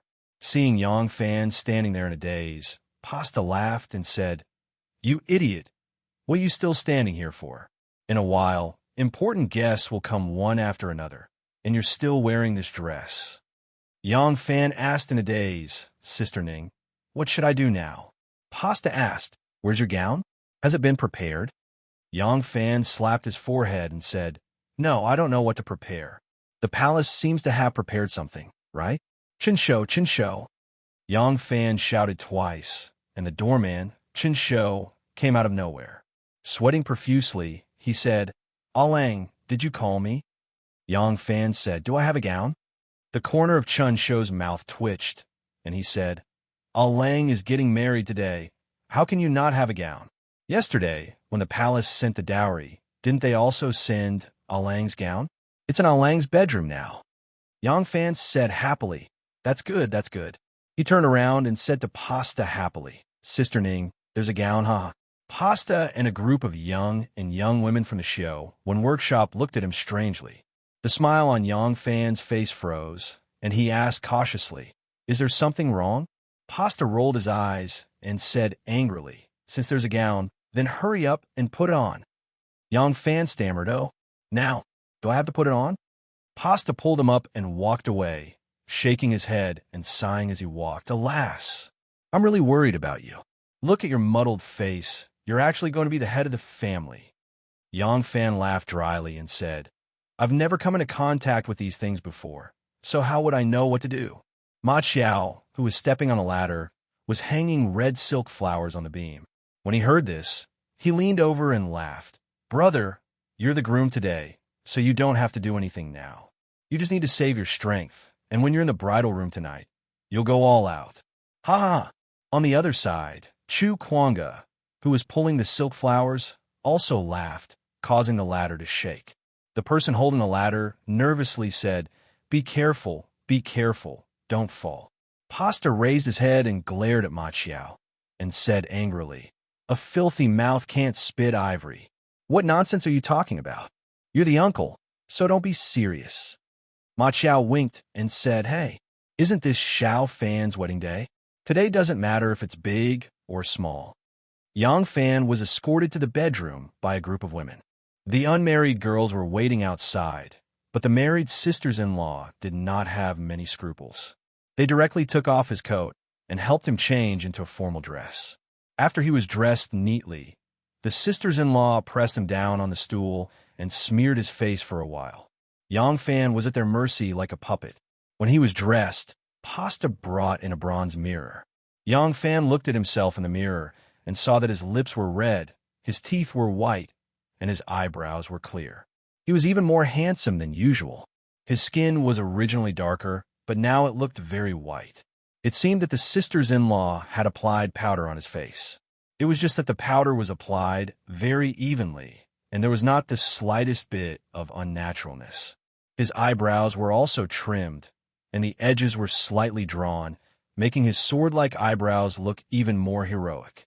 The several elder sisters-in-law looked at the results of their work and beamed with joy. They hurriedly pushed him out of the door. The group of girls waiting outside the door suddenly surrounded him. Among them, there was no lack of girls who used to have a crush on Yang Fan. Seeing his dignified appearance and increasingly handsome appearance, the way they looked at him became somewhat fiery. But times were different. Yang Fan was already a high-ranking official. They usually had no chance to see him, so they did not dare to be presumptuous. If Yang Fan was still a small workshop servant, these shrewish girls would have long made their moves on him and made a scene in the bridal chamber first. Only Miss Xiaodong was brave. She first moved her face over and looked at Yang Fan's face. Then she pulled up his sleeve and said quietly with hidden bitterness, "Erlang is so handsome today." Just as Yang Fan was feeling embarrassed, a little girl ran over and shouted, "Alang, there's an honored guest at the door. The master of ceremony asks Alang to go and welcome him."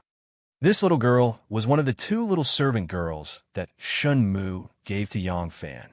One of them was called Zhou Tao Mei, the other was Chao Lin Lin. Now, the one who called him Chao Lin Lin was Chao Lin Lin, and her nickname was Sanjier. As soon as Yang Fan heard this, he felt as if he had been granted amnesty. He quickly pulled his sleeve back from Xiaodong's hand and said with a hollow laugh, I will go and welcome the guest first." Yang Fan took the opportunity to slip away. Miss Xiaodong looked at his receding figure with a face full of hidden bitterness. However, her eyes were really not very good. At this time, the one who was being stared at by her pair of all-seeing eyes was not Yang Fan, but the cook of the Yang mansion, Lin Shiwen, who was holding 3 liters of corn and rushing to the door. There were 5 people standing in front of the door. The one in the middle was tall and sturdy like a mountain. His physique was comparable to Chu Kwanga's, but his nose tip was higher and his eye sockets were deeper. He had some blood of the barbarians of the western regions. He was the son-in-law of the Right Guard General Li Duozhua of the Yulin Forest, the Lieutenant General of the Left Guard of the Yulin Forest, Yi Huli. He was Yang Fan's immediate superior, So naturally, he needed to be personally welcomed by Yang Fan. As for the other four people, they were Wei Yong, Li Dayan, Lu Yin, and Gao Chu. Among these four, Wei Yong was a lieutenant, Li Dayan was a brigade commander, Lu Yin and Gao Chu were only squad leaders, and their positions were all lower than Yang Fan's. If Yi Huli had not arrived at the same time, there would have been no need for Yang Fan to personally welcome them. As soon as Yang Fan saw them, he hurriedly went forward and cupped his hands in salute, saying with a smile, "I did not know that the lieutenant general and the other brothers had arrived, so I did not go out to welcome you. Forgive me, forgive me." Yi Huli laughed and said, "Haha, you're the groom today. No one has a higher position than you. Why are you being so polite?" Yang Fan looked at the show and workshop and saw that the marquises who had volunteered to help were moving things in big and small bags. They were all gifts brought by the few of them. He hurriedly said, "It's fine if the other brothers came, but there is no need to bring such heavy gifts. This little brother is very apologetic." Lu Yin laughed and said, "Apologetic? You can just say these words to the Lieutenant General, Lieutenant Wei, and Brigade Commander Li. Gao Chu and I are not married yet. Today I gave you a gift. In the future, you will definitely return an even more generous gift. The two of us have not suffered any losses at all." Yi Huli and the rest laughed when they heard this. Gao Chu took 2 steps forward and looked Yang Fan up and down. He shook his head repeatedly and sighed continuously. Yi Huli laughed and scolded, "Today is Yang Fan's big day. Why are you sighing and groaning?" Gao Chu said, "What a pity, what a pity. It would be great if Erlang was my brother-in-law. It's a pity that Miss Xiaoman beat me to it." Lu Yin laughed and said, "When I first met Erlang at White Horse Temple, didn't I say that I wanted him to be your brother-in-law? You insisted that your sister has high standards and will not marry anyone other than a general. Now that Erlang has really become a general, are you regretting it? Haha, but it's not too late. If Erlang is willing, your sister can be the legitimate wife. Your sister and Xiaoman are like sisters to begin with. It's not a bad thing to serve the same husband." The two of them spoke half truthfully and half falsely and looked at Yang Fan with a smile. The so-called legitimate wife was also a concubine. Although China had since ancient times monogamy with many concubines as the norm, in reality, there were often cases of polygamy. This situation was originally adapted for the needs of political marriages. However, during the Tang Dynasty, the practice of legitimate wife became rampant. It was not only limited to the nobles, but also common people. Yang Fan did not know whether the two of them were casually joking or intentionally testing him. He did not know how to deal with Xiaoman alone. How would he dare to get involved in a love debt? He could only smile bitterly and said, "Brothers, you must be joking. You must be joking." Wei Yong saw this and laughed. He tried to smooth things over and said, "Miss Xiaoman is a marriage bestowed by the emperor, who is qualified to be her legitimate wife. You two don't make fun of Erlang. Come, let's go in and sit down." Yang Fan let out a sigh of relief and hurriedly said, Yes, please come in." Just as Yang Fan turned around, the sound of a horse's neigh suddenly came from the distance. All of them were soldiers, so when they heard the sound of the horse's hooves approaching, they knew that it was coming for the Yang mansion. All of them couldn't help but turn their heads. Chapter 299. Yang Fan and the others stopped and turned to look at the entrance of the alley. There was a banquet set up along the wall in the alley. Although there weren't many guests yet, there were already some people. Some of the elderly guests from the show and workshop didn't need to help out. They were sitting under the canopy eating dried fruits, drinking water, and chatting. Seeing that the alley was crowded, the rider immediately slowed down. Yang Fan fixed his eyes on the person sitting on the horse. It was the Fengshan Guards Commander Di Guangyuan, the son of the current Prime Minister Di Renjie. Apart from Yi Huli, whose position was higher than Di Guangyuan's, who was still standing on the stairs, Yang Fan and the others all turned around and went down the stairs. Once the horse stopped in front of the stairs, Yang Fan cupped his hands and smiled. "Brother Di, why are you in such a hurry? It's still early. Are you afraid that you won't be able to enjoy the wedding wine?" Di Guangyuan dismounted from the horse and looked a little embarrassed. He coughed twice and said, Erlang, I still have something to do, so I can't attend your wedding banquet today. That's why. I rushed here first to congratulate you. Erlang, please don't blame me. Oh, Wei Yong, Li Dayan, and the others looked at each other and understood. Yang Fan had been close to the Wu clan recently, and had even rejected Di Renjia's invitation. They had also heard about this. They were pure soldiers and didn't care who the emperor or the crown prince was. Therefore, as long as they had a good relationship with Yang Fan, they didn't need to worry about anything else. However, Di Guangyuan was different. Although his father was loyal to Wu Zetian, he didn't have a good impression of the Wu clan. There was a clear separation between them, and they never contacted each other. Since Yang Fan had sided with the Wu clan, it meant that he had drawn a clear line with Di Renjia. Di Guangyuan was Di Renjia's son, so how could he attend his wedding? As soon as Di Guangyuan revealed an awkward expression, everyone understood his dilemma. Yang Fan naturally knew why Di Guangyuan was in a difficult situation. Being misunderstood by an elder that he respected, Yang Fan was also very sad. However, some things couldn't be made known to everyone. Moreover, the more Di Renjia misunderstood him, the more the Wu clan would trust him. This secret couldn't be revealed. Yang Fan forced a smile. He saw Di Guangyuan was holding the horse's reins with one hand, as if he was going to leave after saying a few words, and did not even want to enter the door. Thereupon he said, Xiao Di is getting married. Brother Di is able to take time out of your busy schedule to come and congratulate me. Xiao Di is very grateful. Since Brother Di has official duties, you should naturally prioritize national affairs. There is no reason for me to blame you. Di Guangyuan blushed with shame. He reached into his pocket and took out a scroll painting. He said to Yang Fan, My father heard that Erlang is getting married, so he specially made a painting as a congratulatory gift. Erlang, please don't think it's despicable. Di Renjia was born in an official's family. He was brimming with talent and was well-versed in both literature and martial arts. He was known as the Pearl of the Meandering River, the treasure of the Southeast by the people of his time. He was also very good at reciting poems, painting, and playing the zither. However, other than the occasional imperial banquets and the emperor's order to compose poems, he rarely wrote poems, and no one had heard of him painting. At this time, when they heard that Prime Minister Di had specially made a painting for him to congratulate him on his wedding, Wei Yong and the rest were extremely envious.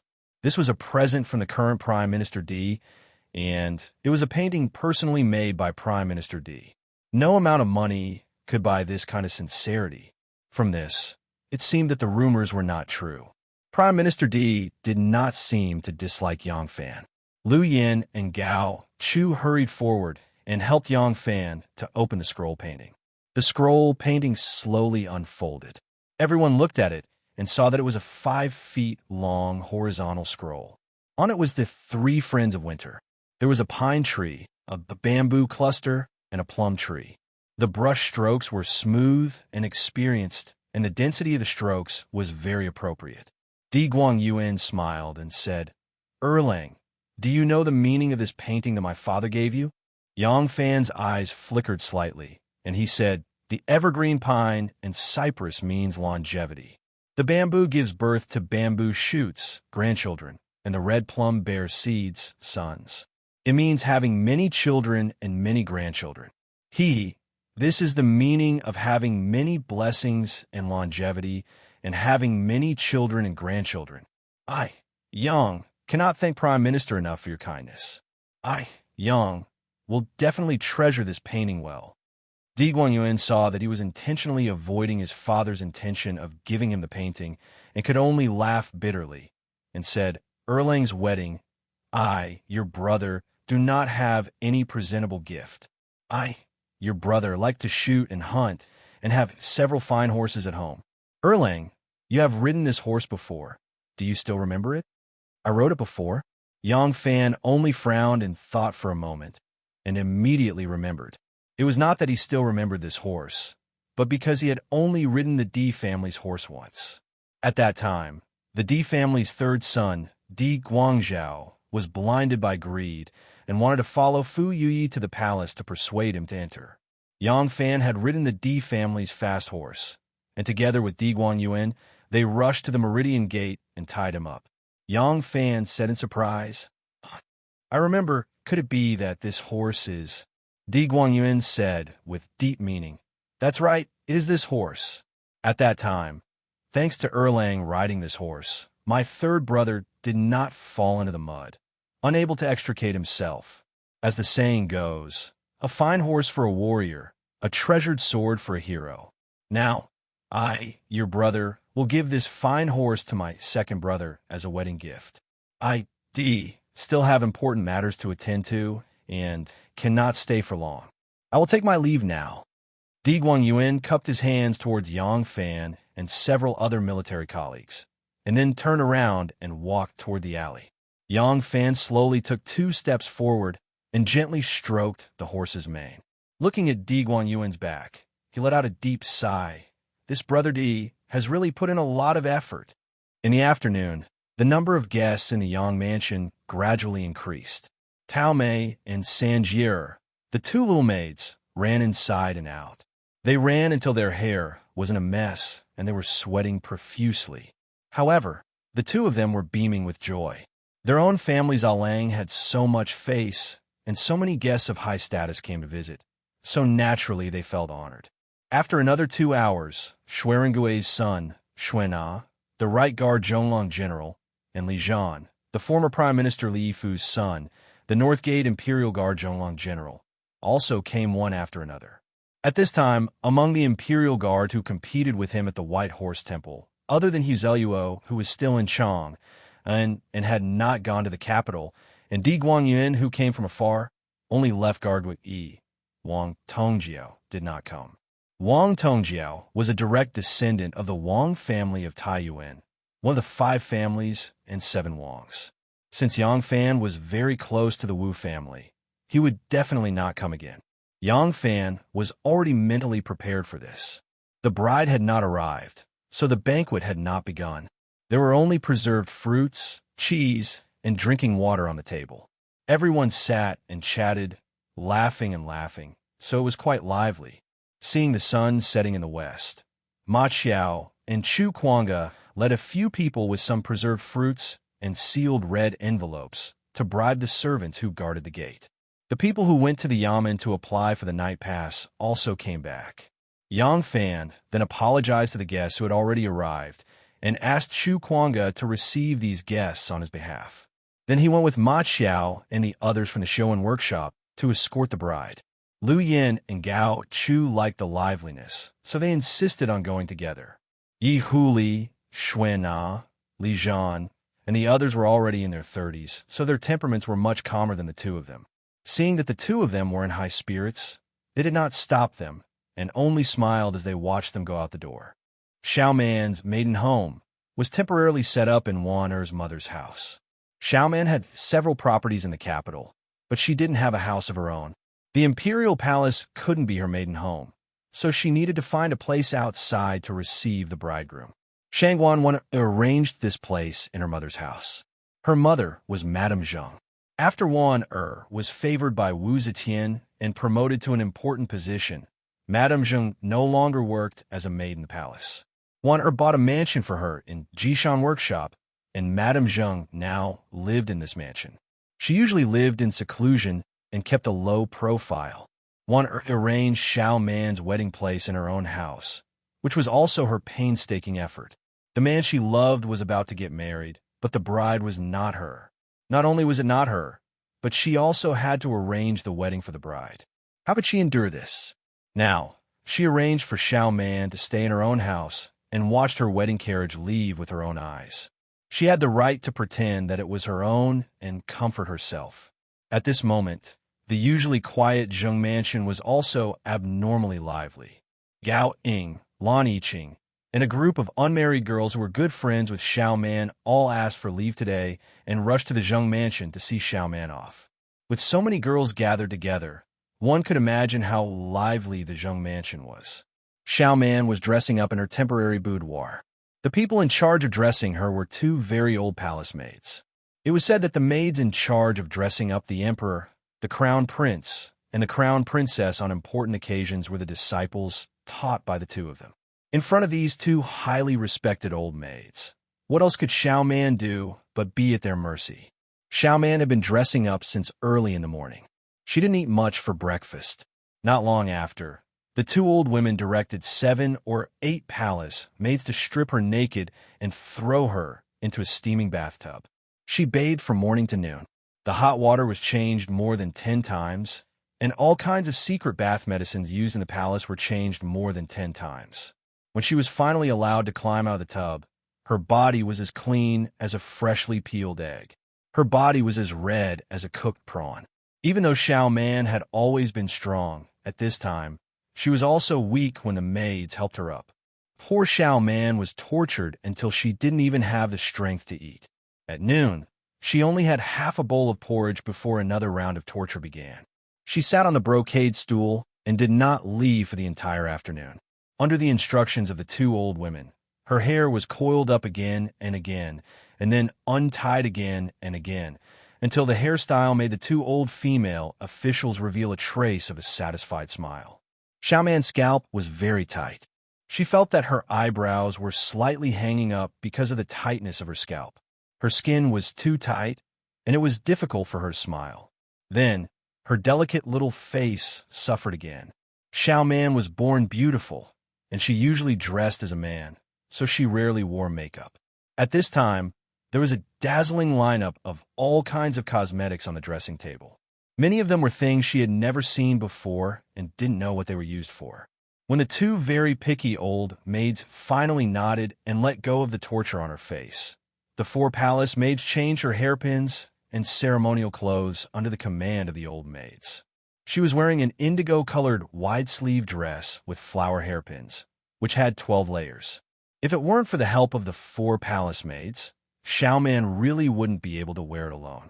Finally, she put on a blue wide-sleeve dress and tied a red wedding ribbon before she was pushed in front of the 2 old female officials. The 2 maids sat side by side on the couch and shook their heads in dissatisfaction. They said, "No, it's not neat enough. Take it off and dress again." Hearing this, Xiao Man almost burst into tears. She had never hoped as much as now that Yang Fan would come quickly, ride his white horse, and save her from the fire. Chapter 300. After a day of torment, the 2 female officials were also exhausted. Seeing that the bride's attire finally met their requirements, the 2 meticulous female officials were relieved and were helped to the back room to rest. Xiao Man, who had been bored in the room for a day, felt as if she had been pardoned. She quickly begged the palace maids next to her, "Let me go to the courtyard to get some fresh air. I'm suffocating." These palace maids all knew her. Hearing her pitiful words, they couldn't help but say, "County Captain, you just got dressed properly. If you messed up your attire and the 2 mothers-in-law saw you, they would inevitably blame us. Anyway, looking at the time, the groom will be here soon. Why don't you wait a little longer, County Captain?" Xiao Man said with a bitter face. "I still have to wait? I really can't breathe. I'll just stand in the corridor and not walk around. How about that?" The palace maids discussed for a moment and reluctantly nodded. Xiao Man immediately stood up happily. The palace maids were so flustered that they hurriedly reminded her, "County Captain, walk slowly, don't mess up your attire." Thus, Siamoen held her head high and puffed out her chest. She looked straight ahead and slowly opened the door with her head full of pearls and jade. She walked out with steady steps. Sister, Xiao Man is out." "Xiao Man is out? Where?" The girls who came to congratulate Xiao Man on her marriage but never had the chance to see her suddenly surrounded her. When they saw Xiao Man standing in the corridor, they were stunned. Seeing the expressions on their faces, Xiao Man couldn't help but feel nervous. She raised her hand and wanted to touch her cheek, but she was afraid that it would ruin her attire. She could only timidly ask, "What's wrong?" "Oh my God, is this alluring little vixen really Xiao Man?" I was just about to say it, but I don't know how to say it." "That's right, it's charming. She's so beautiful that she can bring disaster to the country and people. How can Xiao Man?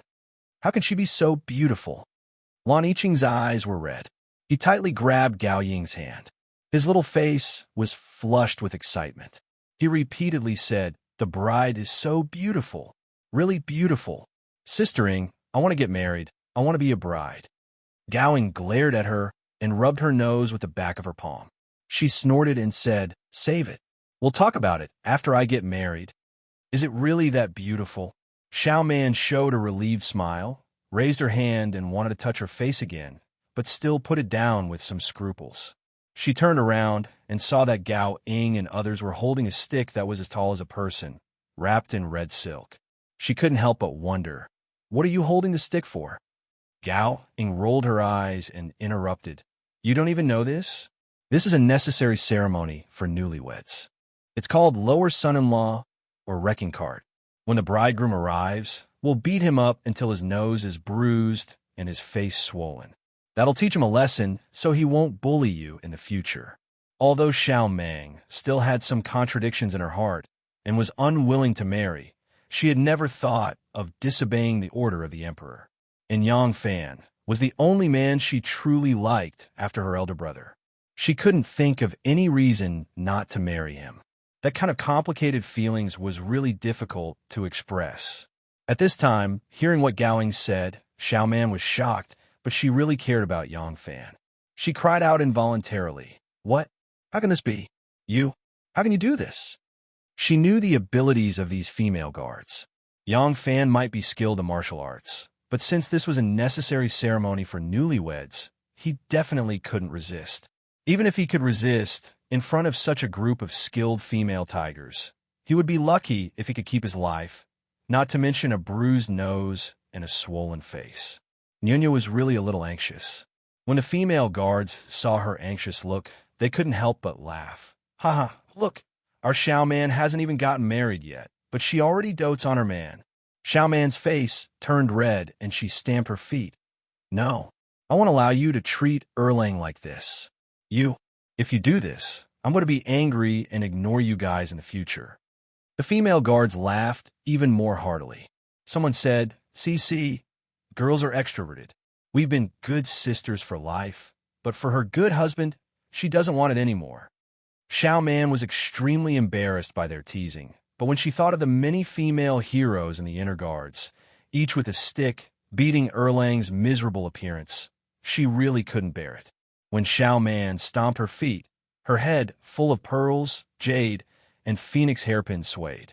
The palace maids were afraid that the ornaments on her head would fall, so they quickly went forward to support her and whispered a few words in her ear. When Xiao Man heard it, she said, "Really? Hey, why do you have to stop the carriage?" This son-in-law ceremony has both literary and martial aspects. The martial aspect is to stop the carriage, and the literary aspect is to urge the makeup. Can't you just ask Erlang to recite a makeup-urging poem? Why do you have to use martial arts? Gao Ying said eloquently, "Hey, your beta Persei is a general. Why would you want to recite a poem like Qo-da? Besides, we're all martial artists who would like to recite a poem. Of course, it's more interesting to use a spear and a stick, don't you think so?" The female guards all agreed, making Xiao Man extremely anxious. It was still Lan Yiqing who was soft-hearted. Seeing that Xiao Man was really anxious, she revealed the mystery with a smile and said, Okay, Xiao Man Jiejia, don't worry. How could we really beat brother-in-law Black and Blue? This stick is made of straw. How could it hurt someone?" As she spoke, she used 2 fingers to pinch the stick that was wrapped in thick red liquid and turned it around. Looking at its light appearance, it really wasn't a real wooden stick. Only then did Xiao Man feel relieved. She glared at the mischievous Gowing. Gowing made a face at her and giggled. At this time, a servant of the Zheng residence ran into the courtyard panting and shouted, Hurry, the groom's convoy is almost in front of the residence." When Lan Yiqing heard this, she called out, "Sisters, let's go. A group of female guards excitedly raised the stick and rushed out of the residence. A few palace maids also hurried forward to support Xiao Man and said, "County Captain, quickly return to your room. The groom has arrived." Xie Xiao Man was supported by a few palace maids back to her room and sat in front of the dressing table. One of the palace maids stuffed a goose feather fan into her hand and said, "County Captain, once you leave the boudoir, you must cover your face with the fan. Before you pay your respects, You must not remove the feather fan and show your face to others. Remember, remember. Xie Xiaoman nodded and held the fan in her hand. Looking at the charming and somewhat unfamiliar face in the mirror, she thought in a daze. Am I going to get married? Once I step out of this door, I will become Second Lang's wife, never to be separated for the rest of my life. The setting sun was soft and warm, like the yolk of a Gaoyu duck egg. Yang Fan rode on a snow-white steed, with not a single strand of hair out of place. He wore a 5-point crown of flowers on his head and was dressed in a crimson official's robe. He looked like a champion on a stage, leading a long procession towards the Lady Zheng's residence. Behind him, Ma Qiao led a few strong and sturdy servants, each carrying 3 liters of corn, a bundle of sleeping mats, 3 caddies of reeds, and 3 wolf fong arrows. These were all gifts for the bride's family: 3 liters of corn to fill the mortar and mortar, 10 feet of summer mats to cover the mouth of the well, 3 caddies of reeds to fill the kitchen, 3 arrows to guard the house.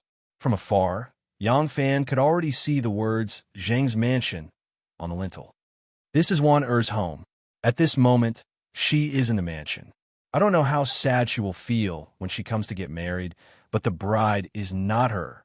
Just as Yang Fan was thinking of this, the door suddenly opened and a group of very beautiful tigresses with sticks in their hands happily rushed over.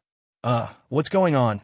Yang Fan, who had limited knowledge of the wedding ceremonies of the Tang dynasty, had only attended Ma Qiao's wedding. He had never seen such a scene on that day. He pulled the reins and was about to turn his head to ask when he suddenly found that the entire procession had already stopped. Only he was moving forward on his horse. Unknowingly, there was a distance of 4 or 5 feet between him and the procession. Hit him! Gao Ying and Lan Yiqing shouted and leaped up. The 2 long sticks in their hands wrapped in red silk swept towards Yang Fan's head. Yang Fan saw that this was going to be bad. He was going to be hit by these 2 sticks. Although the sticks did not look too thick, these 2 ladies had a lot of strength in their hands. His head was also a place that could not withstand a heavy blow, so he hurriedly jumped to hide and dodged the 2 sticks. Hit him! More women rushed up and hit him with a flurry of sticks, making him smile. Huh? It doesn't hurt. This isn't a stick. Yang Fan dodged here and there. In the end, he simply jumped off the horse and jumped around. However, he was still hit in the buttocks by a stick. As a result, the stick broke. Yang Fan did not feel any pain.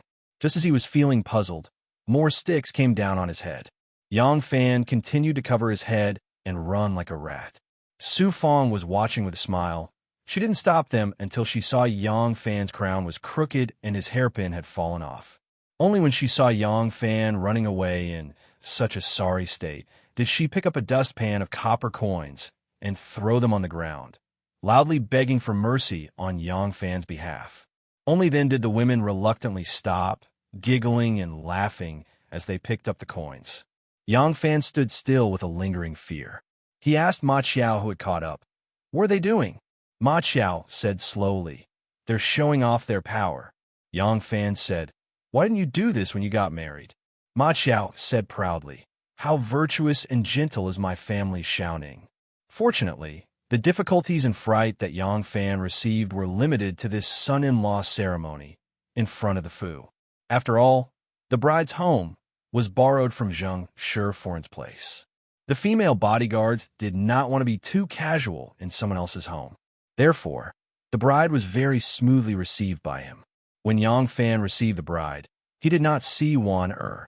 He also knew that it was impossible for Wan Er to appear in front of him at this time. Thinking of the pain in Wan Er's heart, Yang Fan could only turn his heart full of guilt into a disappointed sigh. The bride was received out of the Zheng Fu. The procession to receive and send off the bride cooperated all the way to Yang Fan's home. Along the way, there was a jubilant atmosphere.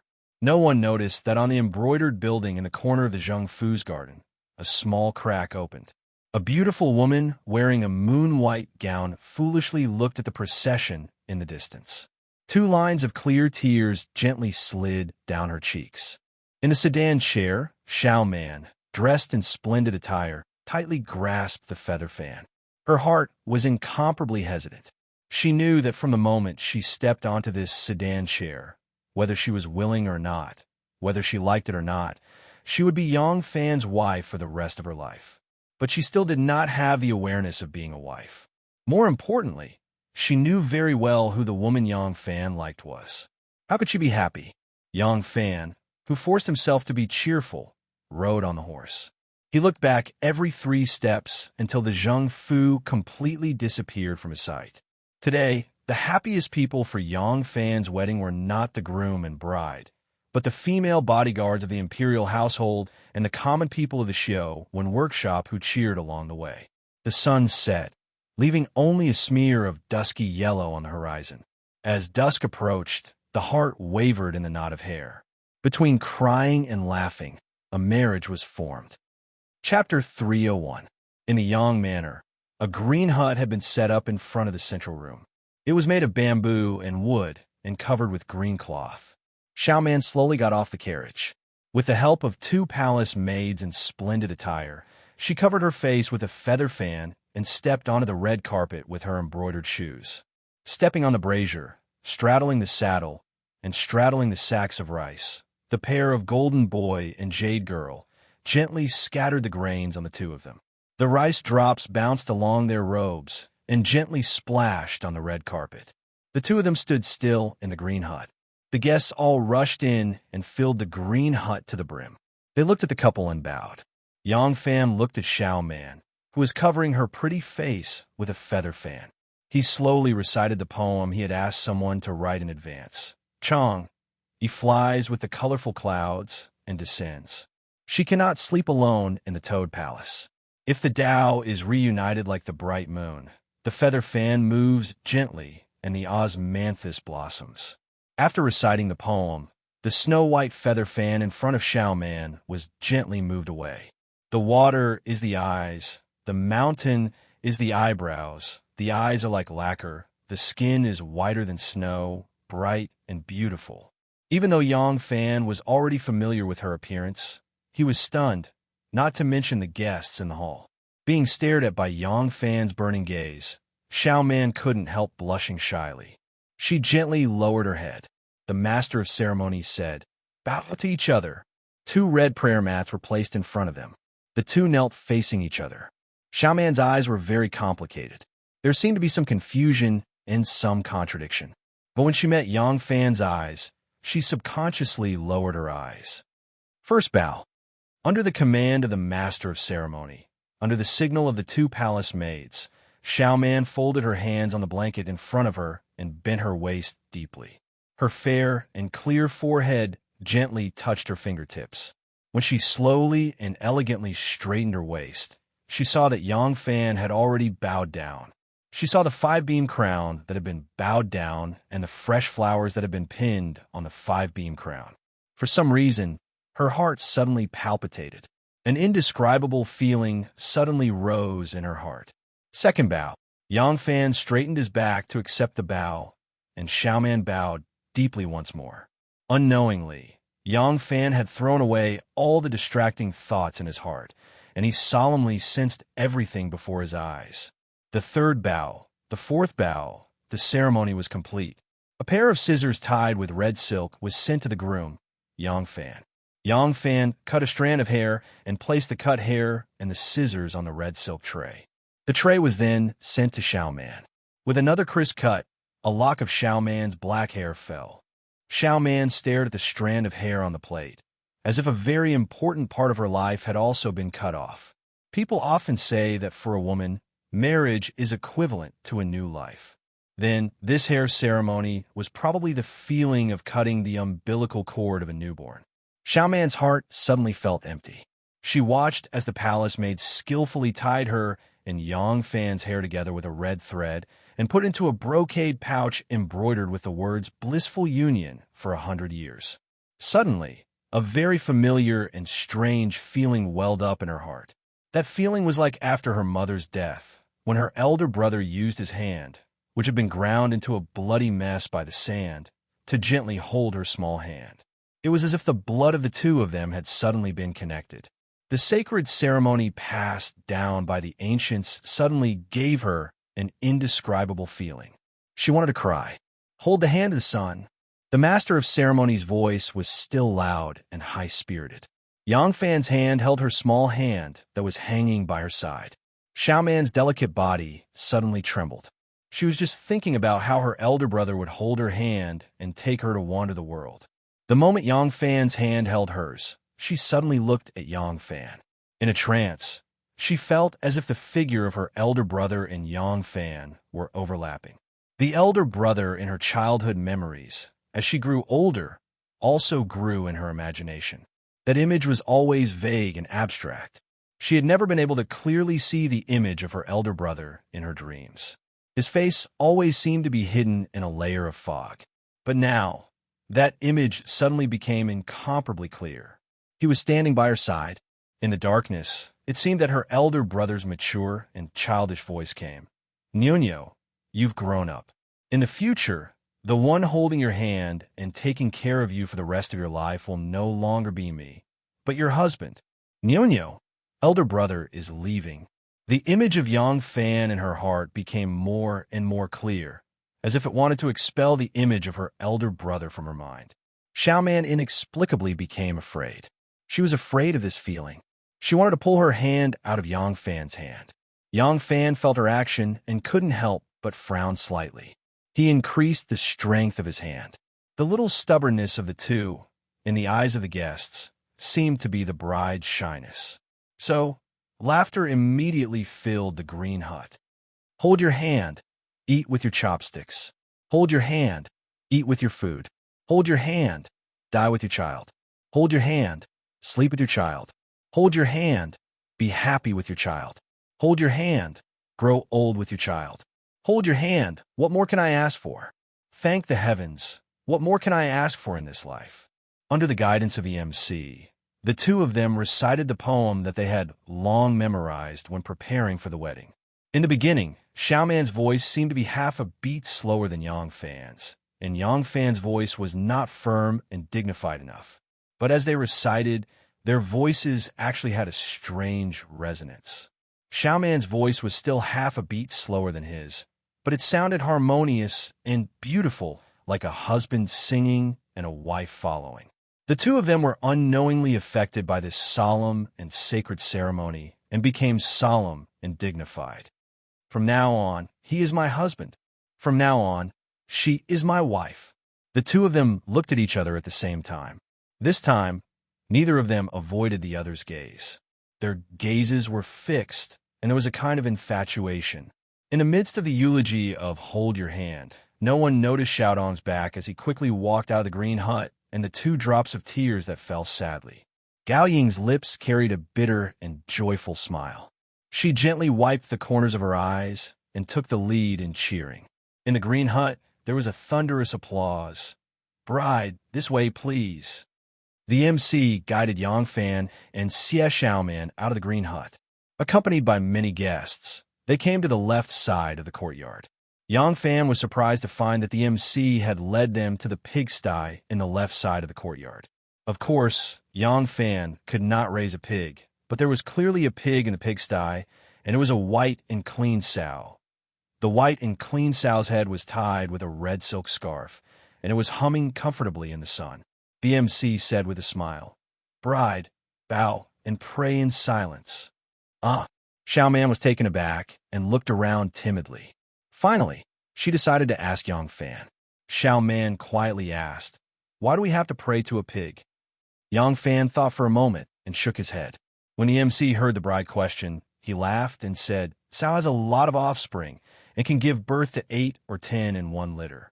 Pray to the sow for good luck and have more children in the future." Xiao Man almost fainted when she heard this. The MC said with a smile, "This is an ancient ceremony. Bride, quickly bow." Xiao Man had no choice but to respectfully bow to the sow 3 times. That sow accepted Commandant Xie's 3 kowtows. She didn't pay any attention to her, only wagging her little tail and grunting a few more times. As Yang Fan stood there, he suddenly thought of the scene of Princess Taiping throwing her husband into the pigsty on their wedding night. He couldn't help but burst out laughing. Xie Xiaoman was forced to bow 3 times to a sow, and her heart was already full of shame and indignation. Suddenly, hearing Yang Fan laugh, she thought he was making fun of her. She couldn't help but glare at him and blurt out, "You want me to have as many children as a pig? Don't even think about it." A Yang Fan smile froze. Many of the guests who were watching the ceremony burst out laughing when they heard the bride's tough words. Xiao Man knew that she had made a slip of the tongue and couldn't help but blush. She didn't know why she said such a sentence. She obviously didn't want to marry. How could she even think about the problem of how many children to have? The awareness of being a wife had been instilled little by little into Nyonyo's heart through these ceremonies. The banquet began. Accompanied by her good friends, Xie Xiaoman went to the bridal chamber to change into a light dress. She wore a narrow sleeve short shirt and a long skirt. She could walk freely during the banquet and didn't have to worry about tripping or rubbing herself with grease. And this kind of dress also served to accentuate her slender figure, making her look even more beautiful and pleasant. General Wu of the Yulin Guard arrives. General Qiu of the Jin Wu Guards arrives. The master of ceremony stood at the door and shouted. More than half of the guests in the hall stood up. Today, the guests were mostly military generals. These military generals' ranks were lower than the two generals, and many of them were their direct subordinates. How could they not stand up to greet them? Yang Fan and Xie Xiaoman came to the door to greet them. Huang Xuchong, Zhang Shitong, Wei Yong, Li Dayan, and the others also followed behind them. They saw Wu Yuyi and Qiu Shunji walking side by side, and behind them were two old soldiers carrying congratulatory gifts. As soon as they saw Yang Fan, Wu Yuyi laughed and said, "General Yang, congratulations, congratulations." Yang Fan did not expect the two of them to come. He hurriedly gestured to the guests in the hall and said, "Yang Fan's wedding is not worthy of the two great generals coming to congratulate me." The two great generals' arrival really makes Yang Fan feel extremely fearful. "Great generals, please come in quickly." There were so many seats in the hall, but there was really no one worthy to sit with these two. Fortunately, King Liang Wu Sansi had said that he would personally come to congratulate them. Although Yang Fan did not know if his words were true or false, he still had to make preparations. Therefore, there was a table left in the hall, and he invited the two of them to sit at this table. Yang Fan and the bride had just offered a toast to the two great generals when a master of ceremony at the door shouted in an even louder voice, "Steward Li of Princess Taiping's residence, under the orders of Princess Taiping, has come to congratulate General Yang on his wedding and to deliver congratulatory gifts. General Yang, please come out and welcome us." As soon as these words were shouted, the entire hall immediately fell silent. Princess Taiping? What kind of background did this Yang Fan have? How could he make Princess Taiping send an envoy to congratulate him?